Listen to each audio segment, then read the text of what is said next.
Welcome, everybody, to the first ever Speedruns today. Today, we are going to dive in to some absolutely incredible speedruns of games that are celebrating their birthday. This is actually a birthday party, and my name is Jiggy. Welcome to the show. Thank you for being here. Can we get some hype in the chat? We're starting off today's show diving into a game that came out in America in the year 2012, April 6th, 2012. Xenoblade was a GameStop exclusive for the Nintendo Wii. All right, we are going to jump right in to this amazing Xenoblade Chronicles any percent glitchless new game plus definitive edition game with Orpheus. Orpheus, how are you? Welcome to the show. How's it going? Yep, hello, I am Orpheus, here with probably the most chaotic speedrun of Xenoblade Chronicles you're going to find, where the laws of causality are going to be rewritten, and we're basically going to be playing Xenoblade 3 and Xenoblade 1. It's a wonderful time. And today, I'm joined with my wonderful co-host. Go ahead and introduce yourself. Hello, my name.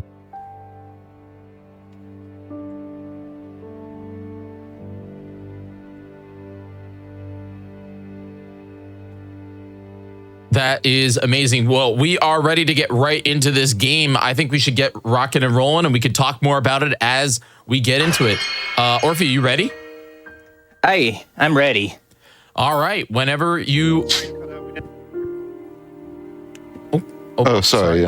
Hey, my name is Archknight. I am primarily a time attack runner of this game, and I also have done quite a bit of running and routing for this category as well. Well, we are extremely excited to get into this. Why don't we get started? You ready to rock and roll? Aye. All right. Here, I'll give you the countdown. In 5, 4, 3, 2, 1. Let's go. Xenoblade Chronicles. All right, so welcome to Xenoblade Chronicles. This category, we're going to be playing the Arts Inheritance category, which is a very chaotic time, where basically everything you know about Xenoblade Chronicles, you can throw out the window. Basically, think about how Xenoblade Chronicles 3 is played, where basically you have arts and characters that normally don't learn these arts. For example, Dunban normally does not learn Cyclone. That is just a taste of what's to come. Yeah, so this is the introductory battle of the game, where basically we're just trying to defeat these enemies as fast as possible, so yeah, we're already off to a wonderful start.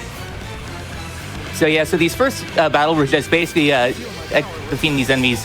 Really? You did not one-shot? Normally that's a one-shot? We're already off to a wonderful time. So yeah, go ahead and let Archknight explain a little bit more about this category as I got a menu coming up. Yeah, sure. So here in a sec, Orph is going to equip all of his equipment, since gems stay in the equipment as long as they aren't equipped at the start of the game. But this category basically allows the use of glitches, specifically the Arts Inheritance glitch. Equipment Inheritance is also allowed, though it's mostly been routed back out of the category just due to a few new findings. Arts Inheritance is essentially a glitch that lets you put any art on any character, and the specifics of how this works is a little bit weird, and we'll talk about it a bit later when we have some more downtime.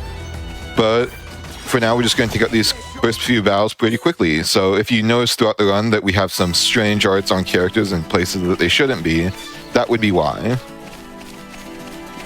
So yeah, so that was the first introductory battle there. I accidentally messed up the menu because I didn't hit down one too many times. Sometimes Xenoblade loves eating your inputs as if it's a morning breakfast. So yeah, as we're kind of running on into Colony 9, the big gem that we're going to be running throughout the category is going to be Quick Step, just so that way we can get our destinations a lot faster because, well, as kind of the thing about most New Game Plus runs, it becomes a walking simulator for points, but there's going to be a lot of tricks we're using to help speed up the walking segment, so to speak, so we're just kind of hugging walls, and generally going to be avoiding the item orbs, even though, yes, orbs are the GDQ sort of thing. Here we want to avoid most orbs just because there's because sometimes the orbs will give you visions of side quests later on, so yeah. So yes, we're heading on into Colony 9, basically just introducing ourselves to the characters such as Shulk. Shulk is, Shulk is probably one of the most iconic Xenoblade characters. So, yeah, we're just kind of going through Colony 9, just getting the lay of the land. So, really this is like a big step up in terms of like RPGs in general, because Xenoblade is basically an open zone game where you have massive maps where you can do a lot in, such as we have only 9 here. You can basically head, if we can see it, we can go there. Like for example, that store over there, we can actually go there, and there's a lot of stuff here. So first cutscene here, one of the more interesting cutscenes, because, well, crashing a mobile house into an artillery, and that famous line, so to speak, even though it's modified. So here we're just going here to the Monado, skipping the cutscene, and we're gonna be playing as Fiora for a little bit. Don't mind the level, totally nothing's gonna happen. I heard that guy's really feeling it. Yeah, he's definitely feeling it. Yeah, so this so is. I guess we can take a moment. Go yeah, ahead. you can go ahead. I was just going to say that I guess that if we don't have too much to talk about right now, we can go ahead and talk about all the other gems and general things that are going to be used throughout the run. So for most of this run, we're going to be running with physical party members. There are some routes for this category that use ether arts, but we'll get, again, when we talk about it a little later, we'll kind of discuss why we're not doing that here today. So in order to boost our damage as much as possible, we're going to be running, of course, the strength up gems, which simply boost your physical damage, as well as attack plus and attack stability to boost our damage of our weapons. We have endgame weapons because this is New Game Plus, so this is a pretty massive boost in damage. On top of this, we're going to be running a gem called Earth Cloak. While we are very overleveled, there are still going to be some enemies throughout the game that are able to see us. So we're going to want to have 40% Earth Cloak for a vision skip later in the game, and 60% Earth Cloak in order to avoid some enemies that are guarding buttons. On top of that, we're also going to be running a gem called First Attack Plus, which will boost our damage of the first attack in each battle. Because we have a lot more damage than you're really expected to when you come to a lot of these fights, this will really help us in bursting down a lot of the enemies throughout the game very quickly. Yeah, so with that all done, here we're going to be walking up to the cylinder because, well, somebody crashed a mobile house into an artillery, and the artillery has an ether, basically needs some ether cylinders to refill itself. So this is just kind of more introducing us to the game. Right up there is going to be a unique monster. Unique monsters, very important that we avoid them because for the most part, since we're so high level, no enemies will ever, if I can speak, no enemies will ever bother us. However, though, unique monsters, they don't care about level discrepancy and they will chase you. So again, really important that we avoid unique monsters, and we have some skips coming up that will skip them. Our first unique monster that you really have to worry about won't be until roughly around 40 minutes into the run. We just got to make our way through the colony and heading on into a tougher cave up ahead.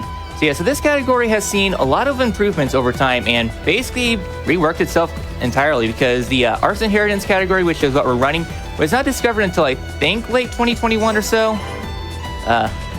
No, 2020 was when it was discovered, and then 21 is when it really really went all in with routing. Basically, after the game was done patching, because there is a few skips that Monolith Soft did patch out, such as the Ethermine skips. So,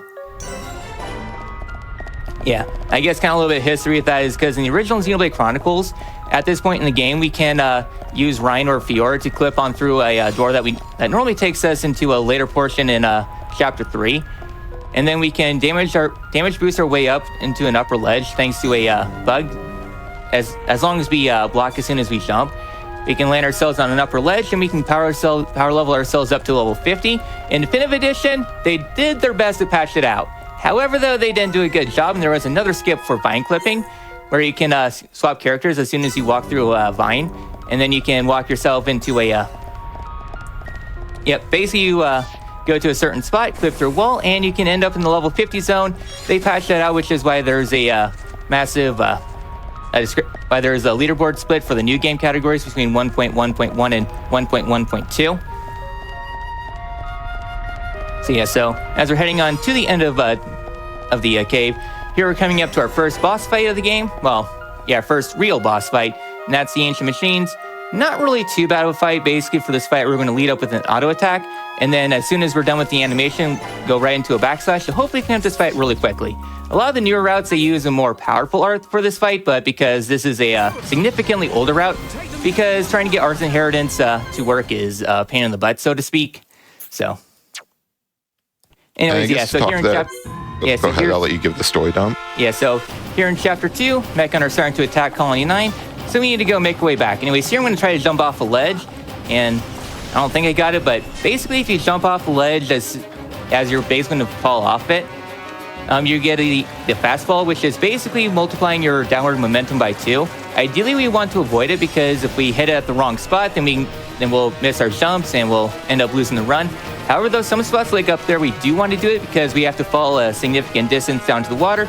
So faster to jump there, land in the water, and continue our merry way. But getting the fastball is a little finicky.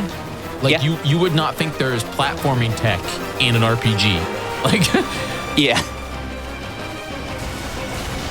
Yeah, especially coming up, there's in the old Xenoblade 1, there was actually a really big tech that basically we had to jump onto one tricky platform to another. Well, once we get to the Ether Mines, I'll explain that because Ether Mines is definitely a giant beast, so to speak. Yeah, so here, this is the first time we're going to be using an art, Double Wind. This is an art used on 7.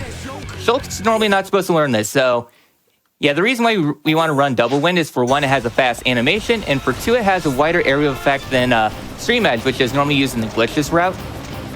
As a little bit more history with the category, I am primarily more of a glitchless speedrunner compared to the glitched.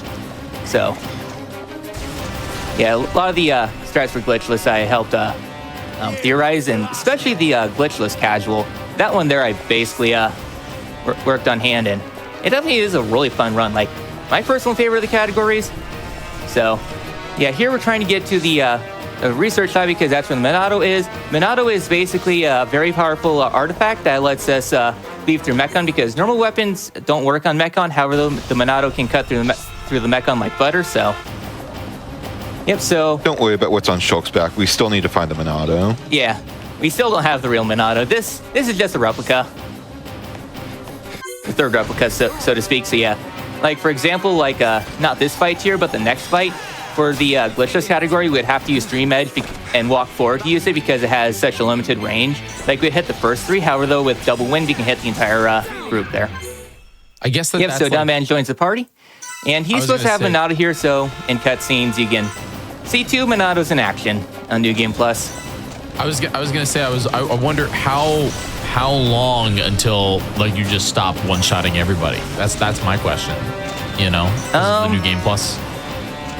I think it'll be about halfway through the game. Well, actually, no, because we'll have to either do some setup, and I think, like the Telethia fight, by the first hour mark, we have to let the party clean up.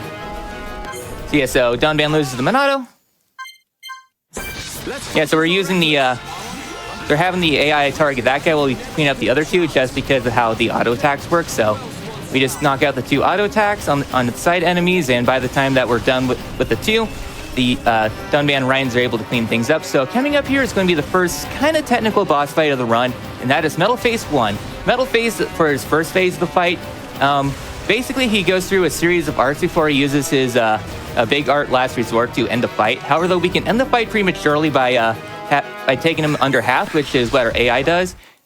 And then we can use an auto shield, which will basically clear both criteria, so Metal Face will immediately finish off the fight, and now we can go ahead and just use Double Wind, finish up this fight, and call it a chapter. So yeah, a lot of stuff happens during that cutscene. Where can I explain? Yeah, so during that little sequence against Metal Face there, our childhood friend in the game, Fiora, is killed by the Mechon. Following this, Shulk essentially goes... We have a little bit of a rage, and then that leads to the second phase of the fight. And now Shulk has basically resolved to go out, find the Mechon, and destroy all of them using the Monado, which he is now the true wielder of. Ryan sets off with him because he doesn't want to let him go off alone, and we see it towards the end of the cutscene, Dunban looking out his window saying that he'll follow them once he's healed because he got injured from wielding the Monado when he wasn't able to. Yep, so now we're going on through Tefra Cave 2. So now things are going to be really picking up because now we're going to be beginning our big climb up Ionis. So here we're kind of going through a little bit of some tech. This is, again, one of the older routes. Yeah, a lot of the newer routes, which Arcanite's a lot more familiar with, uses, what was it? Wasn't it Cannon Drones 2 or something like that? It's 1 to 7's talent arts. Yeah, so in some of the newer routes, we use a lot of electric arts. So yes, we will use cannon drones in the newer routes. Well, once we get to Bionis Leg, we're going to have a lot of walking to do, so we can explain a bit more of why Orph isn't running some of the newer routes when we get there. But instead, for this fight, we're going to simply switch over to Ryan on the landing to cancel the animation and use Cyclone to one-shot the wave. There we go. Just because Double Wind doesn't have enough range for that fight. And then also we will be switching back to Shulk because the cutscene forces only Shulk as a party after this cutscene because Ryan gets sucked up by spiders. And yeah, Ryan gets a party in level 90, well, in the area that lets us power level up to level 50. So yeah, there's Vine Clip, which was patched out in 1.2, which basically, with Vine Clip, we can skip right on through the clip through a wall. As soon as we're done... we would clip through a wall. On new game categories, you would clip through a wall that is right next to the Arachno Queen's nest. You'd essentially get into the fight to get Ryan back, instantly die, and then you'd be able to use the vines outside of the nest to clip through a wall and land in the upper area that you're not supposed to get to until post-game, or end-game. I want to give a major shout out to Hadamaro for bringing your friends over to this amazing Xenoblade Chronicles race or run. We're not you're racing the timer. That's what you're racing. So minor thing to note here is that there's usually a scripted vision here where Arachno Queen will use her talent art as kind of a tutorial introduction to them. Even in New Game Plus, this will trigger a vision, but because we're able to kill her quickly enough, we don't have to worry about that. Yeah, and we want to avoid visions when we can because it's about like a 6 to 12 second time loss. I believe it's about 12 seconds, so they're pretty slow. Yep, and then orb visions are about 6 seconds. Yeah. There are other ways to avoid the visions from orbs, but they're pretty tedious to set up for, and they're not completely consistent because in order to avoid them, you have to have both gotten the vision in your previous save file, as well as having enough to complete the quest. If either of those conditions aren't met, you will still get the vision even if you have enough in your inventory already. So it's a bit difficult to set up for all of them, especially because some of these visions can occur in areas that we lose access to. All right, so coming up here is going to be the source of probably the biggest glitch in the entire Xeno series, and that is going to be Arts Inheritance with Party Swap. I'll go ahead and let Arcanite explain that because it's a beast. Yeah, so as Orph said, this is the biggest glitch in this game and probably the series in general. Essentially, in the time attack place, I'm going to be calling it the Land of Challenge because that's what it is in the other games. You can do battle and you earn something called Knockbun Stone as reward. Once you get to the end of the game, the final area of the game, you unlock the ability to trade with the Knockbun Archsage for rare collectibles. And some of these collectibles can be used to complete quests. There are 3 such quests in the game. I believe that the Rabbit Diode quest is the one that's usually used just because it's the least expensive item, and it's also used in the new game category. And there's also Rainbow Zero Core that you can use too for it. Yeah. And essentially, if you accept the request without enough items to instantly complete it, spend some Knockbun Stone to buy those items, and without closing out of the menu, enter a restricted time attack, the game gets a little bit confused because it wants to both start the time attack and complete the quest at the same time. Completing the quest will take priority over starting the time attack, but you'll still load into the new area. And if you wait on the loaded in screen, yep, there's Territorial Rotbart. If you wait on the loaded in screen for about 8 seconds, I believe it is, and then confirm the quest, the game doesn't load the time attack properly. So you're in essentially the time attack with a non-time attack state. And this has some weird side effects, namely that you are now locked to only have the restricted party members available. All the other 4 characters in the game are just removed from your party. And from there, if you go and complete the game and enter New Game Plus, we start seeing some of the glitches that we're experiencing in this category. So the major thing with this is that the characters who were not in the restricted time attack will have their art lists removed entirely. So what happens whenever you try and check what arts are available when a character doesn't have an art list? Well, essentially the game will give you some uninitialized memory as your new art.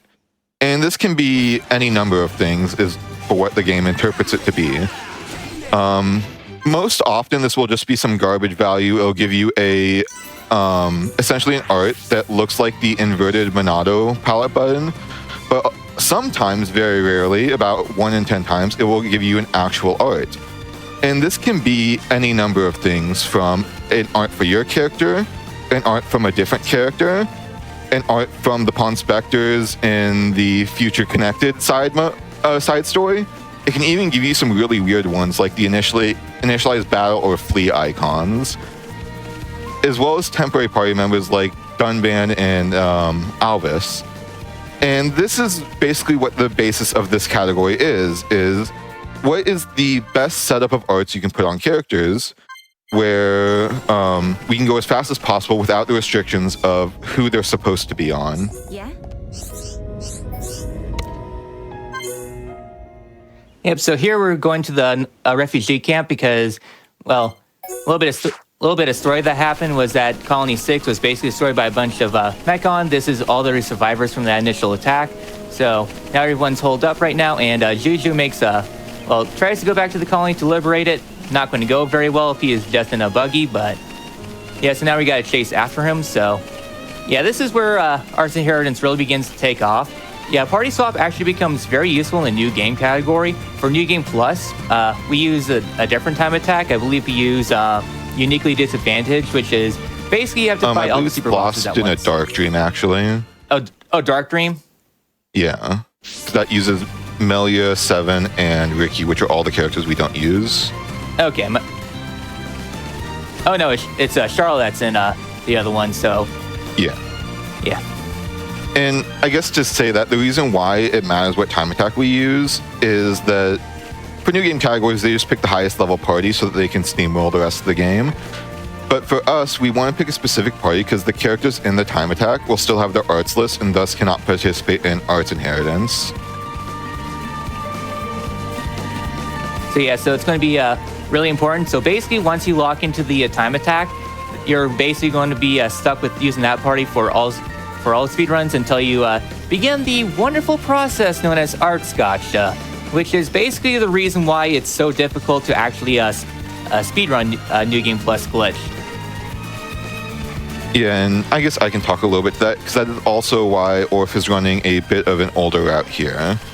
So the general idea is that, like I said, you have about 1 in 10 chance of pulling any art, and the art that you pull is random. But it's not random in the sense of every art is equally likely. There is a bias towards whatever art is in the center of your art palette, and then some arts are just simply more common than others. Most notably, arts like the Monado arts, Backflash, those kind of arts are pretty common, whereas some of the arts like Pawn Spectre Sword Drive that we need for this run they're pretty uncommon, and some of the arts in the newer routes, such as Magstorm, are extremely uncommon, where I believe that one of the current world record holder, Dread, I think that it took him around about 100 hours to pull Magstorm. This has become slightly less annoying to change routes than it used to be, with some tools like a script to pull arts for you, and some pre-made save files if you have a modded Switch, but that's still kind of restricted because either you need an Arduino and you're giving up your console and your PC usage while it's pulling, or you have to have a modded Switch, so it's still pretty difficult to actually change routes, and when your routes happen, you also have to then completely redo your arts, you have to re-level everything, you have to grind out levels on the characters that are sacrificed, so it's just a very big process if you want to change arts because of that. Yeah, so if you thought the gotcha from Xenoblade 2 was really bad, yeah, you'd basically more than likely to pull 3 Cosmoses before you actually finish pulling all the arts you need for this category. It's that bad. So yeah, so also, we kind of take the multiple art. We take the multiple arts pulled from different classes from Xenoblade 3, the gotcha from 2, kind of a little bit of the combat, including quick recast, because Monado arts are very wonky from X, and all culminates in Xenoblade 1 Arts Inheritance. Also, someone asked in the chat that if it requires multiple playthroughs to set it up, you can do it in a single new game playthrough and then one new game plus playthrough. But it does definitely take a lot of time if you want to set up for the full current route. The glitch-less categories are much easier to get into, just simply because they don't have this barrier to entry with Arts Inheritance. All right, yeah, so here I'm kind of jumping with Zor. This is one of the scripted fights where after a certain amount of time, he will attack you. And I like showcasing this fight because normally when an enemy attacks, because I'm so overleveled, all the attacks miss. However, though, when I jump, my hit rate set to 100% and my block rate set to 0. So quite literally, I can't do anything during this fight. Well, he can't do anything, but this is one of the ways they did to make sure that we don't break into the later portions of Tephra Cave early. They did a bad job at that until they patched it. So yeah, so now we're heading on into the Ether Mines, which is basically a major run-ending portion of the run because we have to do a little bit of tricky platforming, which was made significantly worse in newer routes. Yeah, so I'll give a quick story update and then I can talk a little bit about what we're going to be doing in Ether Mine. So the story update is that Mechon that we were getting hit by jumping, essentially he came in and he took Juju with him into Ether Mine. He basically said, come fight me in Ether Mine if you want him back. Be quick though because I'm getting hungry. And I guess that's something we didn't acknowledge, is that one of the things about the Mechon is that they eat humans, or eat Homs, I guess, in this case, which is one of the reasons why they're attacking our cities. So as for what Orf was talking about with Ether Mine, though, with the run-ending platforming, in older routes, you would do something called Ether Mine Jump or Lamp Jump or whatever, basically whatever people wanted to call it, where essentially in order to skip a big runaround and multiple elevators and platform cycles, you jump down and land on the top of a lamp in order to land one layer below and get onto an elevator that takes you most of the way to the end of the Ether Mine, skipping most of it. And this saves, I don't know how much time, at least probably a minute or two. Wait, no, it saves 2 minutes, and then the super skip saves like another 5 or so. Yeah, and then the big skip is based on something that we in the community typically call vision canceling, where if you land in the window of slowdown as a vision occurs, you can cancel all fall damage that you would take. So essentially, we'll reduce the levels of Shulk and Sharla, take off their armor so that they can actually be damaged by the enemies, and then we will trigger a vision in order to use for timing. Then we'll, with precise timing, walk off the edge, land all the way at the bottom of Ether Mine, right as a second vision triggers. In some of the really recent routes, we cut the timing vision to save another about 12 seconds, as well as making a faster cycle. And that is extremely hard and is probably the biggest. All three of these tricks are pretty much the biggest run killers of the game. And they come about half an hour in, so it's not the latest they could be, but it is definitely a pretty big roadblock to getting runs out whenever you're making PP attempts. So yeah, that was like a newer one. Basically, Dread was able to sweep the entire New Game Plus because he was the only one mad enough to do such a skip. Well, actually, didn't you also do it? Yeah, I got, I think, 2 runs out with it. I held the record for a little bit. But yeah, Dread, he actually swept the entire Xenoblade leaderboard, which is really cool. He's very good at the game and very dedicated to pushing these categories, both New Game and New Game Plus. Yeah, so down here in the mines, we're heading on to another one of the scripted fights where we were introduced with the Tharon. So, yep, here we're just using Double Win once again to clean up the ads here. So yeah, so I guess this is a little bit of time before the show begins, so why don't you talk about cannon drones too? Or the... Sure. So as I mentioned, a lot of the newer routes are focused on using these powerful ether electric arts. And essentially the reason that makes them so strong is that there's a gem in this game called Electric Plus. So all of these arts get a 100% damage boost every time we use them. And the best of these arts is Cannon Drones 2. It's 107's talent arts. And there's some weirdness to how Shulk's talent art works in Arts Inheritance, where if you try and put it over the Activate Monado on his art palette, it will, whenever you go through a loading screen or you change equipment or anything, it will revert to Activate Monado. However, if you put it on the Activate Monado in his Monado Arts palette, it'll stay. And why does all this matter? Why do we want Cannon Drones on Shulk so badly? Well, that's because it uses the animation of Activate Monado. Activate Monado is an art that comes out in about 5 frames. So we essentially have a 20 scaling plus 100% damage art that comes out in a single frame and is AoE. So this pretty much took over the route. I believe that the current route is about, keep in mind how quickly the combat is in this category, in this route. I believe it saves over 2 minutes in total off of the fights alone. So it is a massive change into both the way we approach the route and what we're doing. I'm going to give Orpha a little bit of quiet here to get the jump. Yep. So yeah, so I'm doing a safety save here. This is probably well, in this route, the hardest thing to do. Basically, we're just trying to land on this little lamppost. All right, we got it. Nice. Now we're going to do a quick save and reload in order to get the platform cycle into what we want, because otherwise the elevator is just leaving, and while you might think that you can catch it, it falls too quickly and you will die of fall damage. Yeah. Yeah, anyways, on the original Xenoblade Chronicles for the Wii, there was actually a completely different way we used to do that.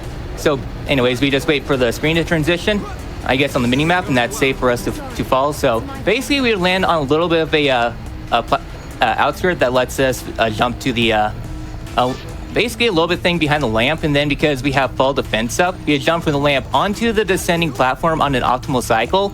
It's crazy. It's insane. It's really cool when you can pull it off, but it requires a lot of really good timing. So that's kind of where the big sense of a difficulty comes, at least in the original ones. They did their best to try to make sure that we aren't able to, well, brain kind of spaced off there. They did their best to make sure we didn't do that skip, but they did a really bad job. Another way that we used to do that. I guess, fall into that level below, is actually landing on the railing, because if you land on the platform, it's just the right distance where you would die, but if you land on the railing, which is basically like 1 millimeter up, it's just the perfect distance to not die. Hence why it gets a little wonky at times. It's kind of hilarious, actually. So Orf did another save load there just to get the platform cycles here. And another fun thing about the original is that the actual optimal version to run on for the original was the PAL Wii U Virtual Console, because it runs at 50 Hz instead of 60. And the reason why this is relevant is they didn't quite convert the speeds correctly, so you would run faster in that version. And one of the side effects here is we're going to have to get off, in this version, we're going to have to get off to do some battles on these platforms. But in the Wii U Virtual Console, because you ran fast enough, you could just run straight through these walls with the momentum of the blade, and I think that's really funny. Yeah. Yeah, so there, I wasn't able to preserve my momentum because I'm currently in an elevator state. And the elevator state, basically, to make sure that you don't fly off in a random direction, the game puts you in elevator state just that way you don't fly off. So, and the only way to remove that is either swapping to a party member that wasn't on the elevator, or just saving and loading, which I will actually do to set up another blade cycle a little bit later. So, yeah. So basically, you can skip that first battle, and it's basically like, okay, bye, Ryan and Charla. Yeah, you can basically the party members in this game are very good at navigating the world. Yeah. So anyways, coming up here to the next fight, instead of, well, this is kind of the first thing we're not necessarily one-shotting the enemies. We need to set up a little bit using Shadow Eye, because with Shadow Eye, well, if you use Lariat like I was going to, the first attack plus which you're running only applies to the first enemy. The second enemy will still live. So by using Shadow Eye, followed up by Lariat, this will be enough damage to one-shot both of them from behind, getting a little bit of a damage buff there too. So otherwise, if you don't do that, then we have to clean up manually. So yeah, a bit of an unknown generally unknown mechanic in this game is that if you attack an enemy from behind before they notice you, you actually get a 100% damage buff. So it was already useful here because it's just in the path we wanted to take, but we take advantage of that extra damage in order to get the clean kill on both of them with just Shadow Eye. And I guess another interesting thing is in the original for the Wii and Wii U, the first attack plus would actually apply to every enemy in combat. That's something that they changed in Definitive Edition, so it only will be either the first enemy you hit or the enemy you're targeting. Yeah, so here's probably the boss fight that I struggle a lot casually when first playing is Zord, just because the Monado can't do anything and your Hom's weapons can't do anything, so you have to topple them. And yeah, you have to topple them in order to actually be able to do damage to them. However, though, one of the fun things that they did to make sure that you don't get stuck with that fight is because if you die enough times to that fight, they'll actually start you up with full talent, so that way full party gauge, so you can immediately get a topple off, so you can hopefully get through that fight. Yeah, and one of the things is a lot of big enemies have what's called break resistance in this game, where they can only be inflicted with break while in a chain attack. So that's one of the big reasons why that is a bit of a nightmare fight casually, and I believe it's even pretty difficult in new game speedrun, specifically on normal mode. I think that casual doesn't really risk too much with it anymore. Yeah, and plus you build party gauge so quick on casual anyway, so... Yeah, and I guess I can talk about the differences between normal and casual mode. I forgot to do the save load. Oh well. So this game introduced casual mode with the New Game Plus, or with the Definitive Edition at least. And the biggest thing that this added is it will essentially remove any agility penalties based on level, which is the biggest one. But it will also double your damage, half the damage taken. It will basically reduce the severity of spikes, and it will double your party meter gain. So this is really interesting for new game runs because it essentially reduces the need to grind and just lets you play through the game under-leveled. Does not make it easy because level disadvantages such as halving your damage are still applied, so you're basically just at default damage. But it does make it for a very interesting run. All right, so as well. when you go interject with the first Zord fight, yeah. Basically I'm going to try to, there we go. Oh, darn it, almost got him. But yeah, basically if you queue up an attack, well, Zord's weird because you can queue up an attack while the screen's loading, so if you input it fast enough, you can basically kill a Zord before you even, he fully loads in. Now, unfortunately, because we skipped that cutscene, we miss out on the banger that is Unfinished Business. Oh, nice. That fight actually went well. As it is tied to the cutscene itself. And that was the first fight that we hit the enemies and they don't die. So, you know, the enemies are making progress. That's because we're also not using our super arts, too, so...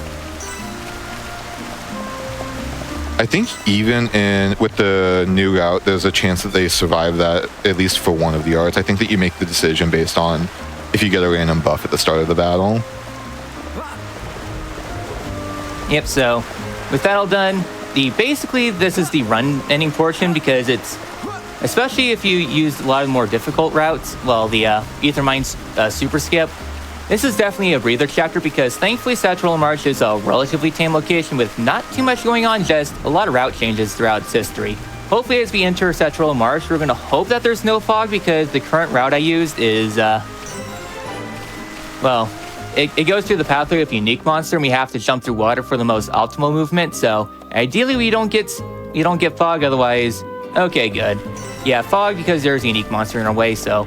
Yep. Yeah, there would be a level 83 unique monster, and as mentioned, unique monsters will aggro you even if they are under level to you.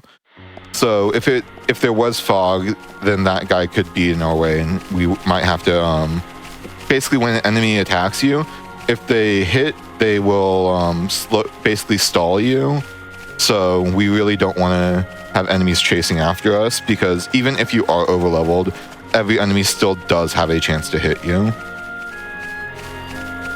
Yeah, so as we're kind of heading on through the area here, basically the main thing about routing is just trying to divert ourselves away from the water as much as we can, because when we go through water, we get movement penalties, so you want to go through the shallow so we don't have to wade through the water slowly. However, though, there is a nice little caveat that we can do, because whenever we jump through the water... Nice, I was actually able to get that landmark really quickly. Yeah, when you jump through the water, it's actually a little bit faster to jump through instead of just naturally wading through. It saves like a few frames. However, though, for jumping like 20 or 30 times through the water, then it definitely adds up. Yeah, so this is definitely where the game gets really beautiful, because all this was kind of running on the Wii instead of the, yeah, well, not necessarily this high resolution, but all this was pushing the Wii to kind of its limit, and that's one of the cool things about Monolith Soft is that they often push their games to the limit, using techniques they can to make their games look really good, while also trying to preserve resources and not have it be a laggy mess. Yeah, the cool thing about Satrol is that there's just a lot of routes that you can take heading on through the place, because there's like a route we can take right or we can go left, and I'm sure there's probably still some time safe going through here, just trying to find the most optimal route. Yeah, and one of the things that makes the Total Marsh interesting in terms of the run and routing is that this is one of the only areas in the game where we can do story objectives in whatever order we choose. For the most part, this game, while it does have some pretty big and pretty useful glitches, there's not really a way to break story progression. The only major skips in terms of changing your natural progression are the big ether mine. There's going to be some platforming in one of the later game areas, and then Satoru Marsh. We really can't bypass story flags in this game. But in Orph kind of goes out of his way to grab a landmark here, because in order to finish this Satoru Marsh, you need to grab 4 Radiants, and these will always spawn in, no matter what point in, whether you've progressed the story or not. So we essentially want to go and collect those before we progress the story to where we need to go, which leads to a lot of reroutes and optimizations in what order we pick them up and what movement we do to get between them. Yep, so at this point, we are normally supposed to go up the river and head on to the platform. Now we're going to be going our way to go start grabbing the Radiants. The first one is actually going to be a load of RNG. For the most part, there's not a lot of RNG in terms of the New Game category, well, New Game Plus categories. Except for the unique monster up here, this is one of the few sources of RNG, because sometimes he can randomly just turn around because he's guarding a orb here. With our high Earth Bullock, we can hopefully avoid him, but it looks like he's... Okay, he's playing nice today. Yeah, it's about a 6-second time loss if you need to kill that unique monster, so... And just because I see some people talking about in the chat, one of the other things about why I personally really like New Game Plus is that it's basically just a game of optimization. My PB is about 40 seconds away from my sum of best in a 3-hour run. And it's all about consistency and optimization. I personally find that really enjoyable. Yeah, and the number one thing about, well, for me, for New Game Plus categories, because it's basically pays off a lot of preparation and just knowing how the game works and just how to stack on damage multipliers the best you can. Also going to be doing this for the, there we go. Just for the alley-oops. Because we had to jump up the water quite a bit, but yeah, personally, I really like this category just because it's a nice chill time. Personally, I prefer the glitchless category just because it's less of a pain in the butt to set up, but it's still a really fun time. So as we're alley-ooping up, anything a note to add? Not really. Basically just that even though we're going against the current, jumping helps us keep a lot of the... It's basically about the same speed as it would be if the water wasn't moving, which makes this faster than running all the way up and around on the land, which is, I believe, what they do in the original. We also get a little bit of a land running here just because it's a longer path. Yep. Yeah, so heading up here to the floodgates here, instead of going to our destination, we're actually going to be completely bypassing it, instead heading to the gate over here. One of the nice things about this landmark is that the space that encompasses the landmark is so massive that just going completely out of the way, we still manage to get the landmark. Yeah, just gotta make sure we keep on going in a straight line because we're kind of locking in our movement here, so... Yep. Also, another thing that's really fun about the Xenoblade series is that you can basically dress up your characters however you see fit. And then in the Definitive Edition, they added a bunch of outfits to further customize your party. Like they can be on a beach day, Ricky can be a pineapple. I actually have Ricky in the alternative pineapple outfit, and you can also make some really cursed designs too. Like Ryan for me, it's just basically Monster Hunter. Yeah, so either you can make your characters actually look cool, you can make them look silly, or you can make them unholy abominations, which is what I personally choose to do. They also have a snail with 6,000 health in this game.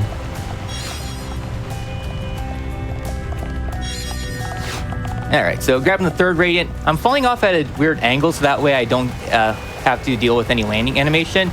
And I'm not really for sure what can cause it, but basically sometimes when you fly off like this, you get a lot of momentum, and you just land pretty far away. Sometimes it works, and other times you don't get all the momentum, so yeah.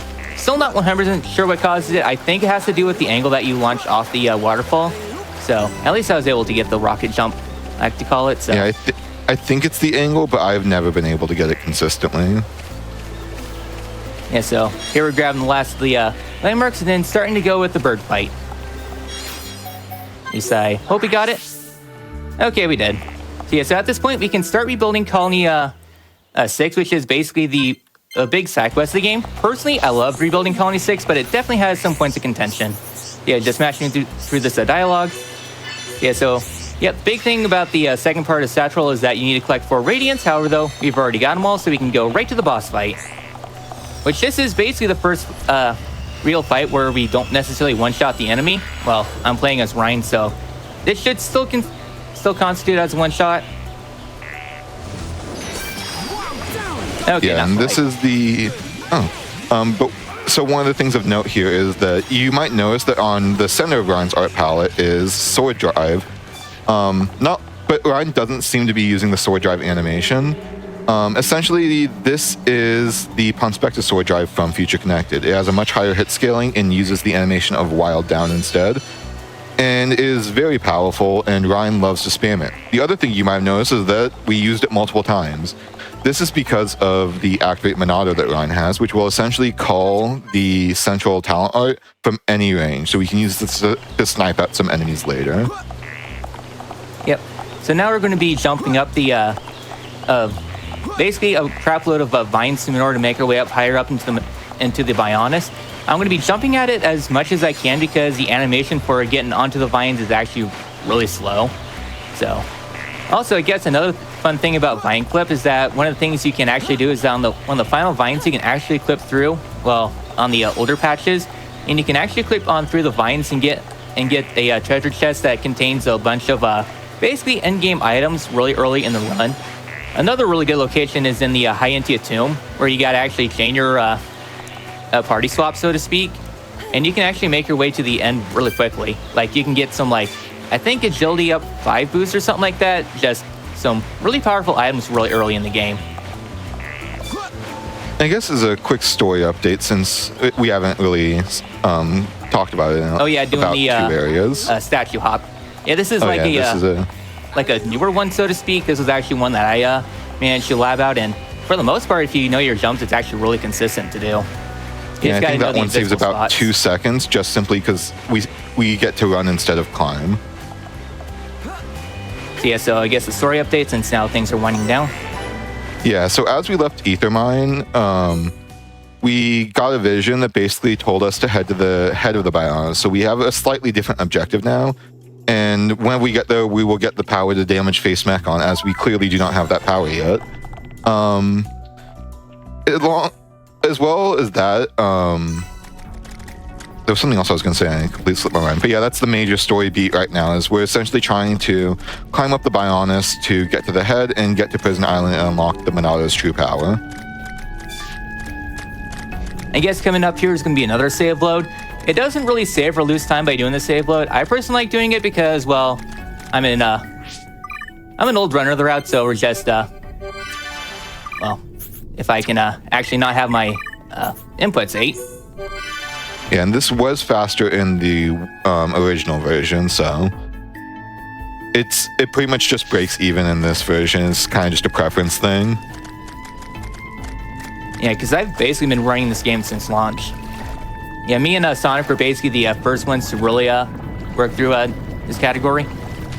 I guess a little bit of history is that originally the glitch wasn't found until about late 2020. Well, midway through 2020 wasn't really worked on until late 2020 when I think TJ, was it TJ? It was TJ. Okay, yeah.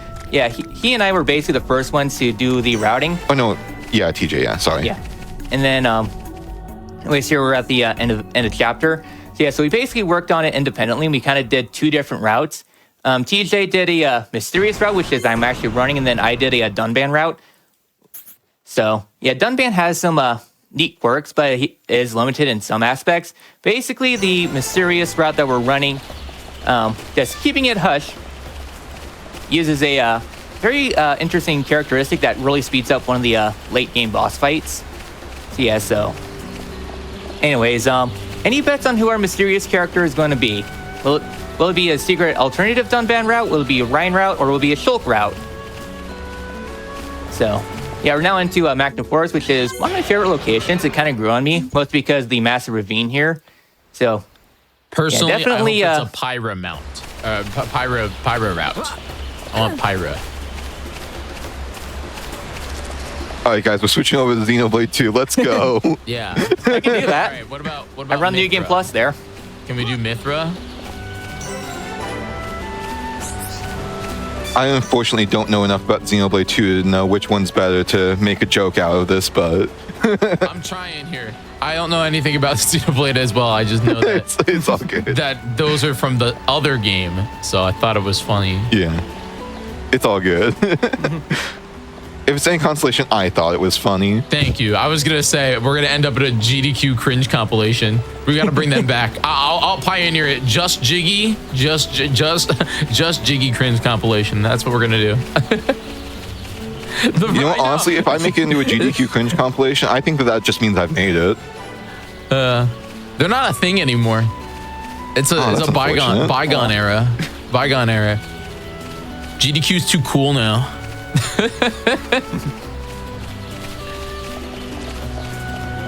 So yeah, so we're kind of going on through Magna Forest and be introduced with our next party member, Melia. Melia is primarily an ether-based character who utilizes a lot of arts. Basically, you use like summon bolt, summon ice in order to summon elements, and then you discharge them with her talent art. Her talent art works a little bit differently from others. Was there any arts inheritance stuff with elemental discharge or not? I know that you can stack on the buffs. So essentially, if you have a character with multiple talent arts, such as 7, you can put some of the elemental discharges on them. But in general, it's not super useful in terms of the New Game Plus run, or just it doesn't have a lot of practical applications. There are some interesting things where if you put the summon arts on other characters, you can basically stack all of the buffs at once, which you can't usually do. So it has a bit of a weird quirk with that, but other than that, there's nothing too interesting or useful about it. Yep, so here I'm going to be doing a little bit of a risky jump. Basically, we're going to try to land on into the water, and we're going to try to land pretty close to the land. I'm going to be playing a little bit safe, but ideally you want to land basically where the water and the shore interact, and you can basically skip the entire landing animation. So skipping on to the landmark here, we're starting a pretty interesting fight. We just use Shadow Eye and then Double Wind. Yes, we're introduced with Alvis here. He makes this fight really interesting on New Game runs. So Shadow Eye, and then walk for a little bit, Double Wind, and the shift. Hopefully one-shot them all. Good, so now we're coming up to another menu. We're basically setting up a bunch of our party members because they're going to be used for quite a few fights coming up. Okay, so Melly gets that, Charlotte gets that, and Macna, and then Dunban gets Macna, and we're good. Yeah, so we're basically all set up now for a majority of the run. Once we get our final party member, that's when we'll have to do one more menu to give her weapons, but for the most part, we're all kind of set. So heading on into Frontier Village, yeah, basically Melly's going to be our ticket to getting to the upper echelons of Bionis. However, though, in order to do that, we got a little bit of a side mission, so to speak, to stop a Dino Beast and get everyone's favorite pineapple, Ricky. And I guess you can talk about the Ricky route since he's kind of relevant. Yeah, so unfortunately in this route, we will not be seeing everyone's favorite pineapple. But in one of the older, I guess, interim routes that I ran for a while, Ricky was actually the main carry of the run. It was about competitive with the route that Orf is using here today. And essentially, it was built around using Ricky with a very powerful... This was essentially the first of the Ether routes, where he would use the Electric Plus boosted Final Cross, which for Ricky uses the animation of Tantrum. So he essentially has a very powerful AoE Ether art that's boosted by Electric Plus, hits 3 times, and is very spammable. So that was kind of the basis of a route that I ran for a while. He wasn't very strong at single enemy fights, so you would still use Dunban for those. But it really made a lot of the multi-enemy fights that is kind of a bit of a struggle with this route, and pretty much made them extremely trivial, including one late game fight where you have to kill a few nebulas before the enemy's physical defense drops, where he was able to just muscle through that because he was using an ether art. Yep, so now we're beginning the climb up Frontier Village. Frontier Village, definitely one of the coziest places. Well, at least for me anyways.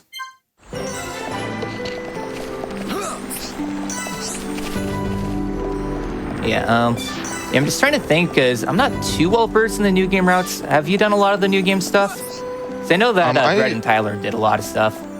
Yeah, I haven't really run new game. I do watch some of the runs and chill in their chats, but I don't think there's too much to note here in Magna other than the management for things like Monado Purge for the Telethia fights. Yeah. Oh, I guess one thing to note about the Telethia fights is that on the casual speedruns, even for New Game Plus, they can actually be somewhat scary if we don't kill them fast enough. I mean, obviously we're overpowered so we can. But one thing about the Telethia fights is that they have Aura Read, or I guess Soul Read, and basically gives them an aura that gives them like plus 200 agility. Yeah, Arcanite mentioned this a bit ago, but basically because casual mode removes those removes basically the agility buff. That means that we don't get the agility buff from well, let you continue that. Yes, we don't get the agility buff from being overleveled, which means that whenever we are fighting Telethia, if they use Soul Read and you're on casual mode, even if you're overleveled, you won't be able to hit them because they gain the 200 evasion, but you don't have the 200 from being overleveled. I got the fastball and I accidentally got underground storage. Basically, I was just trying to jump onto this ledge, but I didn't get a good angle. Yeah, and that's kind of one of the things that Orth mentioned earlier, where the fast fall is very useful whenever we want to go down quickly, but just simply because of how it activates and how we want to be jumping near edges usually, it can cost us a bit of time. Yeah, and I missed trying to jump onto the tree there. Yeah, it's like a small little tech that you can do to land on that tree up there, and then you can fall immediately down here and you can save some time. Anyways, say hello to everyone's favorite pineapple. We'll be seeing a lot more of them probably around the 2-hour mark of the run. All right, I want everybody in chat to spam Ricky, and then in 2 hours, then spam Ricky again. I believe.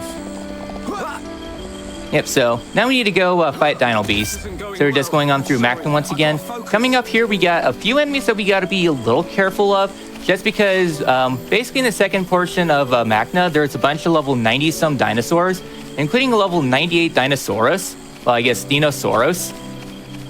Yeah, the joke kind of makes itself. So basically we want to avoid them because they're like one of the few enemies that can actually see us. Thankfully with our path, we won't have to deal with them too much, but best be safe than sorry. And then right here we get Breezy Zelos, one of the enemies that have a pretty annoying counter spike, so to speak. So I know casually that fight can be a little bit annoying, mostly because of the Dinosauruses. Yeah, so this is actually another routing change that Orth kind of introduced, where we used to head north through the yellow flower field, but Orth found it to be about 2 seconds faster to head a little bit further south and run past these Dinosauruses.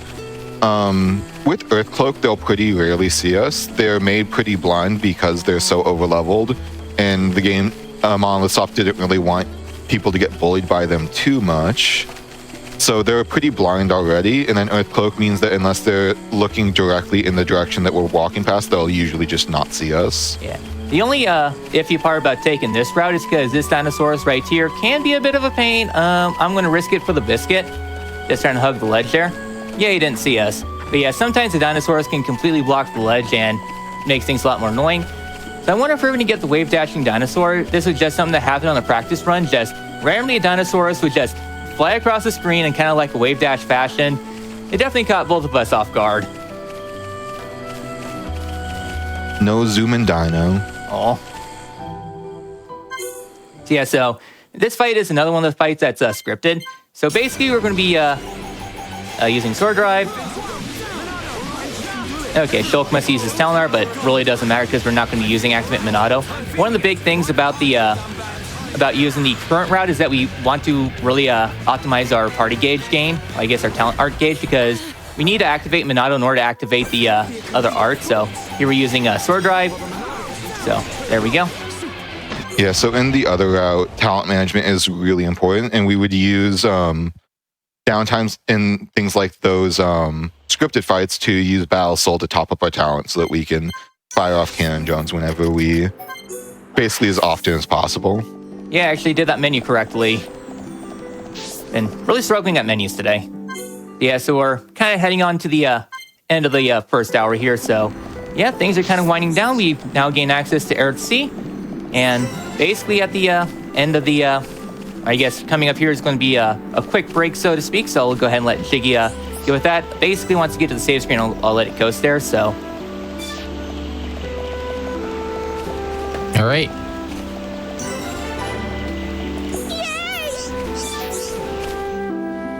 All right, so with this all done, we're done with Magda, and now it is save time, so I guess good time for stretching.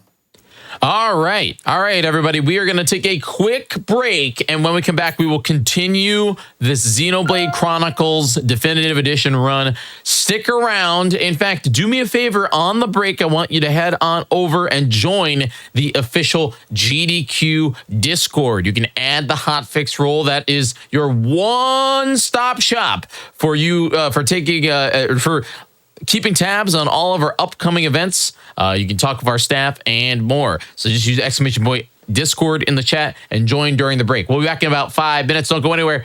GDQ Hotfix will be right back.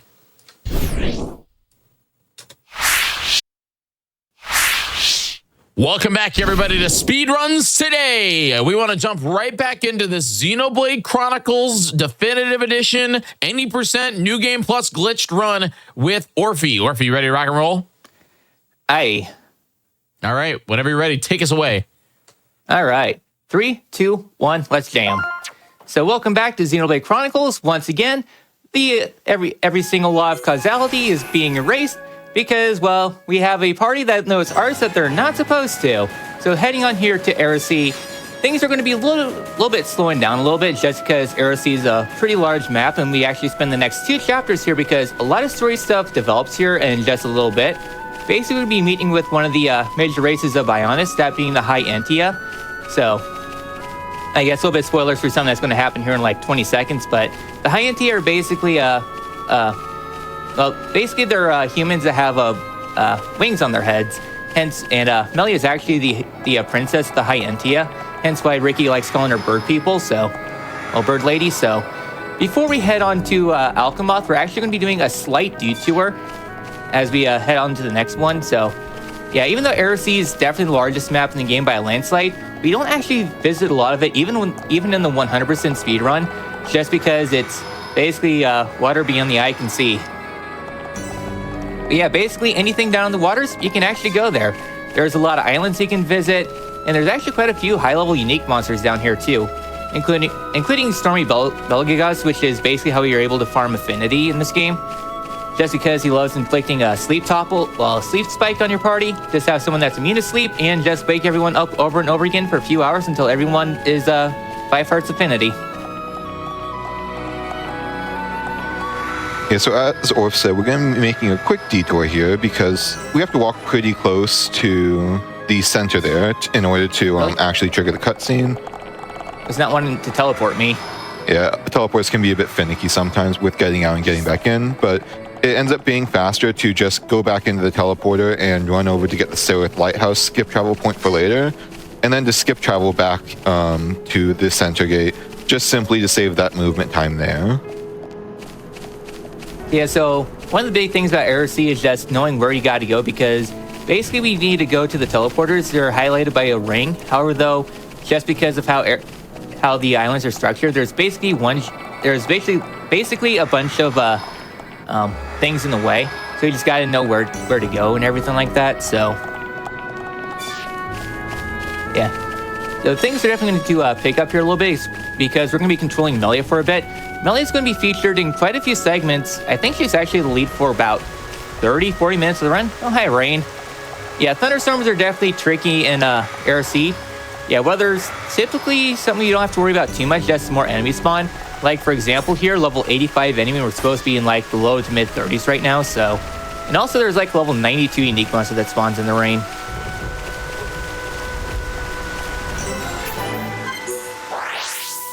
There we go. So, yeah, so, Melia is level 97. Don't worry about the level. It's actually for a very... Well, not really for a very important reason. Unlike Xenoblade 2, where actually being level 97 on Rex is super important for a small optimization skip. But yeah, Melia is going to be basically who we're going to be controlling throughout much of this segment, because this is basically where we learn a lot more about Melia, the high ante and everything like that. Also, large area and a location that's actually seen in in Future Connected, because Future Connected takes place in the epilogue and you actually visit Alchemoth later on, which definitely serves as a interesting point. Yeah, we're currently going off to go fight Fog King, the best designed boss in any Xenoblade game. Yep, definitely better than 3's final boss, that's for sure. Yeah, so I guess heading on to the next couple chapters, there's just a lot of story stuff that goes on as we're kind of learning more about the world. Also, hello there, giant monolith that may or may not be a prelude to the Zohar from Xenogears. Well, definitely not. But I like to think that it kind of is a homage to this. Now, I wonder if Ryan's going to show up during this, because during one of Dread's recent runs, he actually had Ryan just not spawn in. Yes. And he actually soft locked the game, because he actually have to talk to Ryan in order to escape. Yeah, so essentially the High Entier aren't the biggest fans of the Monado, so they locked us in jail. But then Alvis is going to come out and basically tell them that he will take us under his responsibility, and now we have a little side quest to do, because a lighthouse or a transporter tech worker is essentially being attacked by Chromars, and since we're no longer in jail, we decide we might as well help them while we're waiting. Yep, and we're just keep traveling because we gotta talk to that lighthouse keeper, because these Chromar will not show up unless you talk to the NPC, even though you know where the enemies are. But that's just kind of a I have definitely design. lost a run to not talking to that NPC. Yeah. So I guess kind of going back to the whole Future Connected thing, like if anyone ever wants to get into RPG speedrunning, Future Connected, I would say, is probably one of the most friendly RPG speedruns, because like the 80% speedrun for casual is only like 34 minutes right now. Actually, I think it's 32 or something like that. But yeah, it's a really quick speedrun. It's mostly consistent until the final boss fight, but there's a lot of backups you can do to kind of save time. And there's actually a few other subcategories too. Like there's the 100% speedrun, which is something that I actually ran, and for a while I actually held the world record on that before more optimizations were found. And there's also the all Pawn Spectre speedrun, where there's a bunch of Pawn Spectres you can recruit. Okay. Lariat to double wind. Alright, that Chromar fight actually went well. Sometimes the Chromars go well for the Shulk strats, and other times they can be a pain in the butt. Yeah, we essentially lure and try and pull them all closer together, because with how they're spaced, Lariat won't be able to hit all of them. And sometimes enemy pathing AI is pretty bad in this game. They'll just go AWOL and run off to the side. Yeah. And also, someone did ask in the chat, no, you don't need to play the others to play this one. This one's really the most standalone of the entire series, besides X. X is definitely the most standalone. Well, so this one's the first one, and then you have 2 and 3, and then you have 10, right? Yeah. Yeah.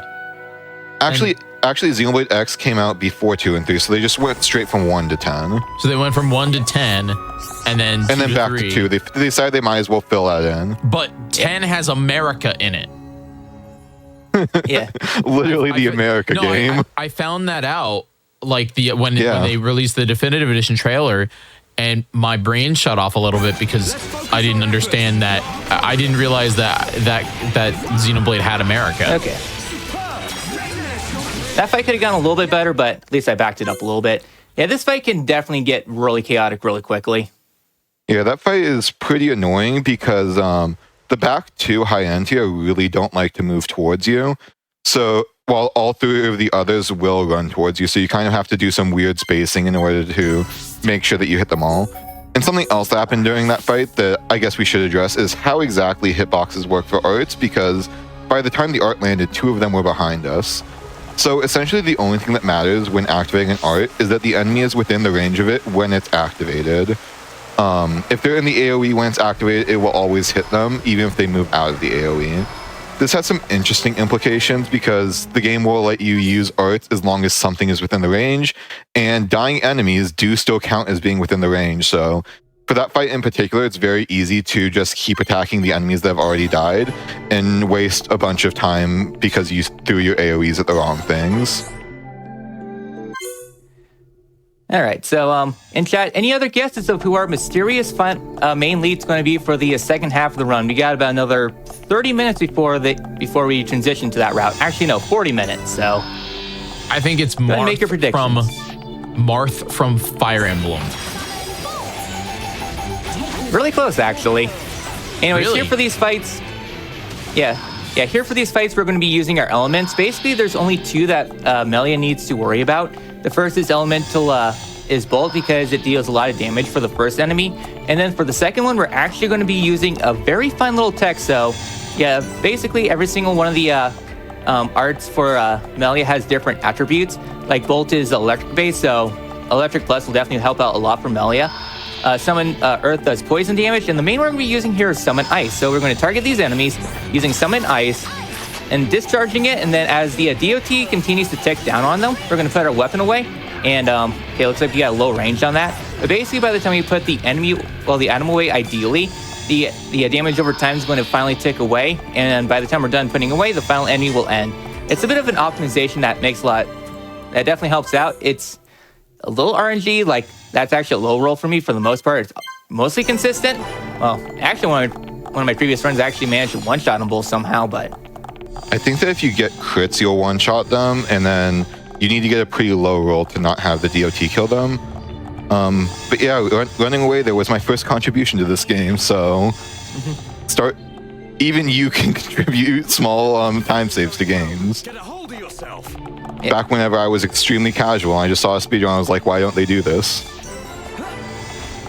Yep, so now we're crossing the Valley of Emperors, and I wonder how many times the NPCs are going to fall here, because a lot of the times, they just end up derping really hard and they fall into the abyss.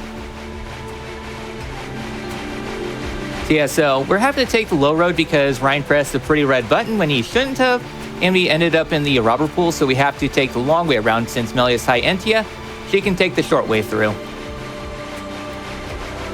Yeah, so coming up here is going to be one of the fights that's really going to be the beginning of things becoming a little bit more tricky for Shulk, because damage is just not going to be enough. However, though, thanks to the other party members, we can do some stuff. Anyways, one of the big things that we try to do to start out fights is that we try to use Focus. That way, Ryan can use Peerless. Peerless is a damage buff that increases strength for everybody in the party. So ideally, Dunban starts that off, and then Ryan and Shulk can basically finish off the enemies. Dunban's other main primary focus, at least for this category, besides trying to resist Ryan but failing miserably in the direction they're going, is that he has physical defense down. This is definitely very helpful in order to ensure we get the one-shots. For one of the boss fights in Chapter 15, it's very important because they start up with the barrier. Physical defense down basically reduces the physical resistance of an enemy, so we can get PDD on an enemy as we're setting up using like Magnum Charge and all that stuff to ensure that we get the one-shot in a lot of the late-game boss fights. Yeah, and physical defense down in particular is very important because when we've been talking about all these multipliers so far, they've all been additive multipliers. So, for example, Magnum Charge gives you a 4.8 times multiplier, Shadow Eye gives you 50%, but those kind of lump into the same pool. Physical defense down is a flat multiplier. It will always be, each gem I believe is a 25% physical defense down, and that will just multiply our damage overall by 25%, or by 1.25. So those are very useful for really pushing your damage in this game. All right, so coming up here is probably going to be one of the trickier boss fights of the category, and that is going, well, I guess for this route, and that's going to be Tyrea and her Telethia friend, just because they both have quite a bit of HP, and basically you have to divide our forces up in order to take them out at the same time, more or less. Casually, this is also one of the trickier fights, so for this fight, we're going to have Ryan and Dunban focus on Tyrant. We're going to focus on the Telepathy here. We're going to use Magnum Charge, followed up by Spectre Sword Drive. Okay, cool. Okay, Yeah, Ryan by could the have point that you get to this there, game but- casually, Shulk would not be able to damage Tyrea, but you would still want to have Shulk in your party to cleanse Soul Reed, so it's a bit of a tricky situation. Yep, so now begins a bunch of skip travels to the Ascension Hall. So at least things are a lot calmer now. So yeah, that fight can definitely be a pain in the butt. Because sometimes I've been able to do a lot of damage to the Telethy, and other times Telethy just does nothing. So yeah, so now things are definitely calming down, and we've definitely showed the Hyantia that we have good intentions. Because they were suspicious of us before, but by saving Melia, we can... we're definitely the good guys. And the Emperor wants us to be friends with Melia, because Melia has kind of been isolated her entire life, just basically being a half-blooded Hyantia. I'll let Argy explain the whole politics behind that, because it's definitely a big thing with Xenoblade being full Hom versus half Hom. Yeah, so there is a bit of within the Hyantia race, you see some of them have these really large wings on their heads, but Melia has some pretty small ones. And you'll also see some NPCs as well with smaller wings. And there's essentially, for plot reasons later, we'll figure out a bit more of why. But there's a bit of a stigma in the Hyantia race where it's a bit of a full-blooded versus half-blooded, where half-blooded would be a Hyantia and a Hom's child, whereas Hyantia and Hyantia would make a pure-blooded Hyantia. And Melia is a half-blooded Hyantia, and this will be very important for later in the game, for story reasons, but just for right now, she's essentially the heir to the throne over Callion, who's a full-blooded Hyantia, and just with all the politics and stuff like that, she's ended up very isolated, without many friends, either Homs or Hyantia. Also, just because somebody mentioned in chat, yeah, the chests stay around, and it's probably not going to happen, but there is a weird glitch that has come up in speedruns where after loading, sometimes chests will teleport to you.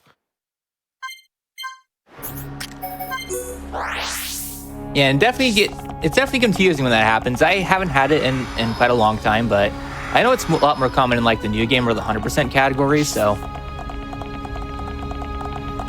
Yeah, so now it's just a little bit more of a, I guess, chill time before things really begin to pick up, because, well, basically the Mechon are about to attack Air-C, trying to get to Prison Island also, because they really don't want to Shulk to release a shackle, so to speak. Yeah, so this is basically kind of a longer section. Typically, I like to take this time to just stretch, because things are going to become a little bit more complicated here in the second half. I'm going to try to get to the ledge and then jumping, and if you jump just right, we land right on the ledge, and we can skip the entire splashdown animation. Nice. Yep, it's just small optimizations over time that really adds up for the time save. Because for a while, the original speedruns, they were like over 3 hours, and then glitchless slowly became sub 3 hours, and now it's like a 254 or something like that. Casual is like a 253 or so, and for the glitch category, it's just because of all the time saved from the fights. The current world record is like a 248 or so. Yeah, 248.21 by Dread, I believe. Yeah. I have a question for you too. It's just because I'm notorious for not being a speedrunner. But when I look at a run like this, this is a 3 hour and 30 minute run. How do you go about like practicing specific sections? You just do like is it legitimate just trial and error? Do you just constantly do the 3 hour runs, or how do you go about that? Well, the thing So though this is, game... well, I guess the funny thing about this game is that it's a little bit harder to practice, because all the areas such as Ether Mines, Mechonis Field, and those areas, they actually all lock off. So the areas that we want to practice, basically we have to go through the run a bit, make a save on one of our limited save slots, and then sometimes you have to override those saves to offset cycles. So it's definitely a little bit trickier to practice. For me, I am notoriously horrible at practicing speedruns. I just do everything as I go. So and for me, whenever I practice this game, it's pretty much what Orf said. the main areas that I've put the most practice into is Ethermine and Connors Field, which are the two most difficult platforming sections, and both those get cut off. So I essentially just made a different profile where I would just keep a save there, not all the setup, but just keep a save there, and then just practice the movement. You get 3 save slots plus a autosave slot, but every time you fast travel or hit a location or anything like that, then it autosaves, so it's not really reliable. Only unless you crash in. Thankfully, Xenoblade Definitive Edition, as long as you don't do armor swap, is pretty stable, all things considered. And I guess speaking of armor swap, mind going into that giant rabbit hole? Yeah, so there's the other side of Arts Inheritance is equipment inheritance. And this is a glitch that was found far after Arts Inheritance. I think it was found 2023-ish. And essentially, this lets us equip different armor to characters that shouldn't be able to equip them. Now, for the most part, this doesn't sound incredibly impactful. Most characters can equip most equipment in the game. And in a New Game Plus category, we don't really care about our armor other than the fact that it needs to have slots. But there are some pieces of armor, such as 7's unique armor, that let you put that have traits on the armor that are usually weapon traits. Most notable of these is the Attack Plus, which usually takes up a valuable weapon slot. In the route that Orf's running, this isn't the biggest deal, but in the Electric Arts route, this kind of becomes a pretty big deal, because we basically are short 1 gem slot because we need to have Electric Plus. So we put that equipment on Shulk using this glitch. So how exactly does this glitch work? Well, whenever you go into the Land of Challenge and perform the time attack glitch and party swap, the other character's equipment is still in your inventory, but it's not equipped to anyone. The game knows that it should be equipped to them, but it's not equipped, so you can go off and sell it or throw it away. And then you can go and pick up a new piece of equipment, specifically either from a chest, enemy drop, or a quest reward. If you buy it from a shop, the game will crash. And then when you enter New Game Plus, that equipment will be put onto the new character. This has pretty limited applications. It's mostly to save equips or to put Attack Plus onto armor slot, into armor pieces. But it does have some use in the run in some of the newer routes. And another funny thing about it is that if you don't have fashion equipment on, the character's body part will just be completely invisible. So you can make some pretty cursed images with that. However, though, there is one major thing to consider, and is that the game gets a little unstable when you do that, such as Juju's Buggy. I'm not for sure, I don't remember what exactly triggered it, but basically, for a while after the armor inheritance was discovered, they try to do runs, get to the Buggy cutscene, and the game just crashes.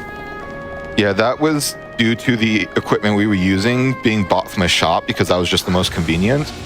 If you get equipment from like an enemy drop chest or one of the giant chests, you won't have that crash happen. And I guess we should also make this disclaimer, better late than never. These glitches do irreversible changes to your save file, in the fact that you lose access to certain arts, such as the Monado arts or other arts obtained through the story. So if you want to play with this glitch yourself, don't do it on your main file. It's perfectly safe to do, just don't do it on your main file because you might lose access to some stuff. Yeah, this is done on my secondary profile. I mean, you might see that my playtime's really limited, but also as a side note, I actually do a little bit of like 100% speedrunning now and again. I mean, it's like a 20-hour speedrun, 20 to 24. So it's definitely a long chunk of time, but yeah, you definitely want to have a secondary save file just for this because of the damage it does do. Yeah, since we can't level up like Cyclone or any of the Monado arts anymore, so it's definitely another reason why it's so hard to set up too. But the glitch itself is actually, well, it's easy to set up, it's just hard to get all the arts that you want for. So now we're heading on into a few of the boss fights here, starting up with Skyray. Yeah, this fight we're just going to be using a Sword Drive, and hopefully everyone else does their thing. Okay. So now we're heading on into what is totally the final dungeon. I mean, it looks final dungeon-y from the distance. We're going up to fight N. Yeah. You have to make this joke in every Xenoblade speedrun. I mean, it's a dungeon that you go through the most in the entire Xeno series. And then when you watch a future Redeem speedrun, you have to ask if they're going up to fight the final boss of this game.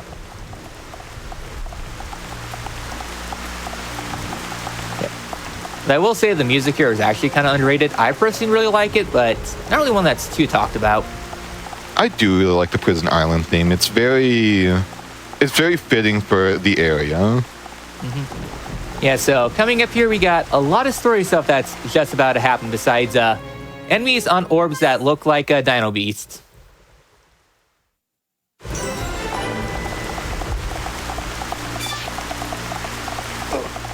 So yeah, so basically we're here on Prison Island to view the vision. Saurian, the Emperor of the Hyantia, is already ahead of us. If anyone who knows their anime or general JRPGs knows where that's going to go anyways. So yeah, so we're taking the express route, so to speak. Yeah, there's a lot to Prison Island that you can see, but really there's no reason to go there right now. So yeah, it's really unfortunate that they made this huge area and you only get to walk through like 2 rooms of it. Yeah. I really hope we get the chance to come back here later and explore more of it. Yeah, hopefully. As of right now, we're on the abridged version. Yeah, so coming up here to the end, basically here for this boss fight on the new game categories, we unlocked Monado 2, which gives us an additional weapon slot for the Monado, and more importantly, lets us hit Face Mechon. So the reason why Face Mechon can't be hurt is that, well, kind of much like the Hom, so to speak, the Monado has the restriction where it can't harm beings of the Bionis, or so to speak, like the Homs, Hyantia, Nopon. And also a Face Mechon. The reason why we can't hurt Face Mechon, revealed in that cutscene, besides a lot of story stuff happen, is that there's actually a Homs in there that have been integrated with Mechon technology. So yeah, so also in that cutscene, it's revealed that Fiora actually survived the Colony 9, but is now a Mechon and does not recognize Shulk or Dunban at all. So it's really when the entire tone of the game just shifts dramatically. I can't believe the Monado was so good they made a second one. Yep, and on our back we actually have the third Monado because the second one wasn't good enough. I can't believe Xenoblade Chronicles 4 confirmed. Ryan, these really have been the Xenoblade Chronicles. Oh my god! Oh! See, that joke worked on you because you haven't seen it every time there's Xenoblade news.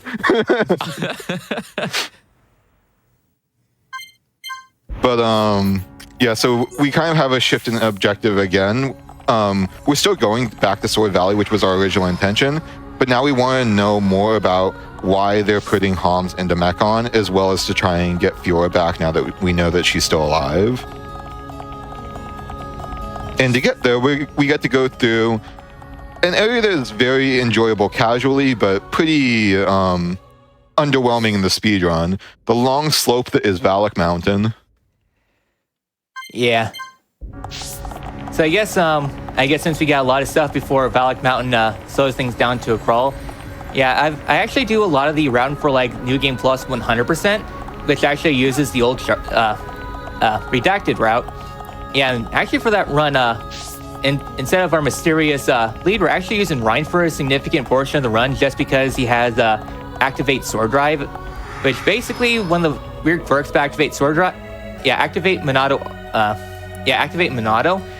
is that basically you can activate at any range, so we end up cleaning up enemies from super far away that's required to fight, just by the proxy of just being so far out of the way, and any enemies that come with the fight actually don't see us at all because we're just outside of their aggro range.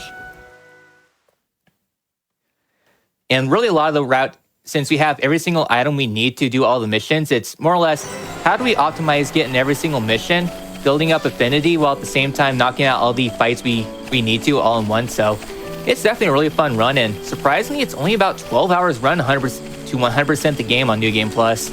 And that's like doing all the side quests, all like 493, defeating all like 155, 100. It was like 170 unique monsters. Yeah, that's it. I think it's 150. I'm trying to think because you need to have 255 affinity coins. And you get 255 minus 99, 156. Yeah, that. 157 because you don't get one for the first level. Okay. It's too early in the day to do math. I did a lot of math in college. I should be able to do this simple subtraction. Same here. Yeah, someone have a physics degree, and yet now I can't really do simple math.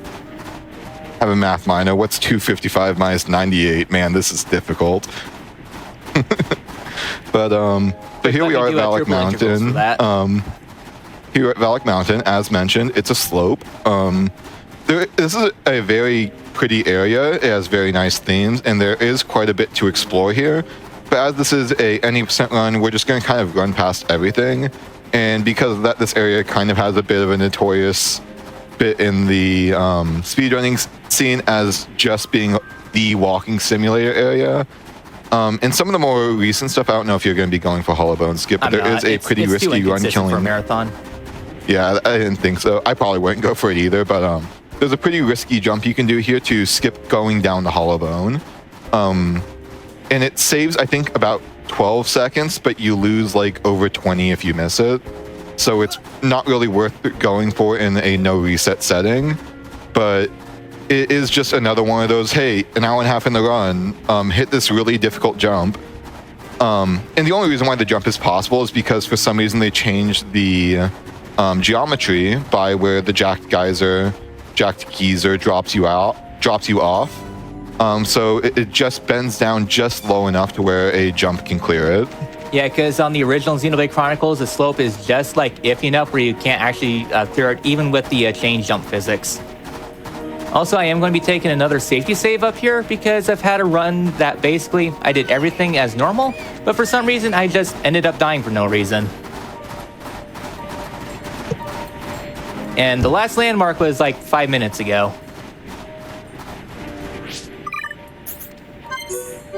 Anyways, I am going to try to go for the ball right here. Cool. Yeah, if you land on the pillar just right, you can actually save a lot of time with the landing animation. So here inside the ice physics, this is the most ridiculous ice physics in nearly any game, but we want to make sure that we hug this corner pretty tightly because if we go too far out, there's actually a little bit of a slope that extends out, and if we hit that slope, then we just end up flying to our deaths. It's one of the weird geometry perks with this game.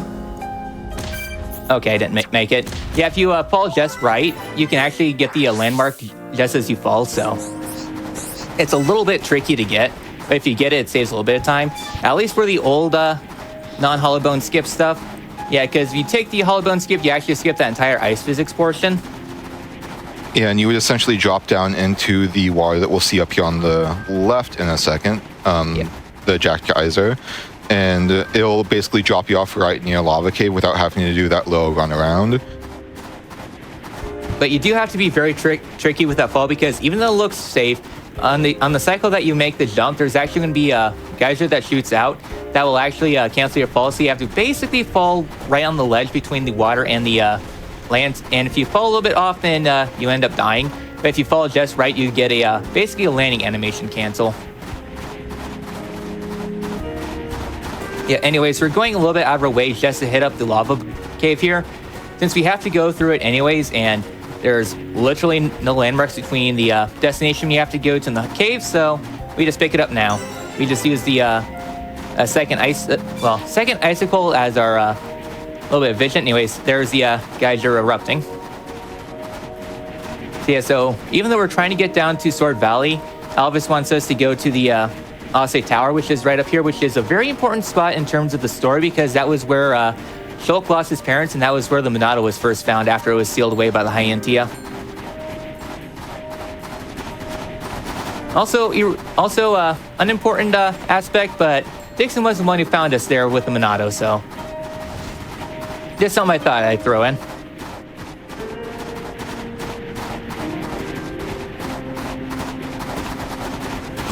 Yeah, so this is basically at the portion of the game where things really begin to pick up, because after this, every single area is going to have a lot of moving components to it, so this is basically the calm between the storms.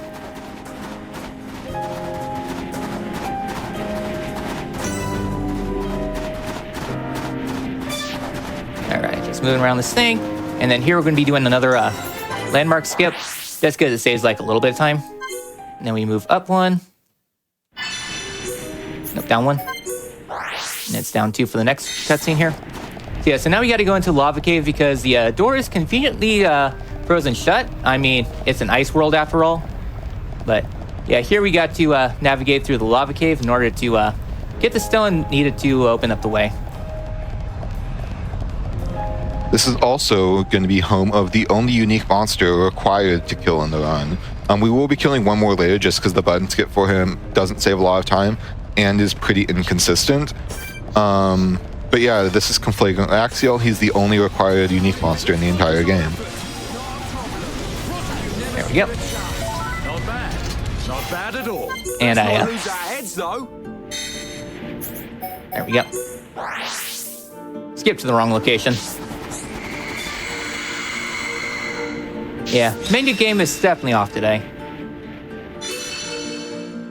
Yeah, and a lot of the time that you see Orf skip traveling to a landmark that he just unlocked, it'll basically skip a little bit of movement, and because they made skip travel so fast in this game compared to the original, there's, I think, 5 or 6 places in the run where you can do that to save about like anywhere from like 0.2 to 1 second, which they're small time saves, but they definitely add up, and you might as well go for them in a long run like this just to save that little bit of extra time.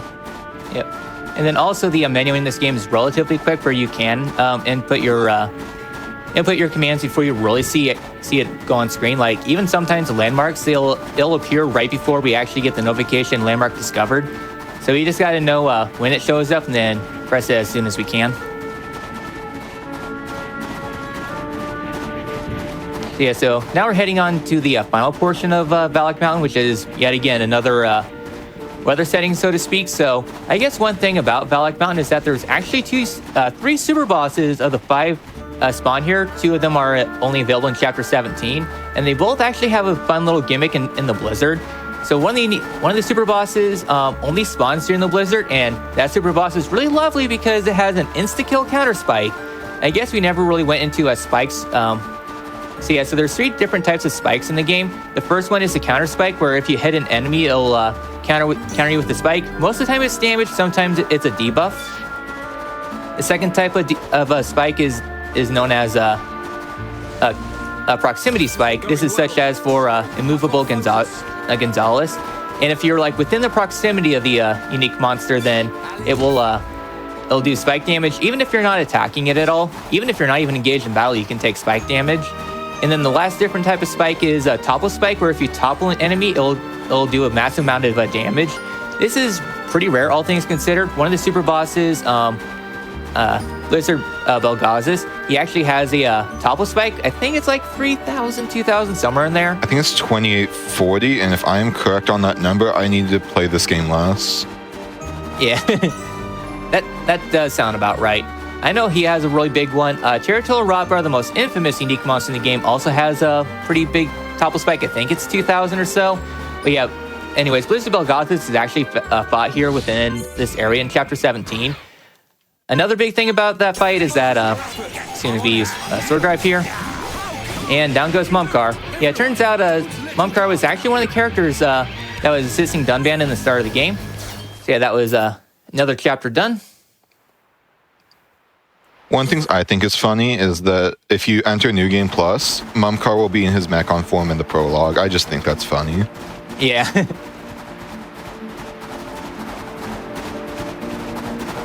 Yeah, at that point, you already know, so no point in hiding it at all. So with this all done, we're actually done with Mahionis for quite a long while, actually. So now we're heading on into the Mechonis portion of the run where, spoiler alert, there's a lot of Mechon. Makes sense since this is their home turf after all. But yeah, one of the big things about Mechon is that they use basically normal Ham's weapon does nothing. Instead, we have to use anti-Mechon weaponry or Shulk's enchant. So one of the big things about the new game categories, they opted to use enchant strats more. But for a while, they actually used anti-Mechon weaponry. So you had to basically route your money in such a way so you can be able to afford a lot of the weapons. Just so that way you can deal a lot of damage to the Mechon without having to spend enchant resources. Yeah, and this is where one of the big differences between OG and DE comes in terms of the route, where for new game categories, if you have save data for the Xenoblade 2 on your console, you can accept a 100,000 starting gold, and pretty much all of that, we spent a little bit of that early on art books, but pretty much all of that gets spent here in the run, where you do things like buy Engineer Belt for Earth Cloak, as well as those anti-mechon weapon. I think that they still buy one in the route, but for the most part, that's been routed out just in order to make money, spend money elsewhere, and also not need to pick up as much stuff to sell here. Yeah, so here we get a pretty long load here as we're beginning the process of traversing Sword Valley. Personally, I really like Sword Valley. I think it's one of my favorite areas in the game, just because there's two different ways we can tackle the first portion of the area. We can either take the low road or the high road, and both have their advantages and disadvantages, especially if you're playing casually. If you're playing, if you're at a low level, there's a lot of enemies on the lower level that are really dangerous, primarily the fortress units. They're basically gigantic enemies that you would basically see in like Xenoblade X that you can only fight with skells. Well, outside of fancy ground combat. But there's also the high road, which is a lot slower, but you get to deal with less of the annoying enemies. You were doing another skip travel to get Fortress just because the landmark is just that massive. So heading up here to press buttons. The main premise about Sword Valley is pressing buttons to lower gates. There's three gates we have, two gates we have to lower. There's a third gate that you can lower. However, though, that just leads to a very powerful unique monster that gets locked off. Basically gets locked off right as soon as you're at the level that you can actually fight it reasonably. So yeah, so you can take the pathways up to the higher level. We'll be taking the low road just because it's A, faster, and B, well, also faster. But we do take the high road at one point for a shortcut. I see. After one of these, I believe it's two gates from now, we'll go up on the pathway because it lets you kind of cut across a corner and drop down into the main central area of this part of Sword Valley. But yeah, the Fortress unit, the big enemy that we just passed, they're actually really unique because they have different AI depending on what elevation you're at. If you're at the low elevation, it's more than likely going to be using like Titan Stamp, which is a very powerful art. If you're on the high road, it's more likely to use its ether-based art, which is a little bit safer, but at the same time, the AI does not want to cooperate anyway, so it's a give and take situation there. These enemies are also extremely unique in that they are the only enemy in the game with a positional modifier to how much damage they take. If you are above them on those higher paths, in addition to them not using Titan Stamp or Mega Flamethrow as much, you also deal double damage to them.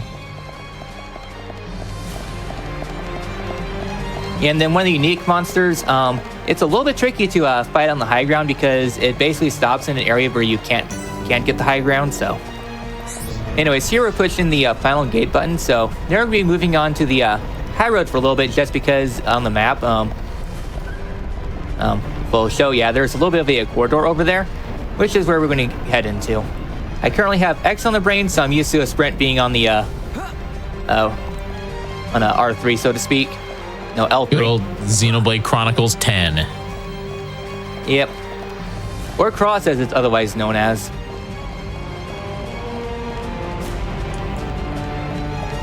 Yep, just waiting on Xenoblade 4 through 9. Orphe, what's is this your favorite of the franchise?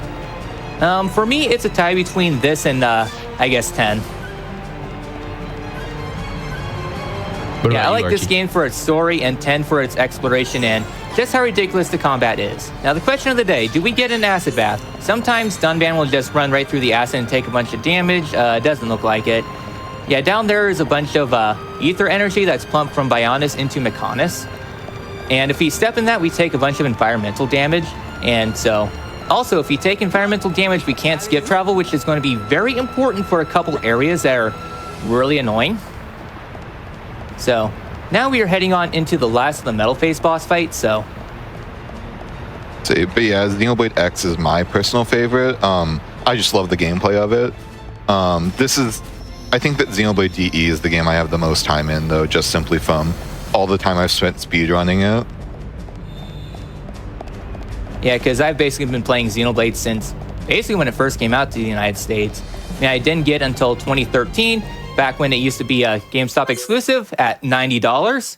And basically every single version of Xenoblade I ended up buying at one point or another. You know I love this game because I bought it 4 times. Also, can we get "not like this" is in the chat? Because when Metalface dies, one of the quotes he says is "not like this." Yeah. Chat. What's your favorite Xenoblade game? That's my question.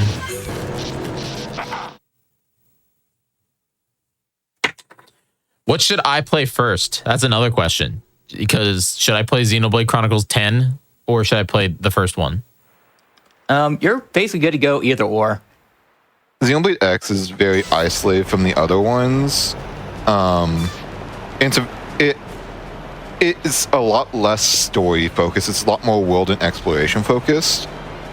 And combat focused. The combat in that game is very cool. If you want a story experience, playing one of the numbered ones, you'll find a bit more. Anyways, here we're just falling down to the bridge below because this is the fastest way across. Because now that we've dealt with Metalface, now we need to head on into Galahad Fortress, which has basically been one of the main destinations through the entire portion of the game. Yeah, and plus the Xenoblade games are pretty time-consuming also. Like for me, I play through the games pretty quickly, especially if I do 100% speedruns. The longest Xenoblade speedrun is actually Xenoblade 2 for 100% just because of a couple side quests. Mostly Merc missions just taking up a lot of real-life time. For 100% New Game Plus, it's actually a Xenoblade 3 that takes the longest because there's a lot of walking. In fact, Bearing Her Soul, which is one of the most time-consuming side quests, casually can take people over 24 hours to beat. If you focus on the quest entirely, it can actually be completed in 4 hours. Wow. I've done that quest way too many times for my sanity.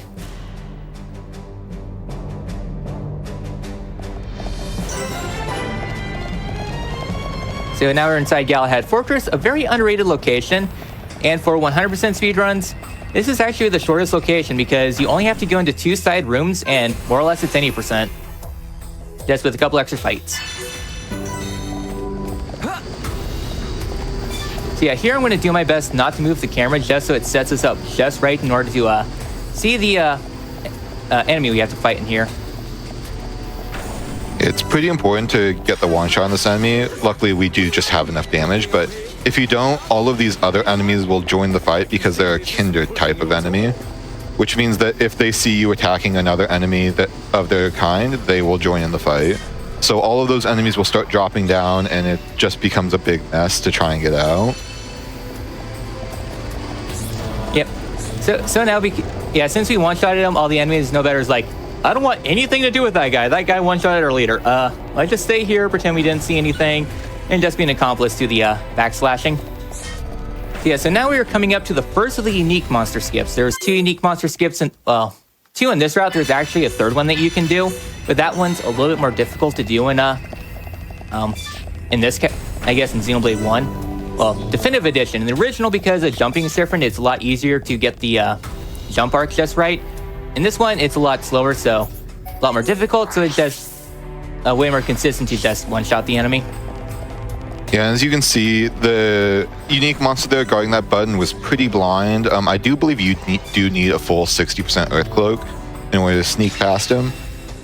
But that's kind of... We're going to be seeing one more button skip like that later where the enemies just don't quite have enough vision to fully encapsulate the radius if you have enough Earth Cloak.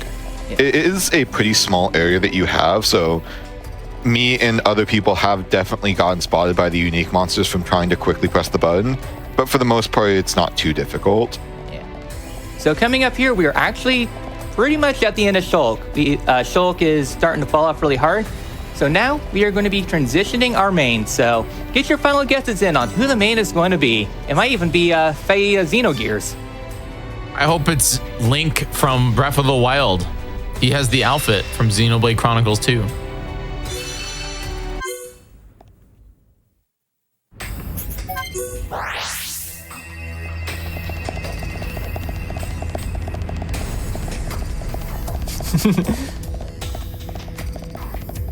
Yeah. It I hope definitely it's is a Elma. really good I've been game. playing that game recently. I've heard that she's pretty cool. And yeah, since Definitive Edition has a lot of I've heard that changes, if Xenoblade X anyone is a wants pretty to good game. get in on the early routing, you can go ahead and join in the fun. So, Rhine Time Baby, Emeralda. All right, so avoid the ether. Okay, I was afraid I was actually going to go take an ether bath. So here we're just going to move just out of the way, get behind the unique monster, and now we are switching. To anyone who has said, Charla, you are correct. This is the Charla route. We were actually controlling Charla, who is historically one of the worst RPG members in gaming. And we're using Charla as the main. Because Yay. Charla has a lot of interesting quirks that makes her actually super, super good for New Game Plus. But sadly, we have to get through probably the hardest fight for Charla. All right, go ahead and focus. This is our target. Yeah, so the reason why this fight is so difficult, we're going to try and spread out our damage using Monado Buster to try And they, and basically get position really collaterals on horribly. these enemies while we have Ryan try and kill one of them for us. One heal bullet coming right up. Yeah, the movement of the enemies in this fight is technically determined by what you do, but generally speaking, it's pretty random and difficult to control. So, to discuss why we're using Charla, because I'm sure that that is a question that a lot of people have, the main thing holding Charla back is that the arts that she has are bad. The animations are pretty good, but her default arts are bad. So, with this route, we don't need to use her arts, so we can just give her really strong arts like Buster that she has fast animations for, and then spam those. There's another reason why Charlotte in particular is so useful and is pretty much a requirement in almost any route, and that is that because she has a rifle, she has a skill that increases ranged arts by 5 meters. With this, in one of the later fights, she is the only character that can spam Cyclone to kill all 3 of the required adds. So she is almost exclusively required for routes of this game to be fast. There's technically, you can use the prologue Dunban Buster, which has the same range, as well as then finishing off the other 2 with Cyclones, but Charlotte is still the fastest for that fight, and it is by a pretty substantial amount. And also, Charlotte is really interesting when it comes to arts inheritance.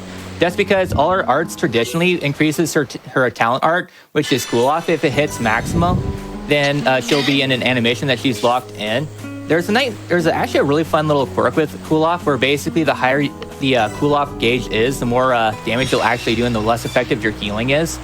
But the fun thing about this thing is that we use Magnum Charge, which depletes your entire talent gauge, Monado Arts, which also decreases your talent gauge, and all those combined, we never have to worry about cool off because cool off naturally cools off from not using any of Charlotte's arts. And additionally, the final reason why Charlotte is really good is that her weapons just are really strong. Her weapons have... I think that she has the second strongest weapon in the entire game, just behind the Monados. So she has very powerful weapons, which further boosts her damage, as weapon attack matters a lot for how much damage you can deal in this game, as well as having a strength boosting tree and a good enough base strength stat where she's just, with her fast animations, she ends up outclassing even Dunban, who's the second fastest in terms of single target DPS. Hence why we said the fabric of our reality is going to shatter. Because yeah, Charlotte is the main. But And we've finally gotten our 7th party member, so I guess we can stop calling her 7 and say that it is Fiora. She has rejoined the party. She's unfortunately not going to be useful during this run because her arts and animations are just so incredibly long. But there will be one fight where we're required to fight as her, so we will be seeing a little bit of her there.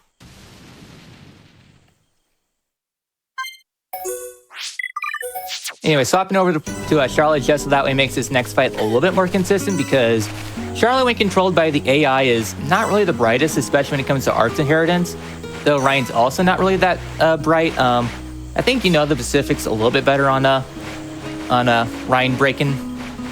Yeah, I can talk a little bit about how AI and why Ryan breaks. So, obviously, the characters in this game aren't given special AI for how to use arts that they shouldn't have. So the game just kind of tries its best and treats them as the art that they think it is. So one of the things you might notice is Double Wind uses Slit Edges animation. Buster uses, I believe, Heal Bullet or something.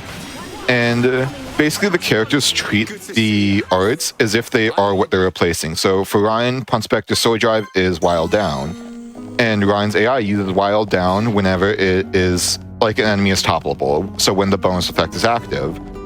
So whenever if there is no bonus effect to be active, he thinks it's always active. Got knocked down. Oh, yo, the Antophel blessed run. It is a blessed run. But so Ryan will always spam Punspector Sword Drive at the start of battle. That's the main thing he wants to do. After that, though, Ryan will typically just kind of stop doing things. He won't even auto attack. And basically the reason for this is that we have Punspector Sword Drive over his talent slot. And the AI gives Ryan a very high priority to use Mad Taunt, which is his normal talent art. However, he can't do that with Punspector Sword Drive over it. So he sees that he has talent, wants to use it, and then just kind of locks up because he can't. There's a few other interesting applications of this in the other route, where for that fight that we switched to Charla for in the little hallway back there, the other route uses Shulk on AI to basically one-shot the wave because the AI sees Magstorm as enchant, so he sees he has full talent and that he's in a fight with Mechon, so he just uses it instantly. I think that's about it for the AI weirdness within Arts Inheritance. Anyways, say hi to Ricky because we're actually going to be controlling this party for quite a long while, actually. About halfway through the through the rest of this area and into the next area. Just because we're going to be wanting to have this party for an elevator state for quite a while, actually. So we don't... Oh, go ahead. Yeah, so basically the main premise of Chapter 12 is that the entire party is all split up. So we have to go reunite everyone, and now finally, everyone's reunited, so Chapter's already done. Chapter 12 is definitely a nice breather chapter because things are going to be a lot more interesting because here we meet Mikkel, who is Egil's father, and Mikkel wants us to kill Egil, so because Egil is kind of going extreme. Yeah, Egil is the one who's in the Golden Face Mechon and is essentially trying to wipe out life on Bionis because of what Zanza, the giant that we saw at the top of the Mechonis, did to basically wipe out and do a lot of damage to the Mechonis people, the Machina. So I guess since we got a little bit of quiet before things really increase, what would you say would be the best and worst characters for Arts Inheritance now that everyone's together? 7 is definitely the worst. She has a few niche applications with things like Lariat and Mind Blast mapping to the Final Cross animation, as well as some talent jank. But generally, her animations are just extremely slow, which makes her basically never used. For the best, it kind of depends on what you're going for, but I would say generally speaking, it's probably Charla.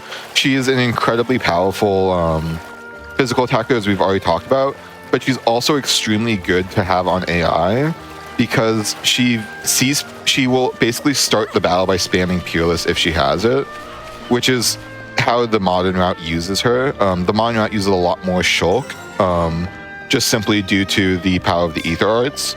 But whenever we in combat, we like to use Charlotte on AI with Dunban player controlled because of her spamming Peerless, which makes Ryan's opening Punspector Sword Drive even stronger. So she's both good player controlled and on AI. Ricky's another one that's pretty good sometimes, and in certain situations. A lot of the time attacks use Ricky, actually. I don't think he's using that many now. I think some of them have been rerouted to Shulk. But Ricky is really good just simply because of the power of spamming Final Cross with Hero Time Ether boost up.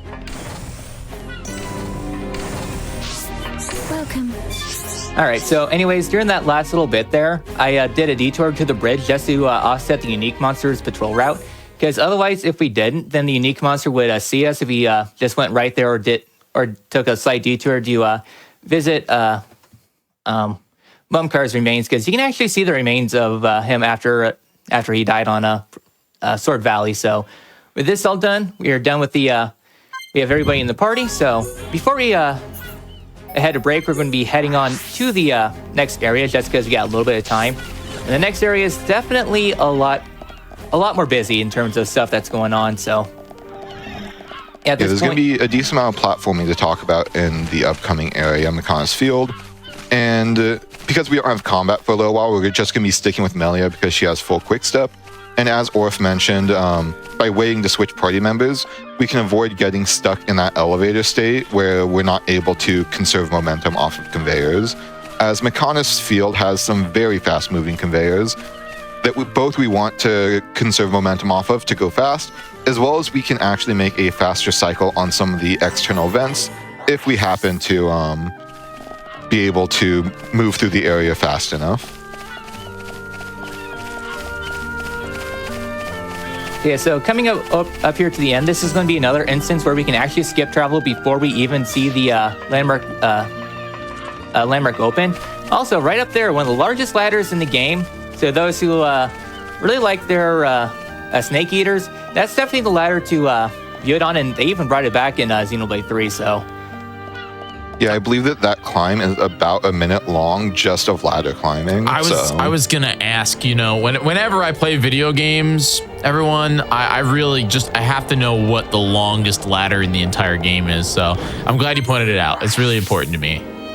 Yep. Anyways, there was the landmark that we skipped there. Basically, as soon as you see the light turn green, skip travel there and you're good to go. So yeah, so now we are done with... now we are done with the Fallen Arm, so we'll be heading on to the best theme in the game. As soon as we're done transitioning, I'll pause the game and then we'll go on break before things really begin to take off. All right, so good to go on break. All right, we're gonna take a quick break. One more break of this run. This is a doozy, but we got this. We'll be back in about 5 minutes. Don't go anywhere. In fact, when we are gone, I want you to go over to youtube.com/gamesdonequick. You can check out all the VODs of a bunch of different shows that we do here on the channel, including Back to Black and Frostbite Tales. I can't read. My brain hurts. Everybody, go check out our YouTube channel, !YouTube in the chat. You can check out all the events. We'll be right back. Don't go anywhere.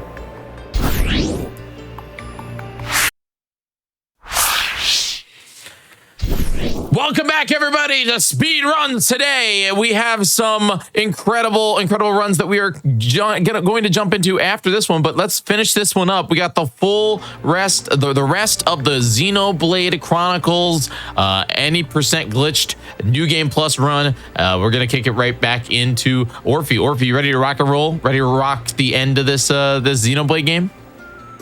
I am really feeling it. You're really feeling it. All right, whenever you're ready. All right. 3, 2, 1, let's jam. All right, so welcome to Mechonis Field, which is going to be the most technical area in the speedrun, just because there's a lot of moving parts. I'm not just saying because there's a lot of platform cycles, elevators, conveyor belts, and all that stuff, but this area is definitely a very mechanical field. Like, when you think of field, you think like big grassy area like the Gaur Plains, but here Mechonis Field is just one big old factory level, so to speak. So, yeah, not only whereas that, Ether Mine was a very vertical area that we needed to descend, same with Valak Mountain.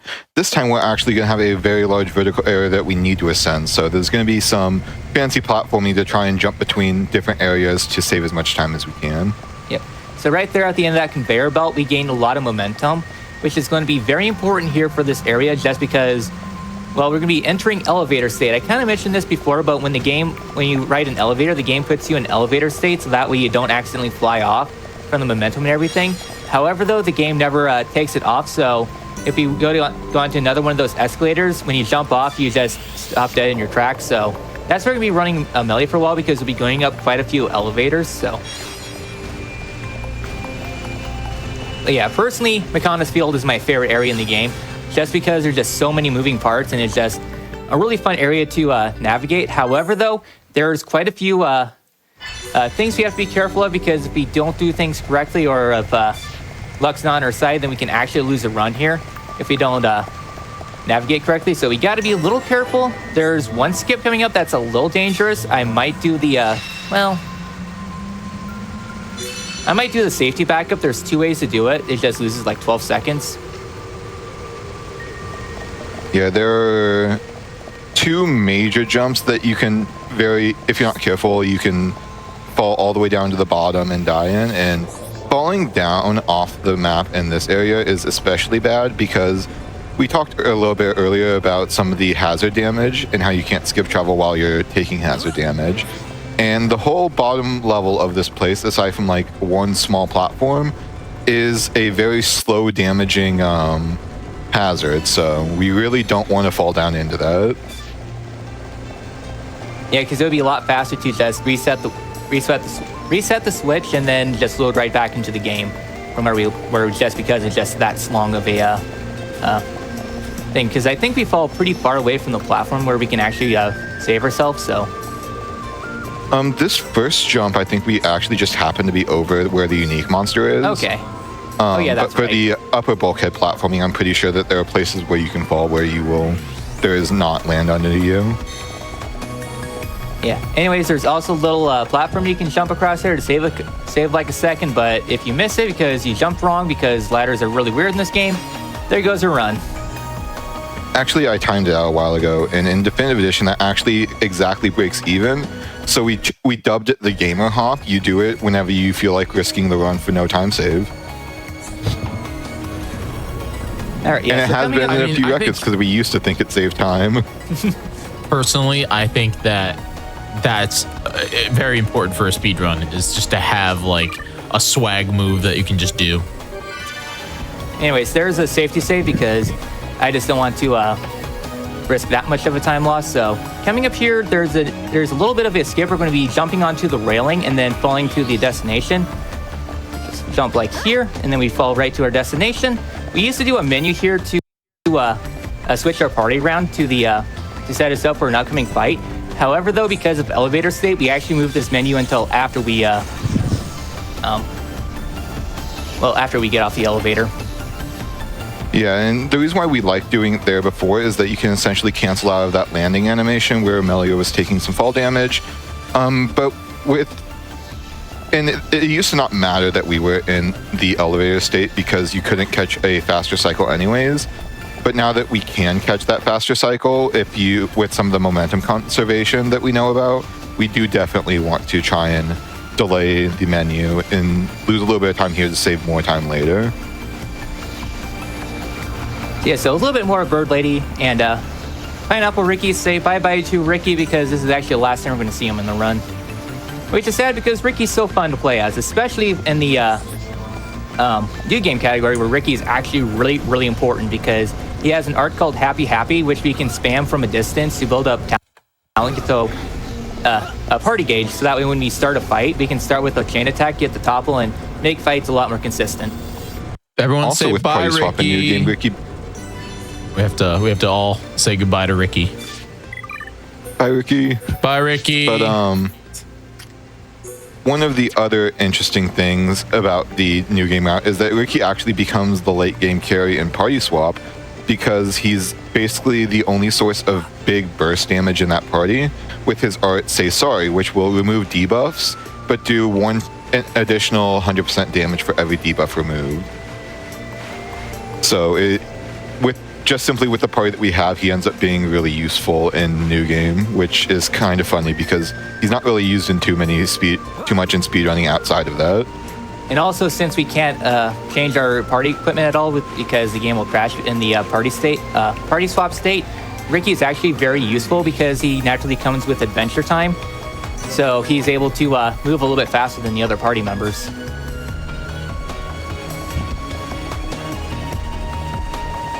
Yeah, because that's he have a Metal Face, which is basically you fight a level 99 version of Metal Face using Dunban, Charlotte, and Ricky, which we actually really do not want to set up for party and for Arts Inheritance because Dunban, Charlotte, and Ricky are all really, really good. So instead we use Dark Dream.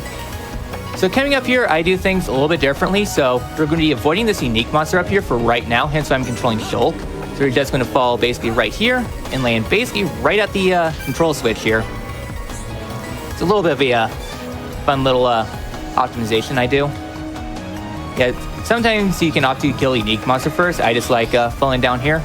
So we're controlling Shulk because basically all the super powerful arts like Mind Blast, Monado Buster, they have an area of Cyclone. So we don't want to activate any of those. So instead, we're just going to be walking up behind a target Arca. We're going to use this, followed up a Sword Drive and a Backslash, and this should be okay. We managed to get the one shot. Yeah, if you also call your allies to you because you really don't want them to be getting involved in that fight because they'll typically spam some AoE art which will aggro all of those ads. Especially and that can lose a lot of time. Peerless. Peerless is the main one. Yeah, Peerless is the big thing that will draw aggro that they'll use. Dunban might also use some of the other AoE arts that we just have on him that can collateral them. But basically, just keeping those enemies out of the fight is the main reason why we want to use Shulk here over Charla or Dunban. So anyways, here we're going to see the advantage of getting rid of the elevator state because we can actually preserve our momentum a lot further after that jump. Otherwise, we'd be just at a standstill. So now we're on the outside of this place. There is a save load that you could do to save some time if you don't get a good cycle, but it's not 100% consistent because sometimes I'm able to nail and other times not so much. Looks like we're going to miss the cycle, but that's okay. Yeah, and the big thing that was kind of found was that kind of made that faster cycle achievable was that that second jump that Orf did off the conveyor, we actually get so much momentum off that even though we lose a lot of momentum after landing before we're able to jump again, you can still carry some of it into a second jump, despite jumping typically being slower than walking in this game. Yeah, here we actually got to be a little precise with our movement because we're going to barely make this next cycle for the steam vent right up here because there's two of them that are cycle based. We just want to make sure that we hit the second one, otherwise we'll lose a lot of time. It looks like they were good. Yep, even though it looks like that the animation is gone, we can actually just barely make it here. So, whee! Also, there's a funny slope on the right that you can, with enough quick step, run up. It's not faster, but it is just like a silly thing. And I think that in OG, there was, I don't think it's faster for New Game Plus, but for getting, if you want to get into the refuge there, running and jumping up the slope is faster than going around. Yeah, because it's basically ice physics on that slope there. It doesn't look like it, but it's actually ice physics.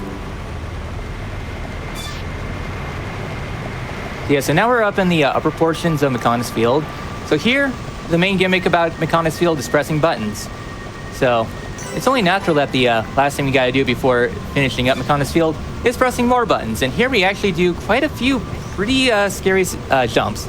If you don't jump right, then we go all the way down to the drink.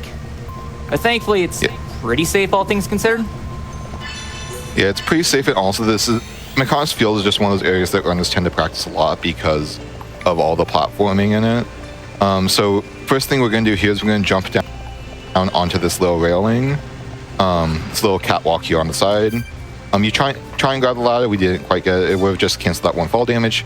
But here we're going to walk off and drop all the way down to this little cylinder here. If you don't land on that cylinder, this fall will kill you. And if you walk off the side of the platform instead of the far end that Orf walked off, you will also die even if you land on the cylinder for some reason.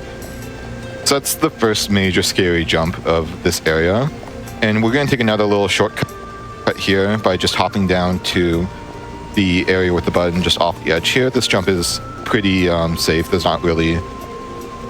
Yeah, you have more than enough space to make this one.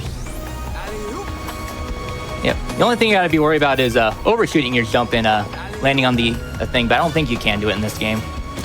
I have never had that happen, and I've done a lot of runs of this, so I assume that you can't in this. Can you do that in OG? I think it's a little close. Because I know that the jump physics in DE and the original are actually really different. Like in the like in this one, it's slightly more vertical, but in the original, it's definitely a lot more horizontal. So you gain a lot more momentum just jumping. So yeah, so we skip travel back up just to avoid backtracking, and we're gonna have a bit more of scary jumps here.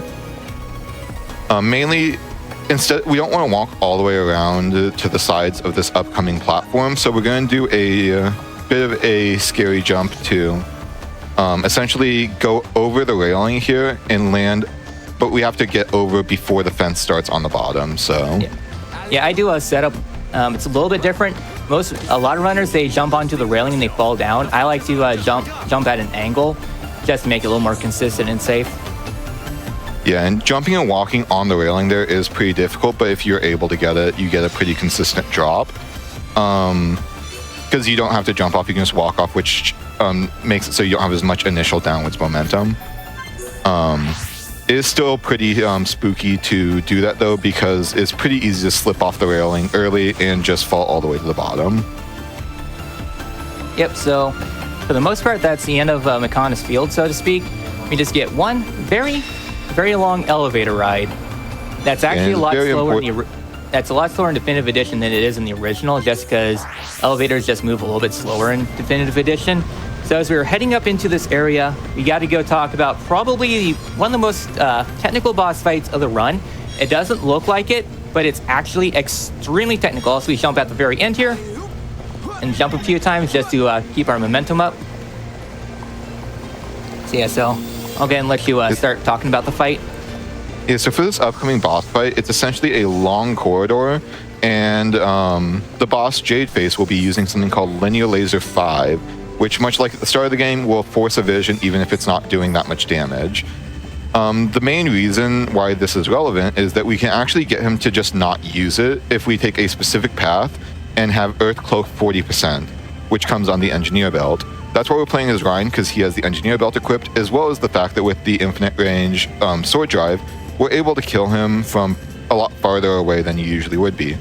So whenever we get into this fight, Orph is going to walk a specific line and end up behind a barrier whenever Jadeface spots us, and so it'll be timed perfectly so that when we pop out from behind the barrier, he will, instead of using Linear Laser, will be in range for him and on cycle for him to use Quick Cannon instead, which does not give a vision. The other way that this fight can be a little bit messy is that if you accidentally target one of the other enemies in the fight instead of Jadeface to use your Pun Spectre sword drive, you'll lose the first attack plus boost, which means that it will take multiple hits to kill him, which does cost quite a bit of time within the context of the run. I think it's only like 10 or so seconds, but in a run like this where you're really trying to optimize it down as much as possible, it's a pretty decent time loss. Also, another fun thing that you can do with the fight is that if Jadeface sees you immediately and you get hit by him, you can actually you'll get a vision, then you can actually lock onto Jadeface all the way down there. So it's kind of hilarious where he fights you, and then by the time then you can just spam Activate Monado literally across the entire field. Anyways, these guys, they suck because they can actually bind you. So I was not wanting to be seen there, but they can actually see you. So with this, we're going to be going across this barrier. Okay, let's go ahead and just wait until we lock onto Jadeface. There we go. Yeah. And we defeated him before we took damage. And like Orph mentioned, if you do get sniped out from the start, I believe that was actually a strat for a little bit, but it ended up being, I think, about 6 seconds slower than actually just running down the field because of how long visions are in this game.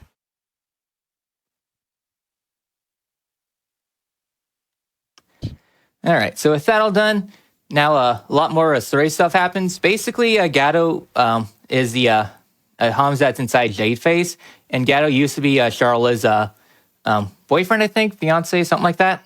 Fiance. Yeah, fiance, who died protecting Colony 6. Turns out he's alive, and his memory wipe is a lot more powerful than, because Mumkar, he could basically retain all his memories.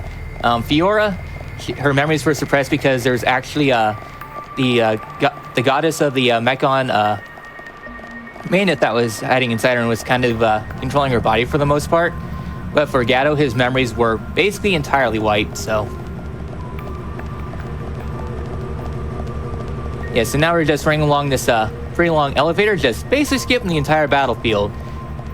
So yeah, so if you, casually, you just basically have to go across the entire field, weaving back and forth behind the barriers, trying not to get annihilated by Jadeface. It's a pretty cool fight concept, but it can be a little bit of a pain in the butt when you use this quick cannon. Anyways, we skip travel there to skip the barrier lowering, so with this all done, we are now done with the Mechonis Field. So now we're heading on into Central Factory, which isn't nearly as technical as Mechonis Field, but still has a few quirks in it, mostly with a few boss fights towards the middle portion of the dungeon. So, yeah. And just a fun fact about this game, the loading screen after beating Jadeface, after we deny the save, that is the single longest loading screen in the entire game. I think it's about 20 seconds. Yeah, just because it loads Sword Valley, because it's showcasing that the colony force, which is basically the armies of the Napon, the Hyantia, the Hyantia and the Homs all joined forces to take the battle to the Mechon, so they're starting their charge across Sword Valley. So yeah, after you beat Jadeface, Sword Valley and Galahad Fortress all get locked off. And this is something else that you're going to see us doing quite a bit in Central Factory, where whenever we're riding elevators to landmarks, we're pretty much always going to skip travel out of them because it saves time on both the elevator stopping and the barrier around it going down, as well as moving us a bit closer to where we want to be. Yep, so while there are some elevators over here, some escalators, we're not going to be getting rid of our elevator state just because we don't get a lot of momentum from these anyways, for one. And for two, for the next 3 fights, we really want to have Ryan just because of his Activate Monado just having so much range. Yeah, this next portion is going to be a lot of us running around and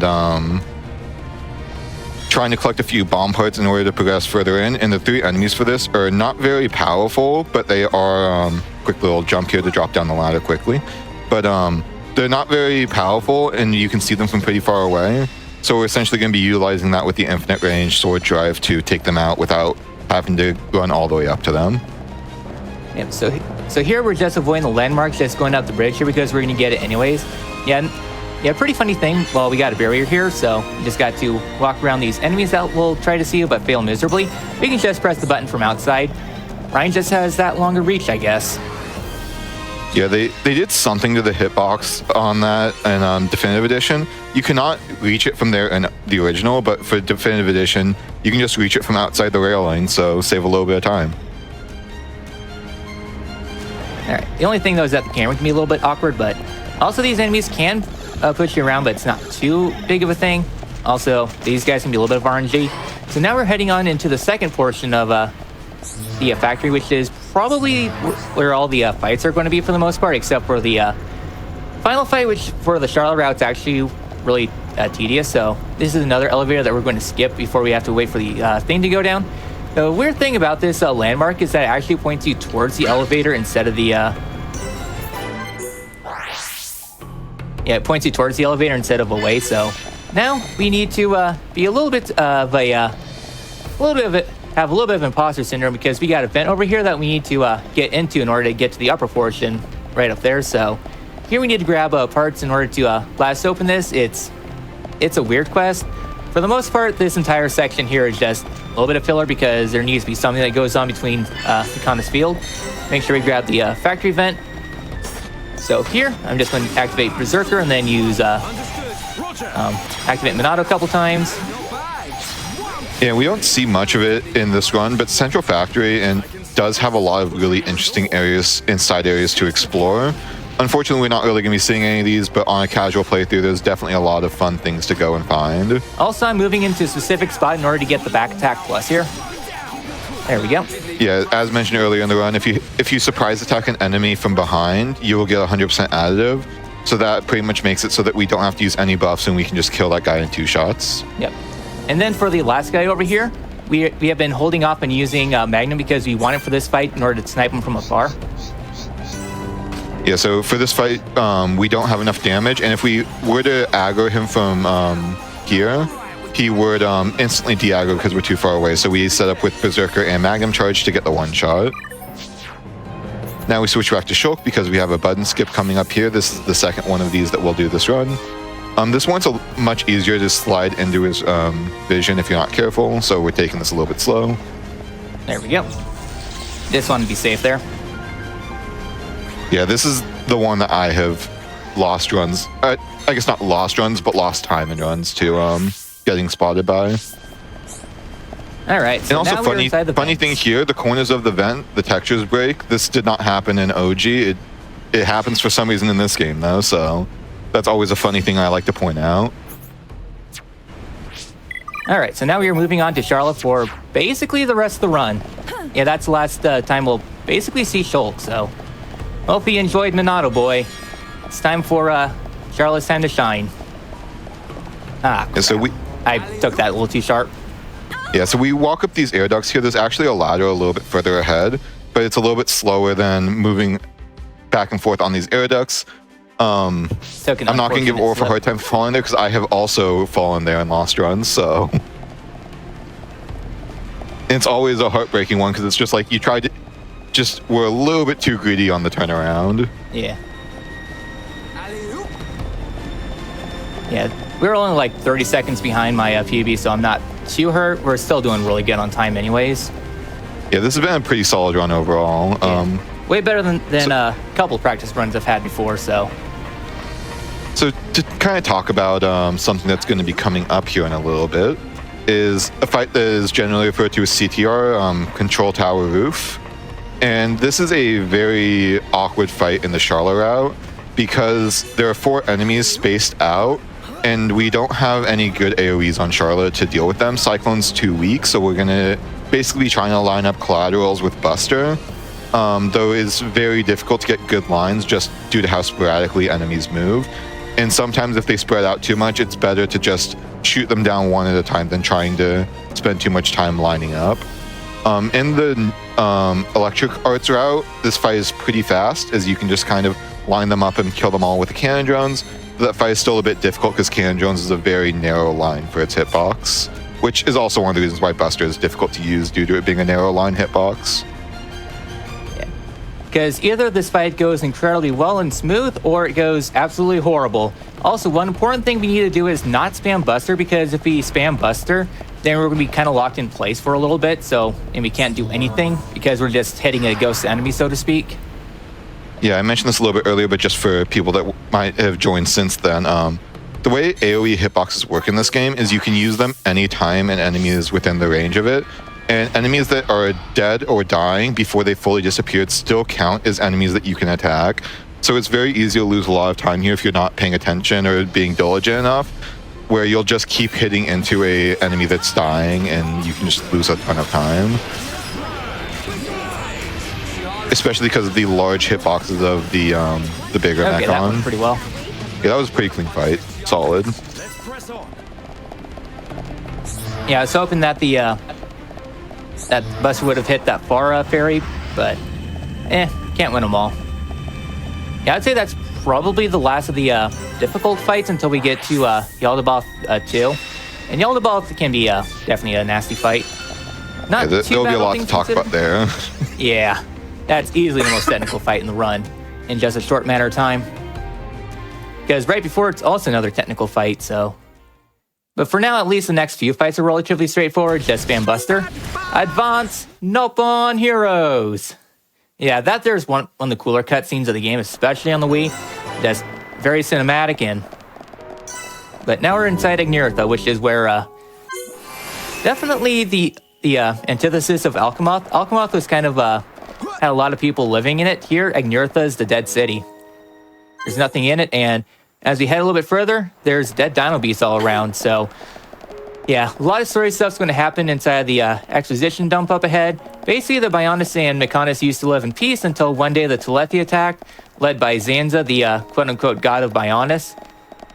And basically after that point, Egil was on a big ol' started his revenge plot against the alternate Titan, so.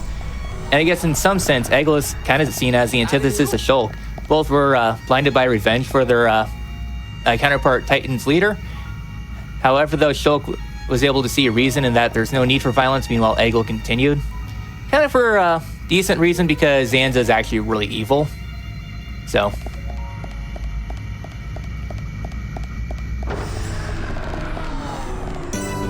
Alright. So in terms of, I was going to say, in terms of progression here, we're going to have to hit 4 switches to open a teleporter.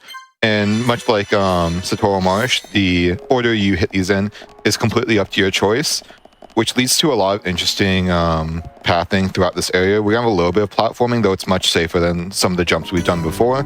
Well, I think that... Oh, go ahead. Well, you say that, but one of the jumps I've actually somehow managed to clip, so. But yeah, This area is I have failed a jump here before, so you definitely can still fail them, but they generally are not as dangerous as some of the earlier ones. Yeah, and the landmark is like right before the jump anyway, so.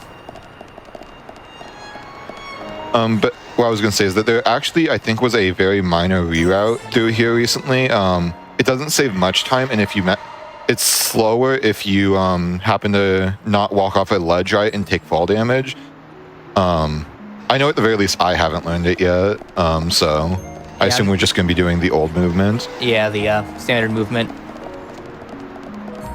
Essentially, walking off that little pathway before is kind of the new movement, which saves you from a little bit of basically it takes you in a more linear path to this next one.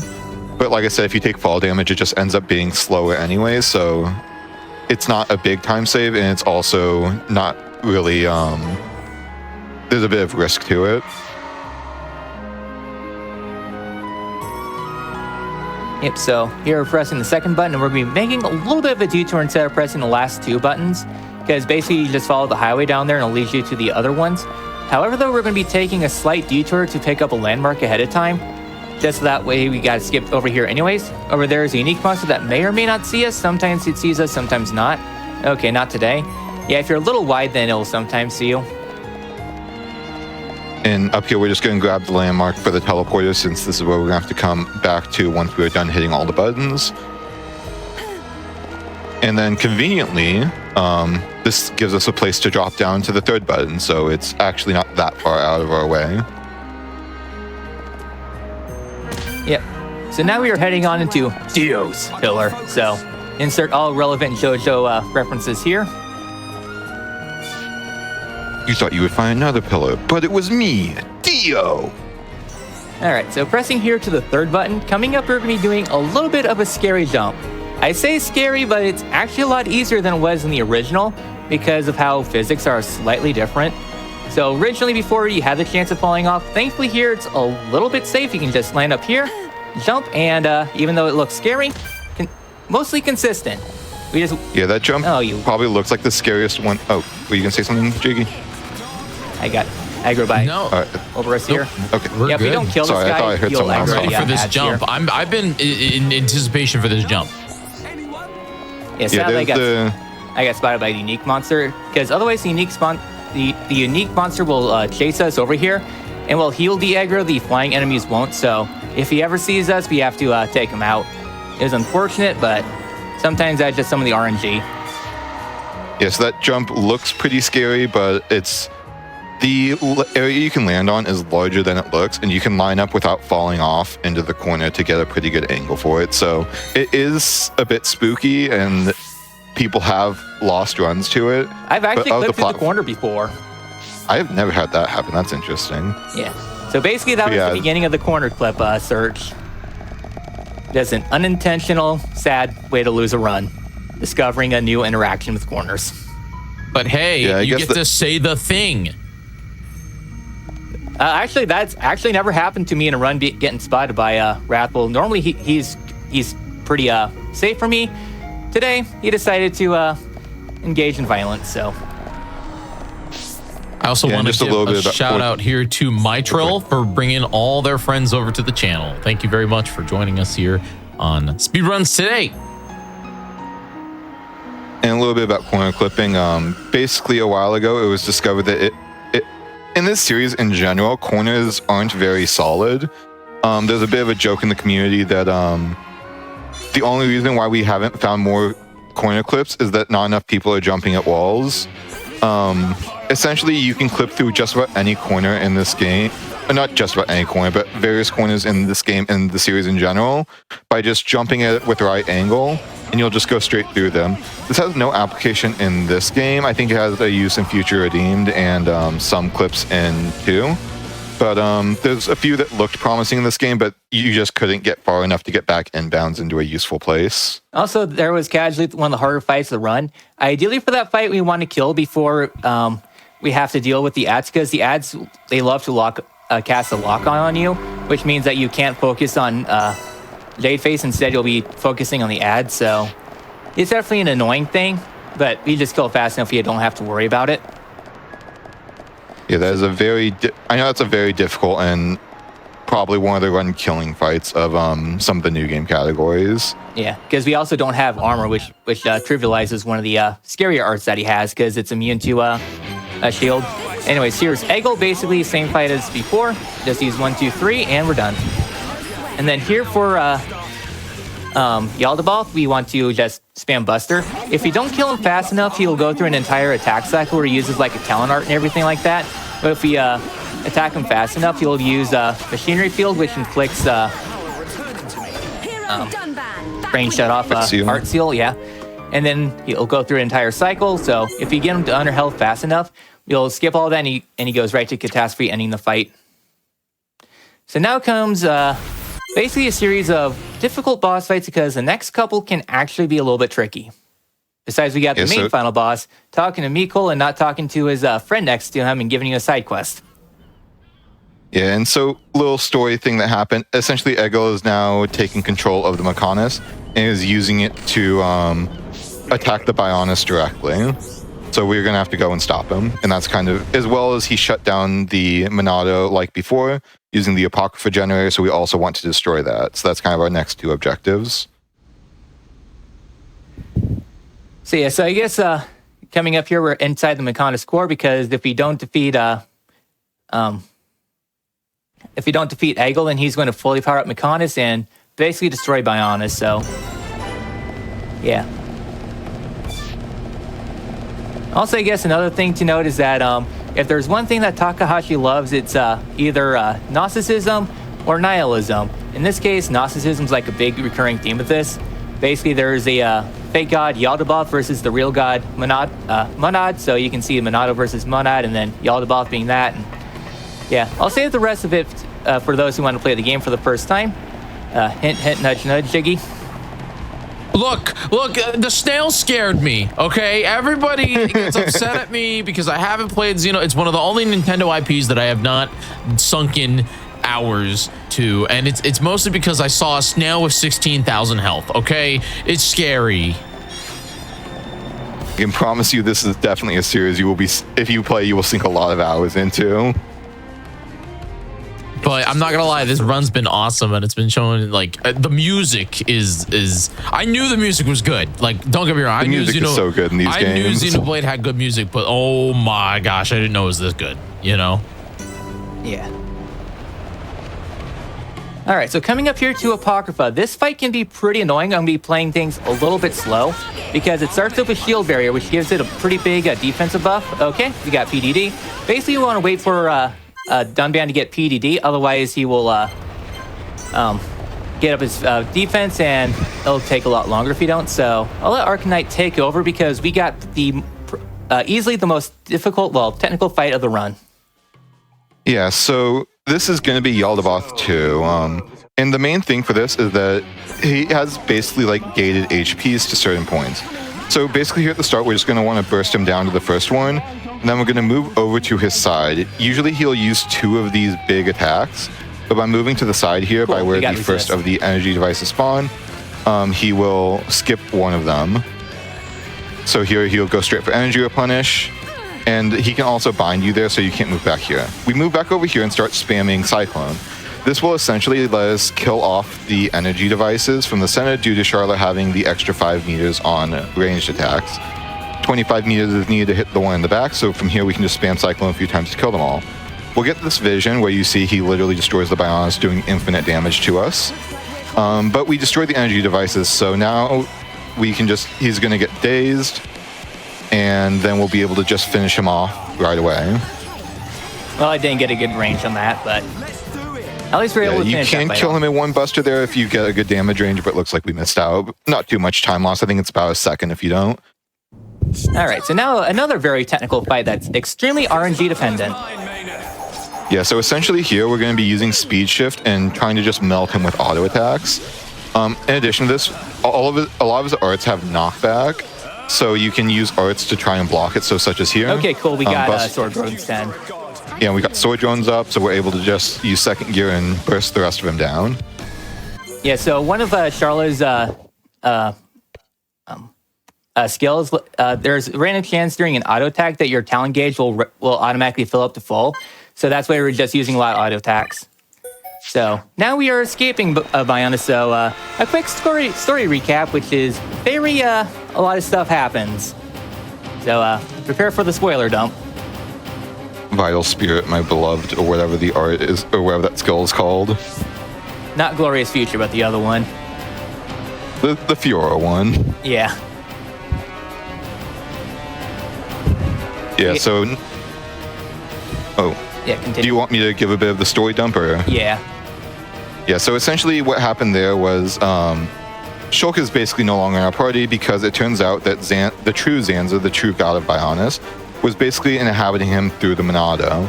Zanza is no longer needed, so he no longer needs Shulk as a vessel now that we've defeated Egil and Mechonis, so he just left Shulk, and now Shulk is basically a bit of a husk. It also turns out that Dixon was a servant of Zanza's all along. That's why he was raising Shulk, and now that he no longer needs us, he's basically turned on us. And essentially what's going to happen is the return of the Telethia, and this is where the full-blooded versus half-blooded Hyantia comes into play. Full-blooded Hyantia will turn into Telethia when experiencing a high volume of ether particles. So we're going to start seeing a lot of Telethia for the end game here. This also means that we're pretty much done fighting the Mechon, so I don't know if you switch weapons. I do. I know that some routes do, yeah. So we're going to be switching off these to higher power weapons so that we can muscle through some of the end game boss fights. And essentially now we're just trying to flee from the Mechonis before it gets destroyed, and essentially trying to regroup and make a plan to stop Zanza. Yep, so another super long walking simulator. So basically, a lot of the game gets locked off. All the Alchemoth quests expire, all the Mechonis is blown up except for the Fallen Arm, and yeah. So now we get probably the most RNG fight of the game. I know that if you're able to get paralysis on this fight, you're actually able to skip a few attack cycles, but if you don't have access to paralysis like this route, then this fight sucks because Serenity Telethia has a lot of arts it has to go through in order to wrap up the fight. However, though, it's RNG because sometimes Serenity Telethia just decides, hey, I'm just going to move 3 times today, or I guess 2 times. Yeah, Serenity can move between the attacks to waste some time. It can also choose to skip or not skip certain attacks. As Orf mentioned, if you have paralysis, if you get it below the threshold and inflict paralysis fast enough, Serenity will skip 2 of its attacks, which saves about 12 seconds. And Serenity also has a high paralysis resistance, so everything about this fight is really random, and it's right at the end of the run. It's only about an 18-second swing between best and worst luck, so it's not the end of the world. We got best luck. Yeah, we got some pretty good luck here, so it's not the worst time swing in the world, but it is definitely annoying to have a time swing on RNG so late in the run. Yeah. On the notes I have, my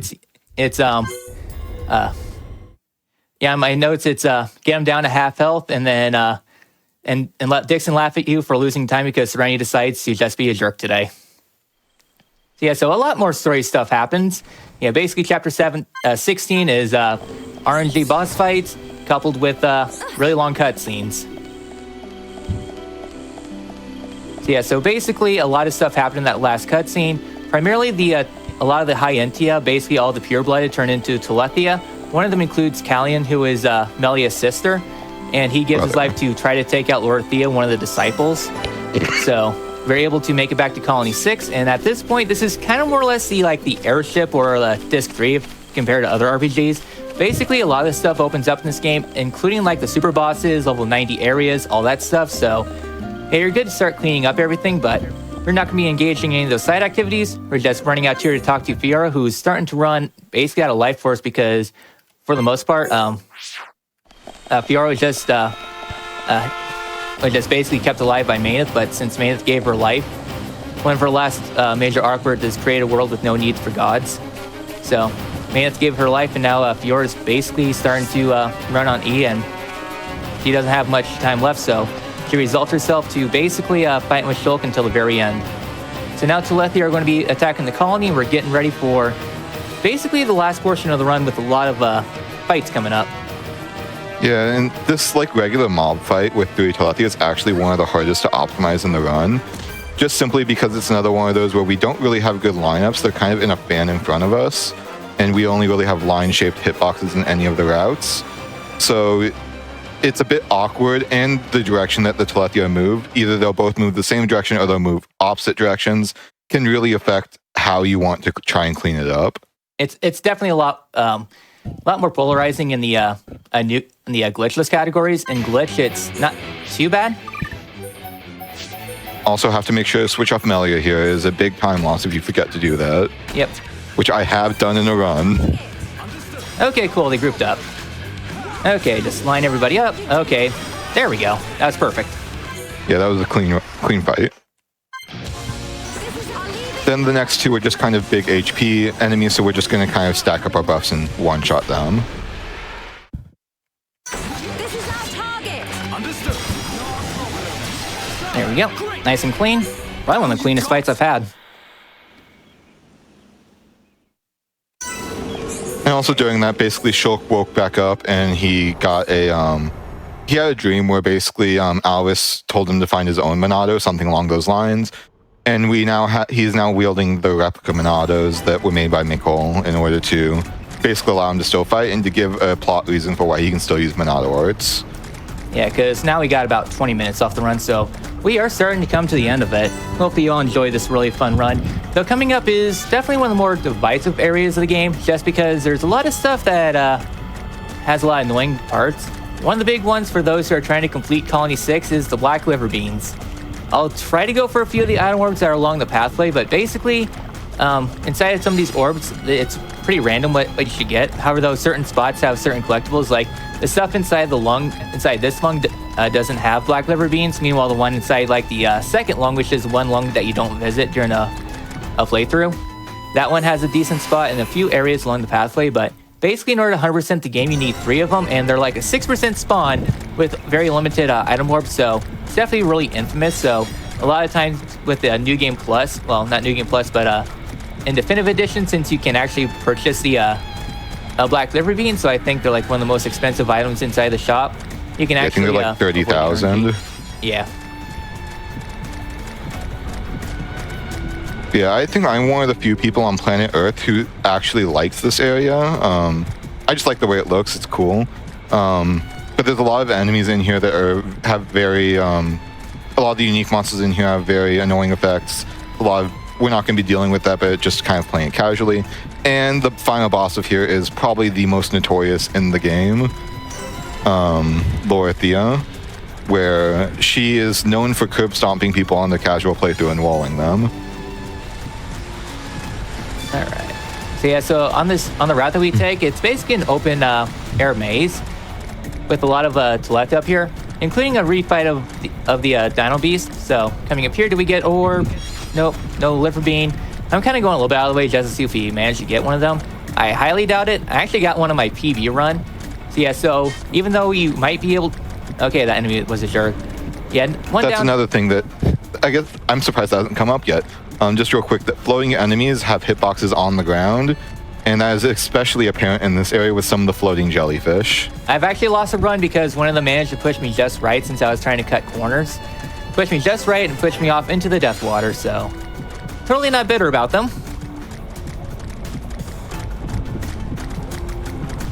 Yeah, I was up here too, so it's very annoying if you fall into the lava. So I guess not lava, but the Ether. Yeah. So coming up here is Lorithia. In this route, essentially what we're going to do is we're going to use Cyclone to burst down the nebulas, and then stack up our buffs and try and one-shot her as soon as the shields go down, so... There are no liver beans. Casually, this fight is kind of a nightmare because you probably don't have a good ether setup to take care of the nebulas, and the nebulas give her 100% physical defense, which basically negates all damage that you can do with a physical party, so it is a very difficult fight casually. Plus, she just has some really strong arts. 2, 3, Berserker, Magnum, and... Okay, they burst down a little bit late. Not a clean Lorithia, but definitely could be a lot worse. So yeah, so one other thing about the Lorithia fight is that is that every single one of the ads she summons, it gives her a 50% physical defense reduction. So with all 4, it's 200%. So yeah, it just adds to the length of that boss fight. So yeah, casually what you want to do with that fight is to focus down the ads, use ether attacks to take them down. And then once all the once Lorothia's barrier is down, also heading on into the final dungeon. Once you get the last of the defense down, then you go to town with the chain attacks, and after that point, it's not really too bad. Actually, for the 80% speed run, it's one of the cooler fights of the game, just because you basically use Dunban, you use Thunder in order to stun Lorothea, and then you use chain attacks to kind of topple lock her. It's actually one of my favorite fights, just watching casually, just trying to struggle, because after Lorothea is when you're able to unlock party swapping.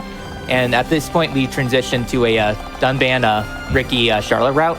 Well, that's the party because of he have a metal face, so.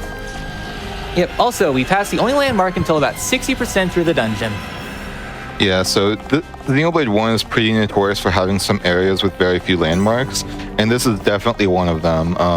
We're going to have to do a big runaround, including some backtracking, and just simply because there's no landmarks.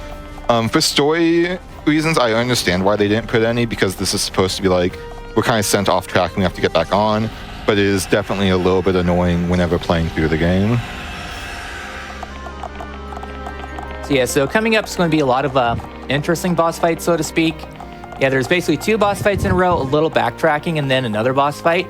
Well, I guess kind of way off a little bit, so I'm just trying to think of anything else for this point, besides party swapping. Don't open up your menus, otherwise you'll crash if you go into like the equipment menu. But yeah, I think we already... Yeah, there's a lot of ways to crash with party swapping. Opening your equipment menu is one of them.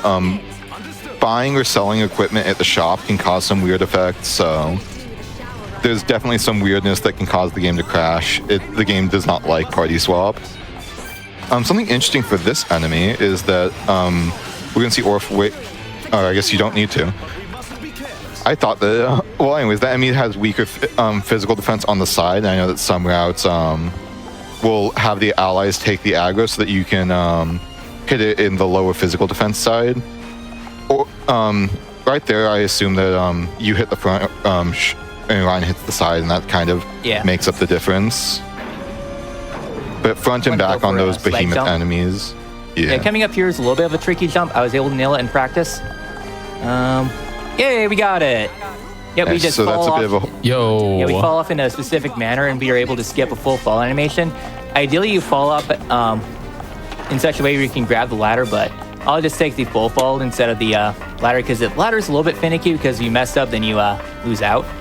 So, I guess a little bit of history that used to be part of Xenoblade was that for the longest time, we used to ride the sides of the pillar up ahead, and we tried to go for a hole in one. That used to be a lot easier to make in the original Xenoblade Chronicles for the Wii. However, though, on Definitive Edition, because of the changed physics, you really can't make the hole in one. However, though, it was discovered like a few months after launch, is that it's actually faster to backtrack through the Behemoth's Den instead of going around through the front. It's like a 12-second time save. So, no more hole in one. I believe on OG it's still faster to run, both because you make the hole in one and because of the faster running speed, meaning that the ladder climb is more costly, basically, compared to just running further. But yeah, in DE, this saves, I don't remember how much time, it saves a couple of seconds just for going back instead of the way that the game probably intended you to go.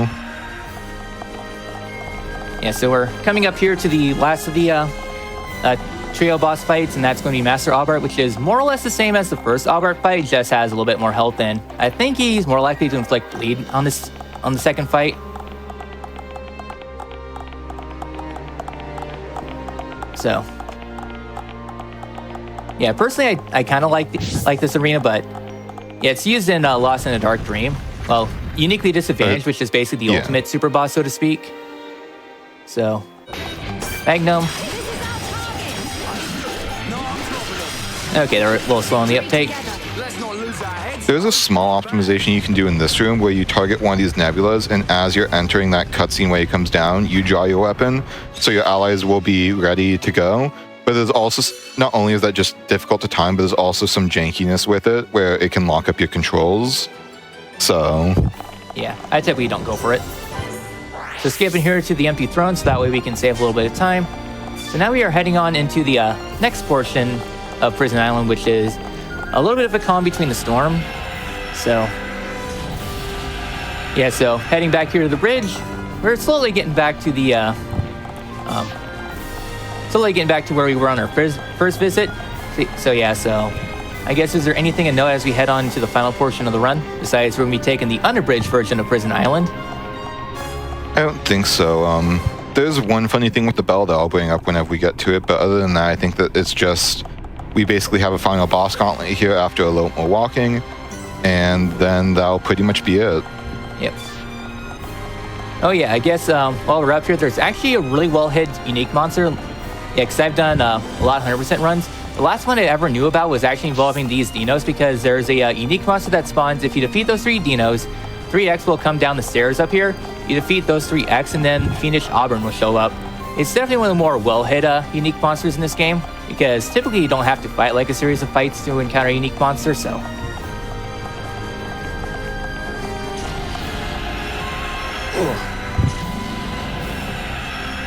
Yeah, so at this point you can actually access the final of the uniquely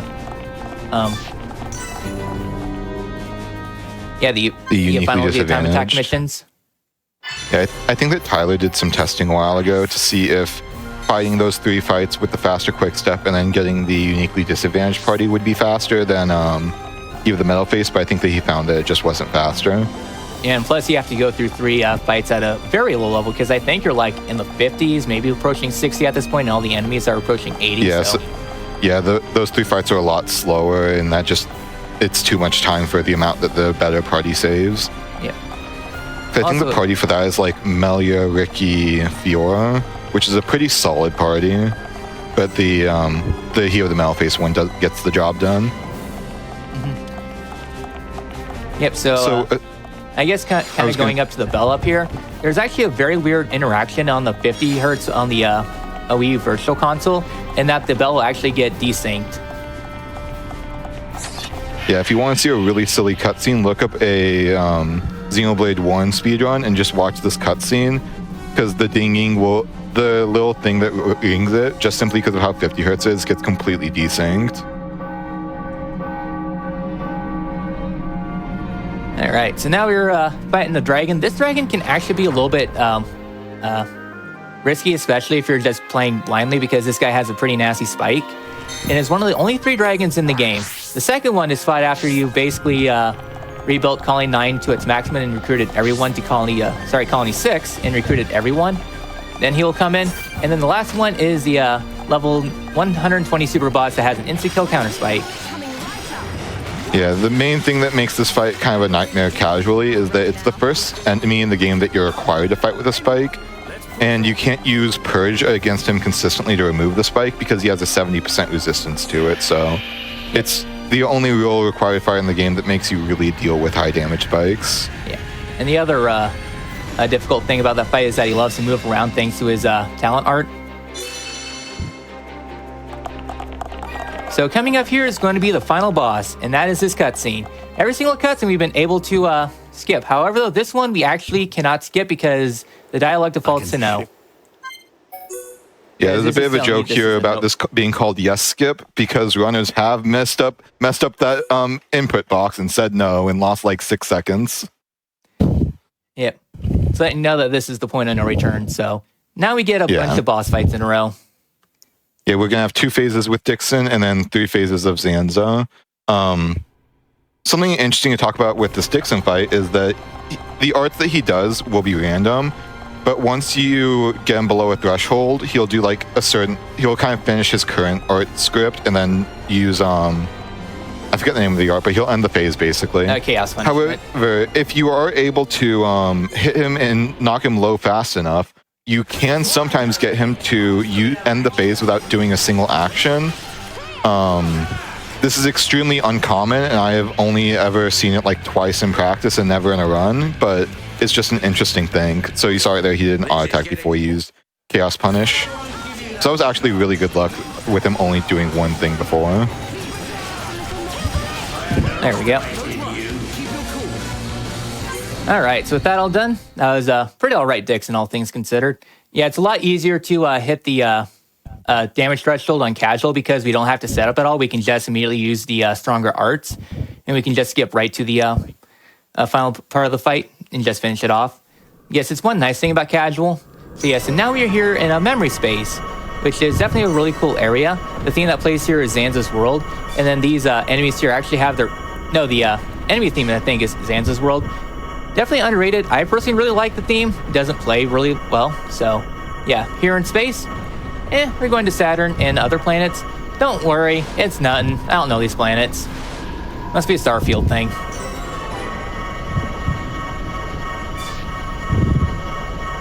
Alright, yeah. So coming up here is going to be the final boss fight against Zanza. Zanza's is 3 phases long, and there's a lot of parts to each phase. Each phase is different. The first phase is a barrier fight. Basically, we want to defeat Zanza before he raises his barrier, because much like Lord Thea, every abbot that he summons, he gets a new defense buff. So yeah, so heading on to Mars, we got another fight. Yeah, all these ghost enemies, they're actually, I guess, spirit enemies.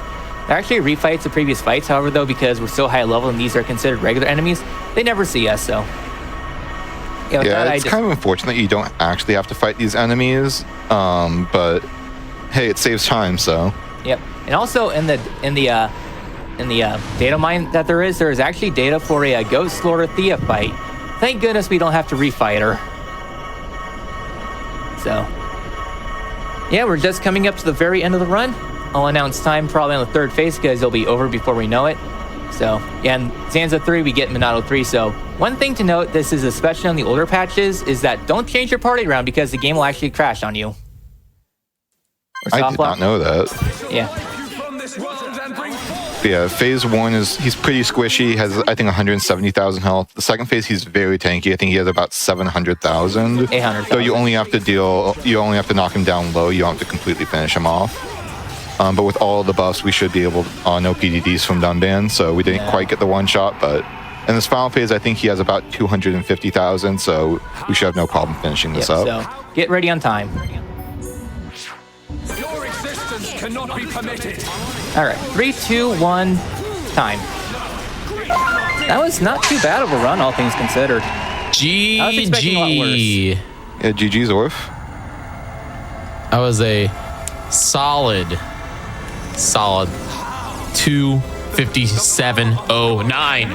Pretty good. That was pretty really good. That's a really good time. So 3 hours. Yeah, actually, my old PB, that was before I started running again, it was actually a 2:56:59. So that was definitely really good compared to all the bad luck I had. Yeah, really solid run. GG's Orf. Yeah, thank you.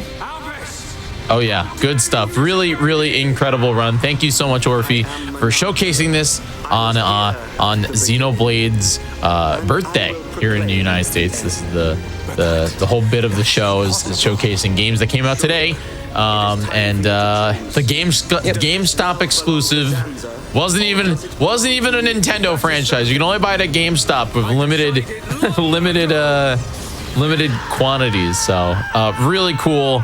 Thank you for showcasing. The fact that you beat this entire game in under 3 hours is absolutely incredible. So seriously, thank you for that. Yep. Thanks for having me here. It's definitely a fun run, and hopefully y'all enjoyed this. If anyone ever wants to get into Xenoblade speedrunning, go ahead and check out the Xeno Series speedrun Discord. We have Xenoblade, the original, and the Definitive Edition. We're working on X right now, and we even have Xenogears and Xenosaga there too, if you ever want to learn the older Xeno series games. Otherwise, I'm Orpheolus. I occasionally speedrun. I'm primarily more of a challenge runner for like Skyrim and Fallout 4, but I do enjoy a speedrun every now and again. Yes, absolutely. Please, everyone, go follow Orphe. You can follow them. Their Twitch channel is tagged in the title of this stream. Thank you again for showcasing this. And Archie, you did absolutely incredible. Thank you for being here too. Tell the audience just a little bit about what you do as well. Yeah, awesome. Thanks for having me. It's been a lot of fun. I am primarily upload challenge runs and speed runs to my YouTube channel. I play a lot of various Xenoblade games or just whatever catches my interest. I occasionally stream over here on Twitch, but most of the stuff on me you'll find on my YouTube channel. Incredible. Well, thank you both so much for showcasing one of the underrated, in my opinion, Nintendo IPs. This was a blast, and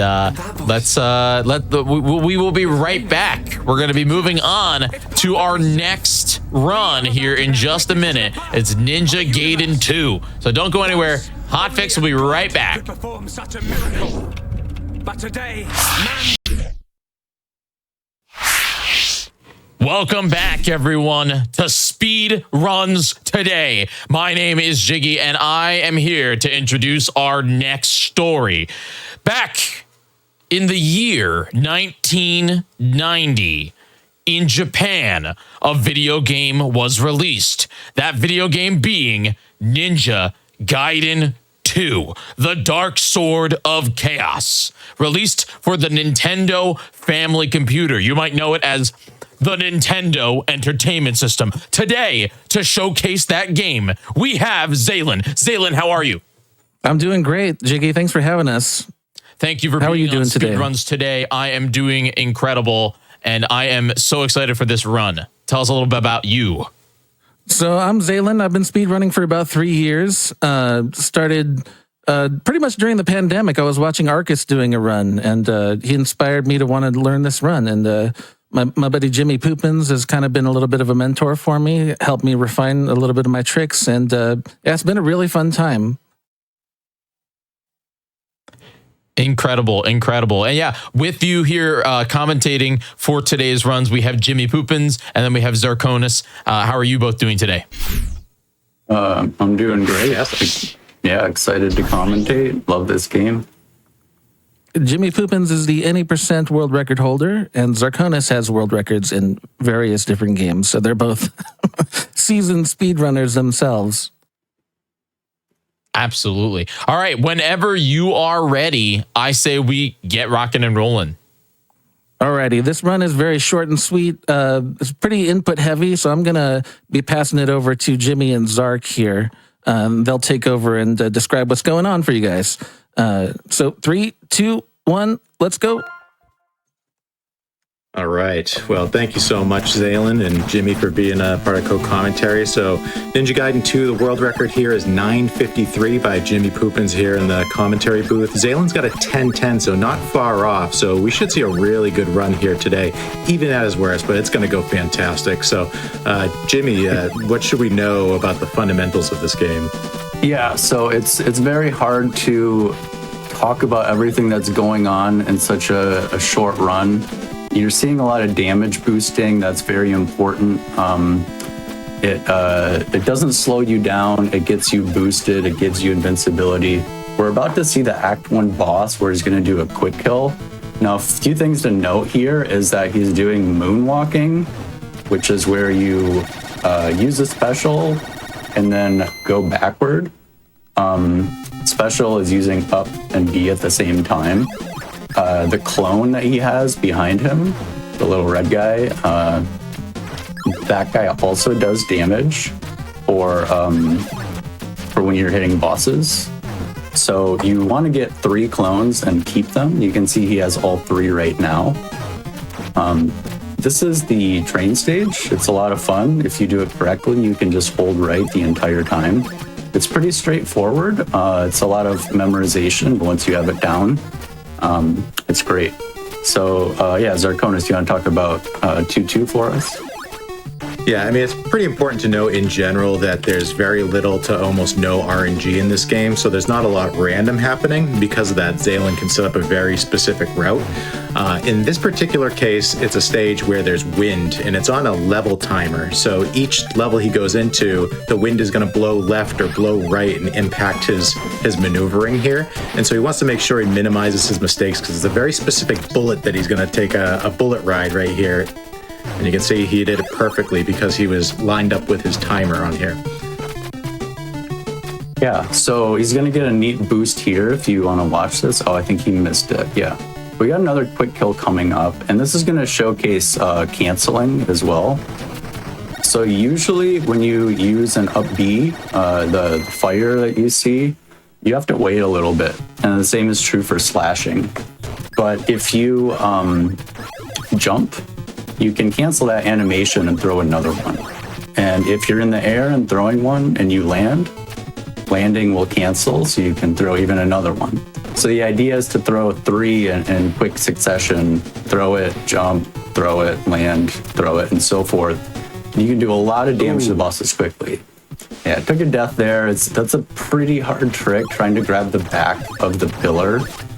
It does save some time. So this is a tricky game to speedrun and also to race because of recovery. I don't think it's as bad as Ninja Gaiden 1, where spin slash is so crucial, but here Zaelin's going to try to recover his clones and get the specials that he needs. Okay, see, he grabbed the back of the pillar, so he got that one totally fine. Zaelin is very experienced and also has the records in Pacifist and Sword Only, so I think he's going to be totally fine without clones, but he's still going to want to get the clones for the quick kills. So he should know where most of them are. I'm sure he's been practicing backups, but worst case, yeah, he can kill the bosses without them if he needs to. Yeah, this is my personal favorite stage. I know that's a little bit of a meme when it comes to this game, is everybody's got a favorite stage, and often when people are speedrunning, you'll hear them call it out. This one's a great one to show off those quick climbs where he's slashing off the side of a wall. There's a lot of platforms. He's going to set up a manipulation, and unfortunately didn't work there, but to get a sickle to jump onto the wall. So there's just a lot going on here, and it's also got some really great music too. So now, typically, you would do a little bit of a damage boost earlier up, but he actually went a little bit further on that last section so he could pick up did he pick up a health or another clone? I can't tell. Oh, he picked up the other clone. So now he's got full clones coming into a very technical stage here. Yeah, this stage is very tough. It's as long as you execute it, you're pretty safe, but there's a lot of ways to save time. So look at the wall climbing at the end of this screen here. Slash. Yeah, that was very, very good. So if you're familiar with Ninja Gaiden 1, you can do a similar climb. And you're also going to save quite a bit of time in this game by slashing. Ooh, that was scary, but good recovery. But yeah, wall slashing in this game, it's one of those things that you should do it. It's difficult to do it well, but it's going to save time. You know, I don't know exactly how much, maybe 10 seconds over the course of a run if done perfectly. Yeah, Zaelin was telling me each optimally done wall climb saves about 4 frames to be exact. So, you know, you have to do a lot of them for it to be effective, and obviously you only want to do it in the places that's going to save you time. But like you said, 10 seconds is critical, especially at the level you guys are at. Perfect. That is one of the hardest tricks in the run.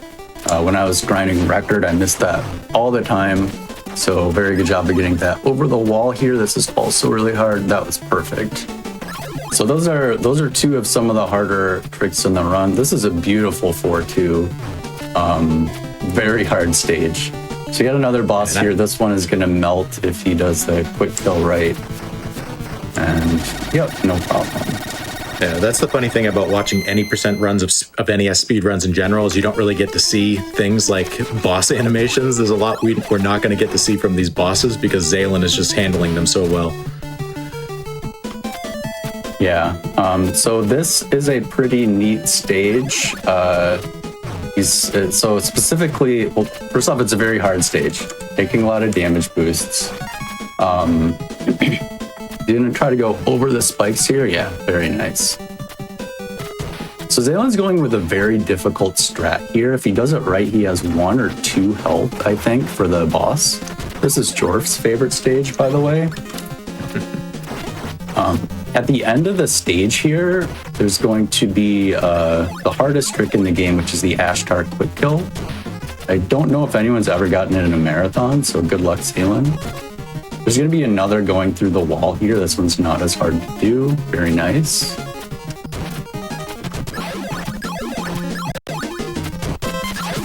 Yeah, you may be watching this and thinking a lot of this just seems automatic and natural. A lot of these things that Zalen's doing are very difficult. Yeah, this game is very challenging. All right, so quiet time here. That trick is so hard. So hard. Okay. All right. But yeah, cycle, so pretty standard. Yeah, that's pretty standard. Getting that saves 4.5 seconds, but it's incredibly tight. And yeah. So yeah, going on what Sarkonis was saying, one of the big things in this game is when you need to use a special, you have to press up and B, and you have to go completely neutral. So that means you have to stop, up and B, and then you can resume moving.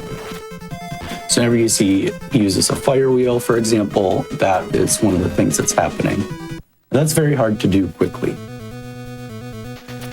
This is Zalen's favorite stage, and it's actually another stage where it looks chaotic. There's a lot of enemies, but we're going to take a lot of forward boosts. We don't lose any speed by taking a forward boost, and it also gives him some invincibility to get through some of the other enemies. So very clean stage, brings him into Kelboros. Should be a good setup here to finish this boss quickly. Yeah, lines up his clones to get a real good angle. And yeah, very fast go. So this is the last act. There's going to be there's 2 over the walls in this section. This one doesn't really count, but right here, very nice. Rest of this screen is pretty standard.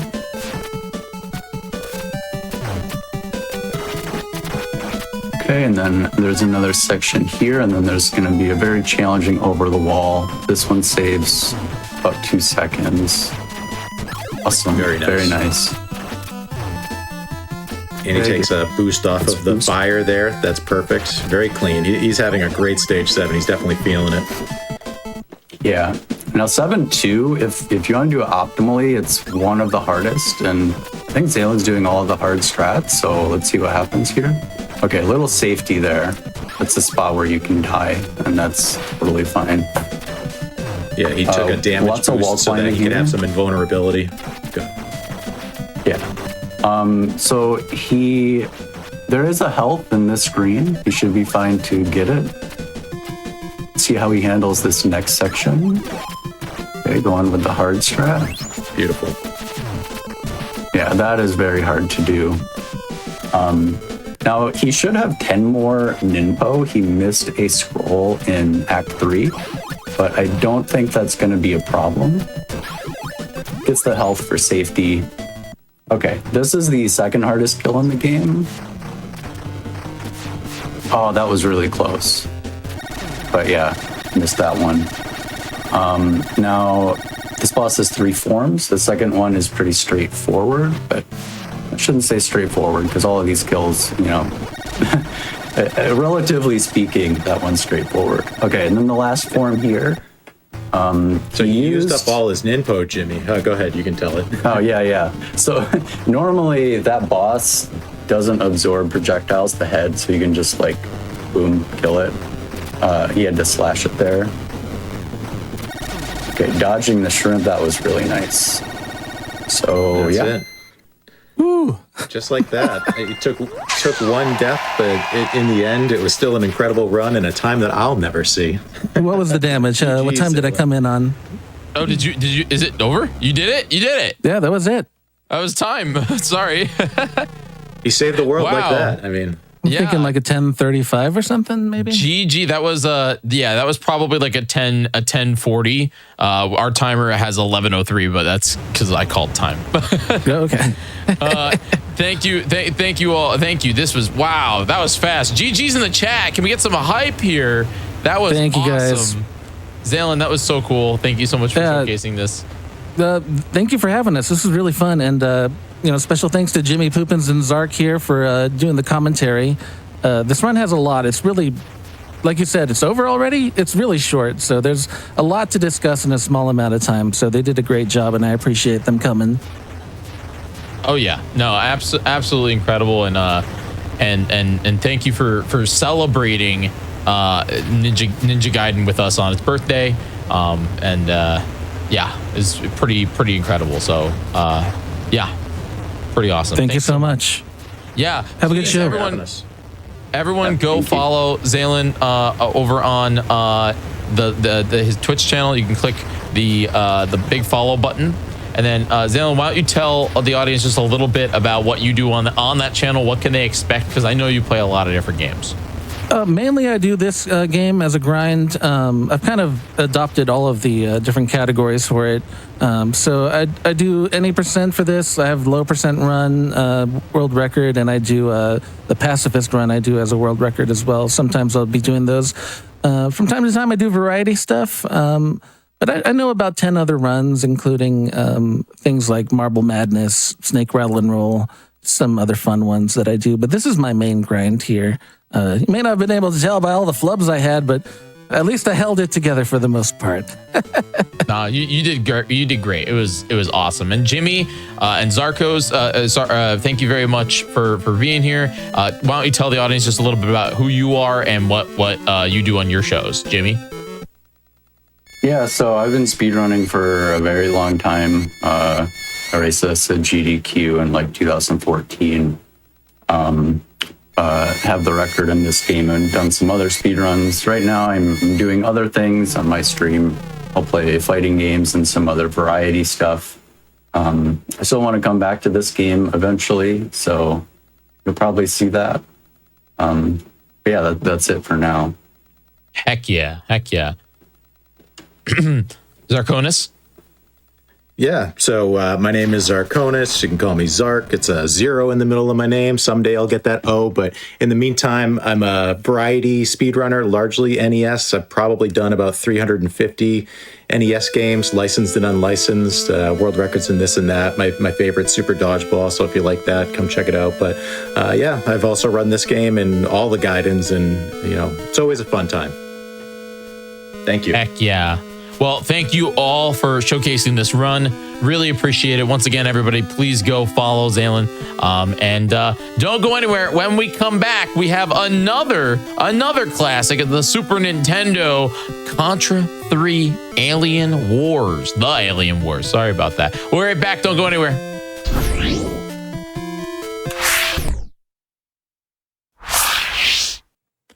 Welcome back, everyone, to Speedruns Today. My name is Jiggy, and we have another breaking news story. The news is that in the year 1987, on February 20th, Contra was released. Then, in the year 1987, apparently also the same year, I don't believe that. I think I have my math numbers wrong. December 29th, Super Contra was released for the Super Nintendo. And then April 6th, 1992, Contra III, The Alien War, was released for the Super Nintendo. We are going to be showcasing any percent of Contra III, The Alien Wars with The Drifter 18. The Drifter, how are you? I'm doing well. How are you?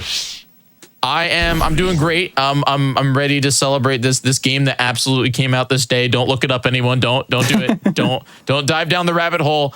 I swear it came out today at somewhere. Maybe it was put on the shelf today. Who knows? But I'm excited that you're here, The Drifter. This is gonna be a great time. And tell me a little bit about the run, about what we're about to see, and a little bit about you. So yeah, this is Contra 3. I'm going to be trying to do hard mode. There's some slight differences in hard mode. So the bullets move a little faster. The bosses have a little bit more health. And there's an extra bonus fight at the end that, if you've never seen it before, it's probably one of the coolest fights on the Super Nintendo you'll ever see. And yeah, this run is kind of started off back in, I think, 2011 is when the first speedrun was entered on speedruns.com by Herblat with a time of 14:42 was his world record at the time. And it's come all the way back down to 14:13 by Journo, right? I think he just got that world record a few years ago. So yeah, it's come a long way. A little about me. I've been speedrunning this game from 2013. I'm a kind of a seasoned veteran of this game, and I did a speed run in SGDQ 2016, I believe, and I'm trying to beat that time of 14:58. So that's my goal today. We're going for PB. It's happening. We're going for PB. We're going for GDQ PB today. We're going for a GDQ PB. All right. Whenever you're ready, let's do it, Drifter.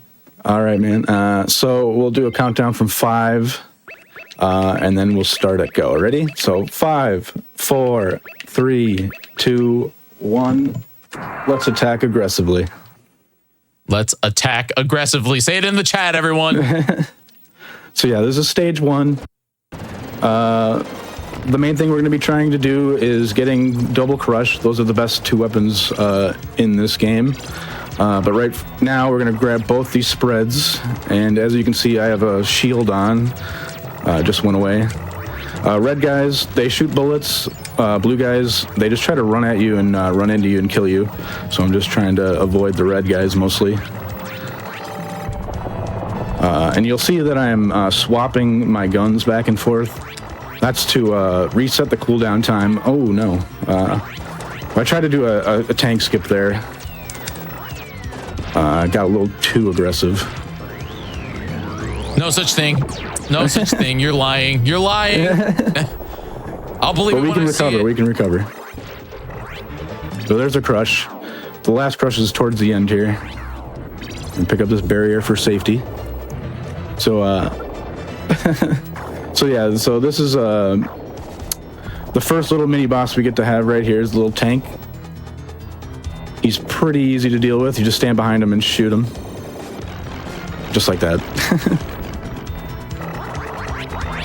Next up, we have one of the first skips that we'll be able to do in this game. It's kind of timing based. So I have to kind of listen to the audio cue here. Give me 1 minute. So you want to skip over this fire here. And it saves about 7 seconds if you do it correctly, right here. Normally you'd have to wait for that fire. And there we go, successfully skipped the first fire section. And then we got our first boss in stage 1. In the other modes, you can just run up and point blank the turtle right in the heart. But in hard mode, we have to stand a little further back. He has a couple different attacks he'll do. He shoots bullets, and then he has the flies that come out of his back, and then he also can like stretch his neck out and try to like kill you with his head. And there's stage 1.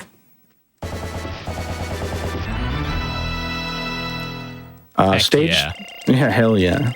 Stage 2, it's kind of mode 7 level, so it's going kind of like top down. So it's a little disorienting. Ooh. We want to take out these pods. That I love me some SNES Mode 7. Who doesn't? This wasn't in Super Contra, was it? This style? No, I don't believe so. So this is a Contra 3 exclusive. Yeah. And you can kind of see I walk kind of diagonally there on the level there. You actually move faster at an angle. So that's why I'm able to skip those collapsing bridge sections there. That was a pretty good stage too. Yeah, that was sick. The RNG on that level is kind of weird. The pods will kind of have different ways they'll open up to let you destroy them. And I got really good RNG on there. They all opened up pretty quickly. Drifter, if somebody asked you, me, I'm gonna ask you, what Contra game should I play first if I've never played one? Is there any other franchise? What do you recommend? Out of all of them, my favorite would have to be Shattered Soldier for the PS2. It's kind of like a mix of all the Contras together. Okay. You'll see like things from Contra Hardcore from Genesis and like stuff from the NES Contra and like Super C and stuff like that. Other than that, I would say Hardcore is probably my other favorite, the Genesis one. I used to do some speedruns for that one as well. So yeah, this is the wall crawler boss right here. Basically, all I'm trying to do right here is avoid the missiles. If I try to shoot him right now, it'll just lag the game. And I can't attack him until he gets to the top of this wall. It's kind of a boring section of the game right here.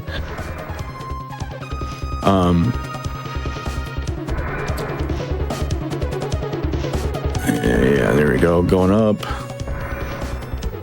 So right when he opens up here, he'll have an attack pattern that kind of mirrors where I move. And I have to kind of move around to kind of bait him around so I can get a good angle to attack him. And that was pretty good. Yeah, that was sick.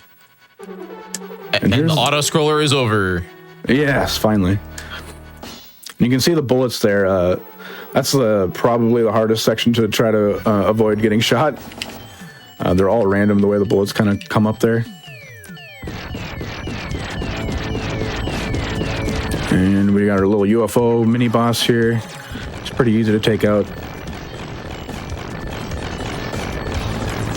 And now we got this little climbing section up here. There's actually a ledge skip I can do. I'm going to try to go for it. Saves about a half second, so it's kind of just mostly for swag. But let's get it. There we go, got it. Heck yeah. Save that frame. We need them. Remember, you're going for GDQ PB. That's right. So we got our first little boss here. We call these the twins. Oh boy. Twins are down. At least half of the twins. Once you break up the first part of the twins, they turn in to just the heads, and they kind of jump around trying to kill you. But if you're on the ceiling, they can't reach you. And then we got the first boss, Skeletor. This guy was probably one of the coolest bosses to see back on the Super Nintendo back in 1992. Yeah, that's the guy from the art. Yeah, what game is that? For the art, he's from Contra. Oh. He's from the Contra III. He's just in the art. Oh, gotcha. Okay. He's currently up on my CRT television right behind me. I don't know if that was in the intro, but it's called Big Fuzz, I think, in the the Japanese version of the game. In the American version, I believe he's called like the RoboCorpse or something like that. Kind of cool name. They have some really cool names in this game, actually. And this game is the first Contra game, and not to spoil it, but you said this is the first Contra game that gives you different endings based on difficulty, right? Yeah. So yeah, Contra 3, definitely has, I believe, the first time where if you do hard mode, you get the bonus ending. Hardcore, I don't know if Hardcore came out before or after this game, but that one has multiple endings as well. Oh boy. Okay, yeah, that guy right there is the acrobat. He's RNG. The way the guys spawn in there, I got really lucky that he didn't come down and kill me. He lived up to his name. So we got the laser there. You just got to kill it before you get too close to it. Otherwise, it'll one-shot kill you. So this is a skater boss. You can actually kill him before he jumps there, but I got kind of bad shots on him, so I missed it. And now we get to go go for a little ride. Just one-hand this missile. The core strength on Bill is amazing.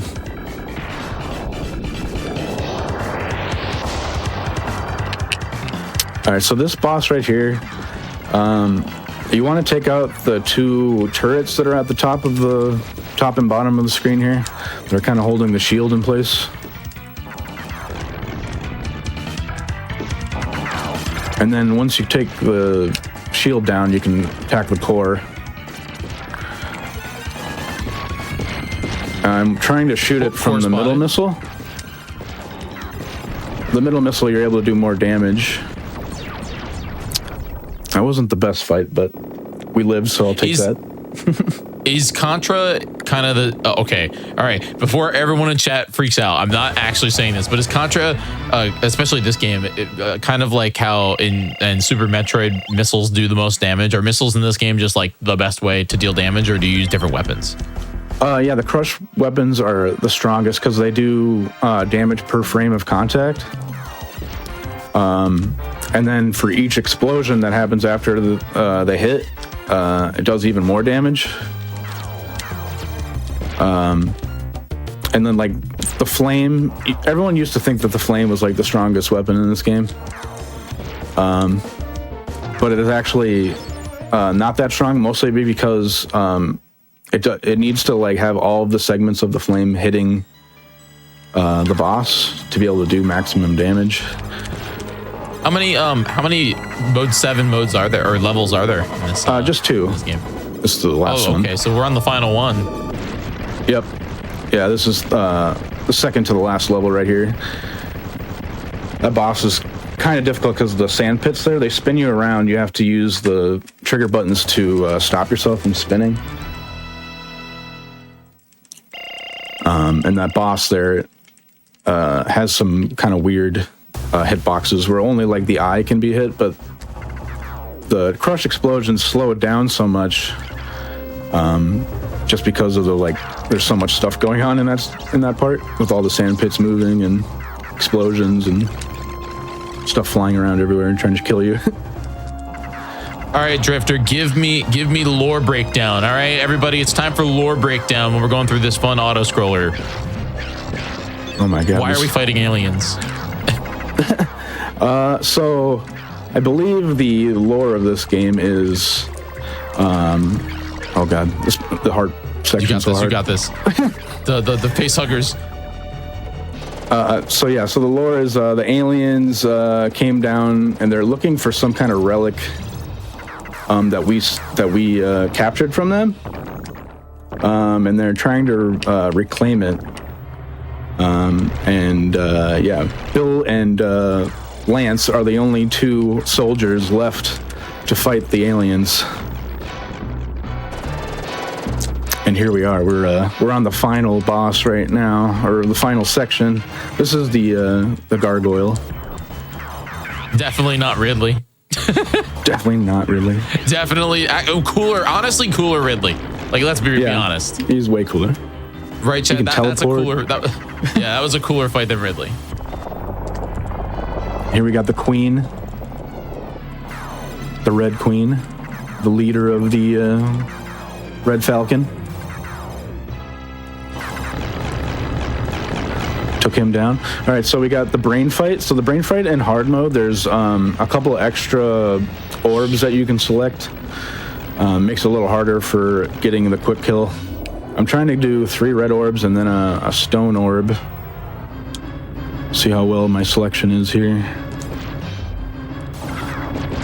1 orb. Wait, good. Cooler mother brain? Wait, is Contra just more like... Okay, all right, chat. Don't clip this. Don't clip it. Is Contra 3 just cooler Super Metroid in a way? I think that's the... That's gonna cause controversy. I do love Super Metroid though. It's my favorite game. One of them. And so the way the red orbs here work, they're kind of just like shielding the brain, and I'm trying to destroy them quickly. I need 1 more cycle of red orbs. Oh man, I missed it. Okay, this is fine though. So there's a glitch kind of you can do here where if I lay flat right next to the brain, my hitbox becomes my elbow, and I'm able to like basically not get hit by any of these stone orbs.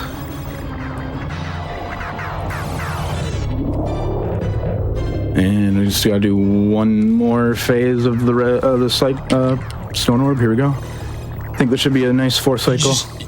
You just lay on the ground? Oh my god. They just did not realize you could lay on the ground, and that's incredible. Incredible. Yo, chat, hype in the chat for some some ground laying. Ray! Hey, there we go. I did the so that's a 5 cycle, not ideal. So Still though, this is the extra brain or extra fight we get in hard mode. Right here coming up. oh okay. So they give you a whole special boss. Yep. Yeah, It's the this is his helicopter, isn't final it? form. Ah, So normally, yeah, you would. This is where the game would end in easy and normal, and then now it becomes armored brain. ooh, And so basically, what I'm wanting to do is go to the middle and just shoot down. He has a couple attacks he'll try to do. I don't have to worry about any of them. So but he'll try to like wave his arms up and try to kill me. But he didn't do that. So time is going to be as soon as I lose control of my character, you'll see him move to the left. And it should be at the top of this, so get ready. And time. GG. GG's. Yeah, I think that's All right. almost got sub 15 maybe. I think I it was was a about 15:26. oh, okay, not quite sub 15, but we didn't get the GDQ PB unfortunately, which kind of disappointing. It's okay. I was distracting you with lore questions and Metroid and all that, but you did incredible, Drifter. This was a lot of fun. Yeah, this is still a very good run. I'm pretty happy with it. Only a couple deaths in the run. As long as we don't game over, it's a win by in my book. So Absolutely. The Drifter 18, why don't you tell all the people at home what it is that you do on your channel, what they can expect when they hit that follow button, which I know they're all doing right now. I think everybody is just, they're hovering over that title on the GDQ channel. They're seeing the Drifter 18. They're seeing that profile picture. They're gonna hit that big old follow button. I think that's what's happening right now. But tell them what they can expect now that they've already done it. yeah. So things I like to play. I like to do some Link to the Past Super Metroid randomizers. I like to do a lot of retro gaming. I like to play a lot of Contra III. I like playing Mega Man X, stuff like that. If you're into those types of games, definitely hit that follow button. Yeah, well, thank you so much for showcasing this this incredible game and celebrating its possible, most likely, maybe, could be birthday. Yeah. Yes. If you ask IMDb, it is. Yep. And a handful of other places, yeah. Yeah. Well, thank you so much, The Drifter. Hey, chat, stick around. Speedruns today. We'll be right back. Don't go anywhere. When we come back, we're coming into our final news story, the final birthday, the final showcase, Pokemon Gold. So stick around. Don't go anywhere.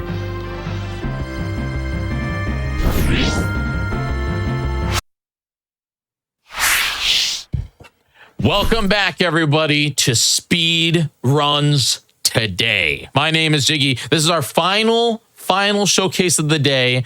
This is the anniversary of Pokemon Gold. Pokemon Gold, it came out in Europe in the year 2001, a whole year after America, and then a whole 2 years after it came out in Japan, which is a little wild to me.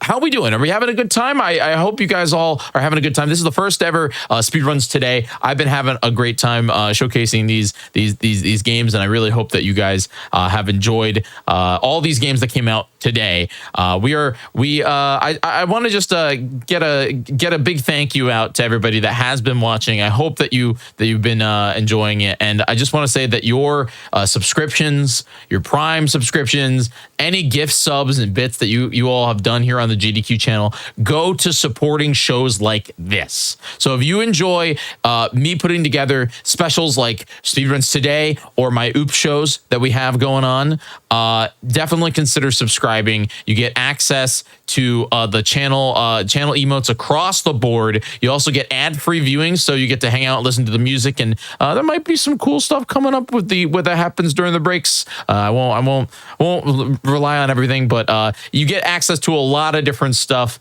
as well as the subscriber chat during reruns. So Thank you very much for all those gifted subs, and definitely consider checking to see if you have that Prime Gaming.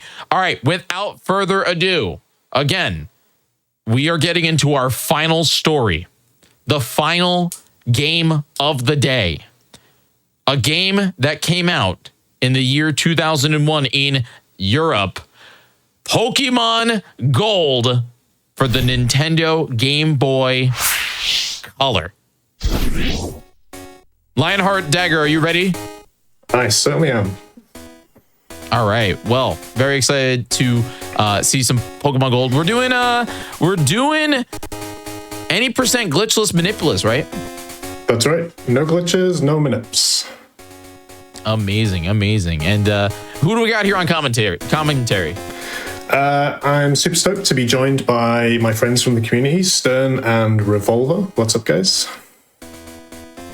Hello. It's awesome to have both of you They'll here. talk more. Yeah, it's awesome to have both of you here. Very excited about this run. And what do you think? Should we get into it and then we can explain what's going on here, Lionheart? Absolutely. Whenever you're ready. Do you want me to count you in? Do a countdown. I'm ready for some Pokemon. All right, guys. 5, 4, 3, 2, 1, and go. Okay, so just gonna go through here. Full transparency, I'm gonna be using a backup starter Pokemon just to help us get under the estimate and stop me having to reset in the lab over and over and over again. So first things first, we're just gonna go through the intro and give ourselves a one character nickname. The reason for that is it's way faster. Our name gets printed thousands of times throughout the run, and each letter that gets printed is one frame, so we like saving frames. So we're going to nickname ourselves and our starter Pokemon one character. So here's our mom. One of the additions to the Gen 2 games is we have the Poke Gear. We get lots of upgrades in Gen 2. I'm going to set the day to Sunday. That's super important, as we'll get to later. Sorry, go ahead. I'm so excited for the continued adventures of our favorite Pokemon protagonist, A. A, he gets around. He does a lot of speedruns. It's kind of crazy. A does so many speedruns. So, what Pokemon do you think we're going to be using? Jiggy thinks he'd love Cyndaquil right now. I love Cyndaquil. Am I going to be letting him down? I'm so sorry. I would prefer Chikorita is probably the go-to for me, but it's not really going to be a fast option because it sucks. Sad to say. That's right. I love it. Love the design. It's just not very good. We'll get into a little bit why Totodile is so good. But first things first, I'll check the stats on whatever this one's going to be. It could be really good. And it's rubbish. So we'll reset. Here's one I prepared earlier. So what stats are we looking for? Like, what's the main thing? The main thing, I want to see 12 attack and 10-11 special. Those are the most important things. Attack, in order of importance, I'd say special is most important, then attack, then speed, then defense. I think the odds of getting a runnable Totodile, just as a beginner, is about 43%. But the odds of getting really good ones like this are you're getting under 10%. That's why, for the sake of today, I decided to prepare one in advance. And we already have this is Manipulous for anybody, and Glitchless. So we are at the mercy of the Pokemon RNG world. That's right. So ordinarily, if we were doing Manips, we would have already Manipped a perfect Totodile. And we would have done a Manip so that I wouldn't get any encounters in this grass. I actually want some encounters. So in Gold, it's actually we want XP. We need some experience for the XP route to work. It has multiple benefits as we go along. And I need to kill about 6 levels in total. So 2 level 3s or a level 4 and a level 2. It has a berry that is so unbelievably unlikely. I can't believe it. I've seen that like 3 times ever. I'm not joking. That's that's ridiculous. Off to a great start. Of attempts to. I've killed hundreds of these. I've seen a few times. That's crazy. So the XP has multiple benefits. One of them will hopefully be level 6 for the rival fight, and level 8 entering the first gym, and we'll learn a good move at level 13 after a certain fight. We'll get to that. And yeah, I was wondering what you go into each gym, like level wise, how under or how like close you are to them, because I know Johto's curve is a little bit weird. It is a little bit weird. We're pretty underleveled through the start of the game, and then because we main one Pokemon, Feraligatr becomes like a bit of a beast. Caterpie's really good. I can kill Caterpie. So we should probably talk about what makes Totodile so good, right? The reason Totodile is so good, we start off with Scratch, which is 40 base power, and we have Leer, which allows us to lower the defense of other Pokemon. And at level 7, we will learn possibly the most broken move in the game, which is what allows us to destroy the first couple of gyms and when we're underleveled. But also, we're water type. We need to learn Surf at some point. Surf's a really powerful water type move. And we learn basically like the best moves. So we learn Strength, Return, Bite, Fury Cutter, basically all the best moves that we could possibly learn. Totodile happens to learn. We'll go in more depth as to why that is, but we also just happen to have enough speed and enough attack that, especially when you use a Manip Totodile, there's like, you outspeed all the things in the late game, you just 100% KO like lots of things. Kind of works out perfectly. It does, and obviously we want to take the least amount of turns possible to defeat those opponents. So having a Totodile this strong that can attack enemy Pokemon and beat them in the least amount of turns possible allows us to speed run the game quicker. So that's really cool. So I should talk about what stats I've got specifically. So the way the stats actually work in this game is there's like hidden values that we can't see called DVs. I think that stands for determinate values. And it's kind of like the hidden genetics for your Pokemon, right? It's like your Pokemon's genetics for attack and speed and defense and etc. And you don't know what they are, but we can figure out what they are by checking our stats every level up. And when we're speedrunning, we would use a program to just like put in our stats, and we can slowly work out how good it is. So my Totodile, the stats go from 0 up to 15 is the max. And my Totodile has 13 attack, 15 defense, 14 special, and 10 speed. So it's pretty good. Not perfect. For the purpose of fairness for Manipulus, I thought I won't just use the Manip one because that feels like a cop-out. So we'll have some Manipulus elements to it, but... So, because I've got level 6, I outspeed this rival Chikorita. We always use Leer on turn 1. And... Oh, tackle miss. He's very likely, he's 75% to use Growl on turn 1. We'll talk a lot more about the AI of the opposing trainer Pokemon. But in this fight, he's 75% to use Growl, and it can miss, so I think it's 56% to get hit by Growl on turn 1.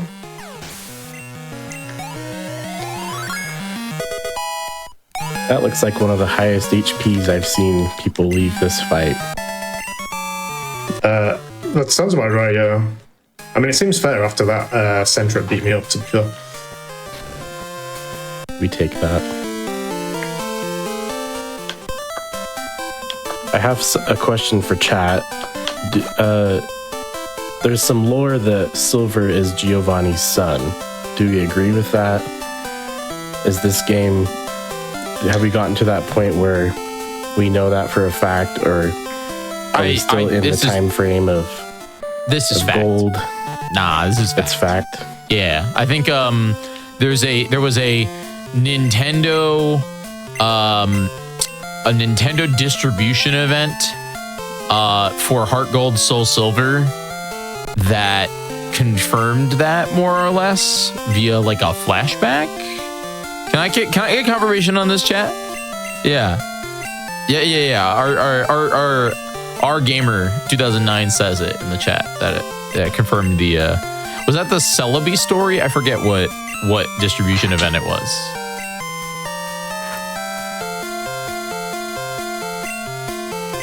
Well, that's pretty cool. Imagine playing Gold when it came out and not knowing who your rival actually was. Mm-hmm.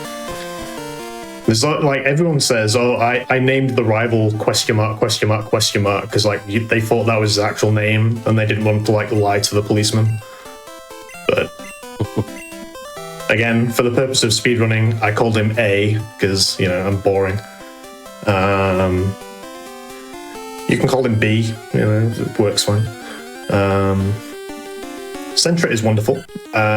So I'm actually going to weaken this and try and catch it.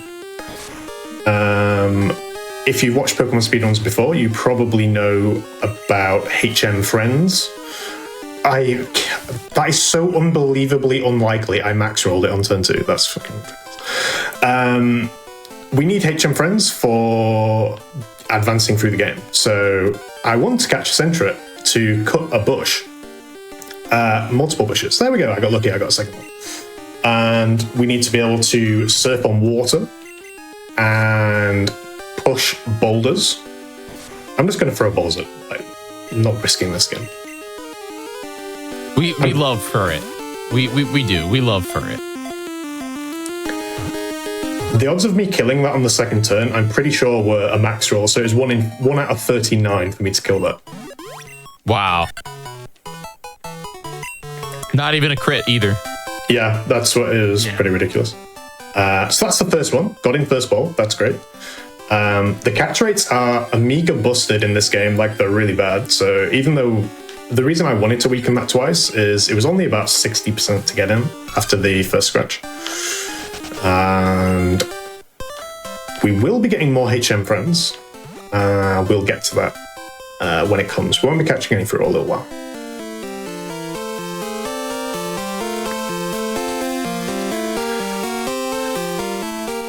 Kev has cat says, "Do you hold B and down when catching Pokemon?" When I was my go-to was holding A and B. I think my when I was a kid, it was press select down and B, which I think would reset your save file on some of the future titles, but that was what we, on the school playground I was told makes any ball master ball. I was like, I think I'd like hold B, but you had to hold it like as the ball opened before it like went to capture them or something. Yeah, kind of weird. All the like weird like things we used to do. Right? Pokemon, man, Pokemon is generational. It's like history. So I love that we all had the same experience, though. It's awesome. That was like when Gen 4 came out, and I couldn't beat any of my friends. I couldn't beat anybody at Pokemon battles, so I ended up getting the distribution Darkrai from Toys R Us in the Cherish Ball, and then I used my Darkrai, and so my double battle team was 2 Darkrai's and then Palkia and Dialga. And so it was just use Dark Void twice with Nightmare, and you just they can't win. Everyone's asleep. No sleep clause.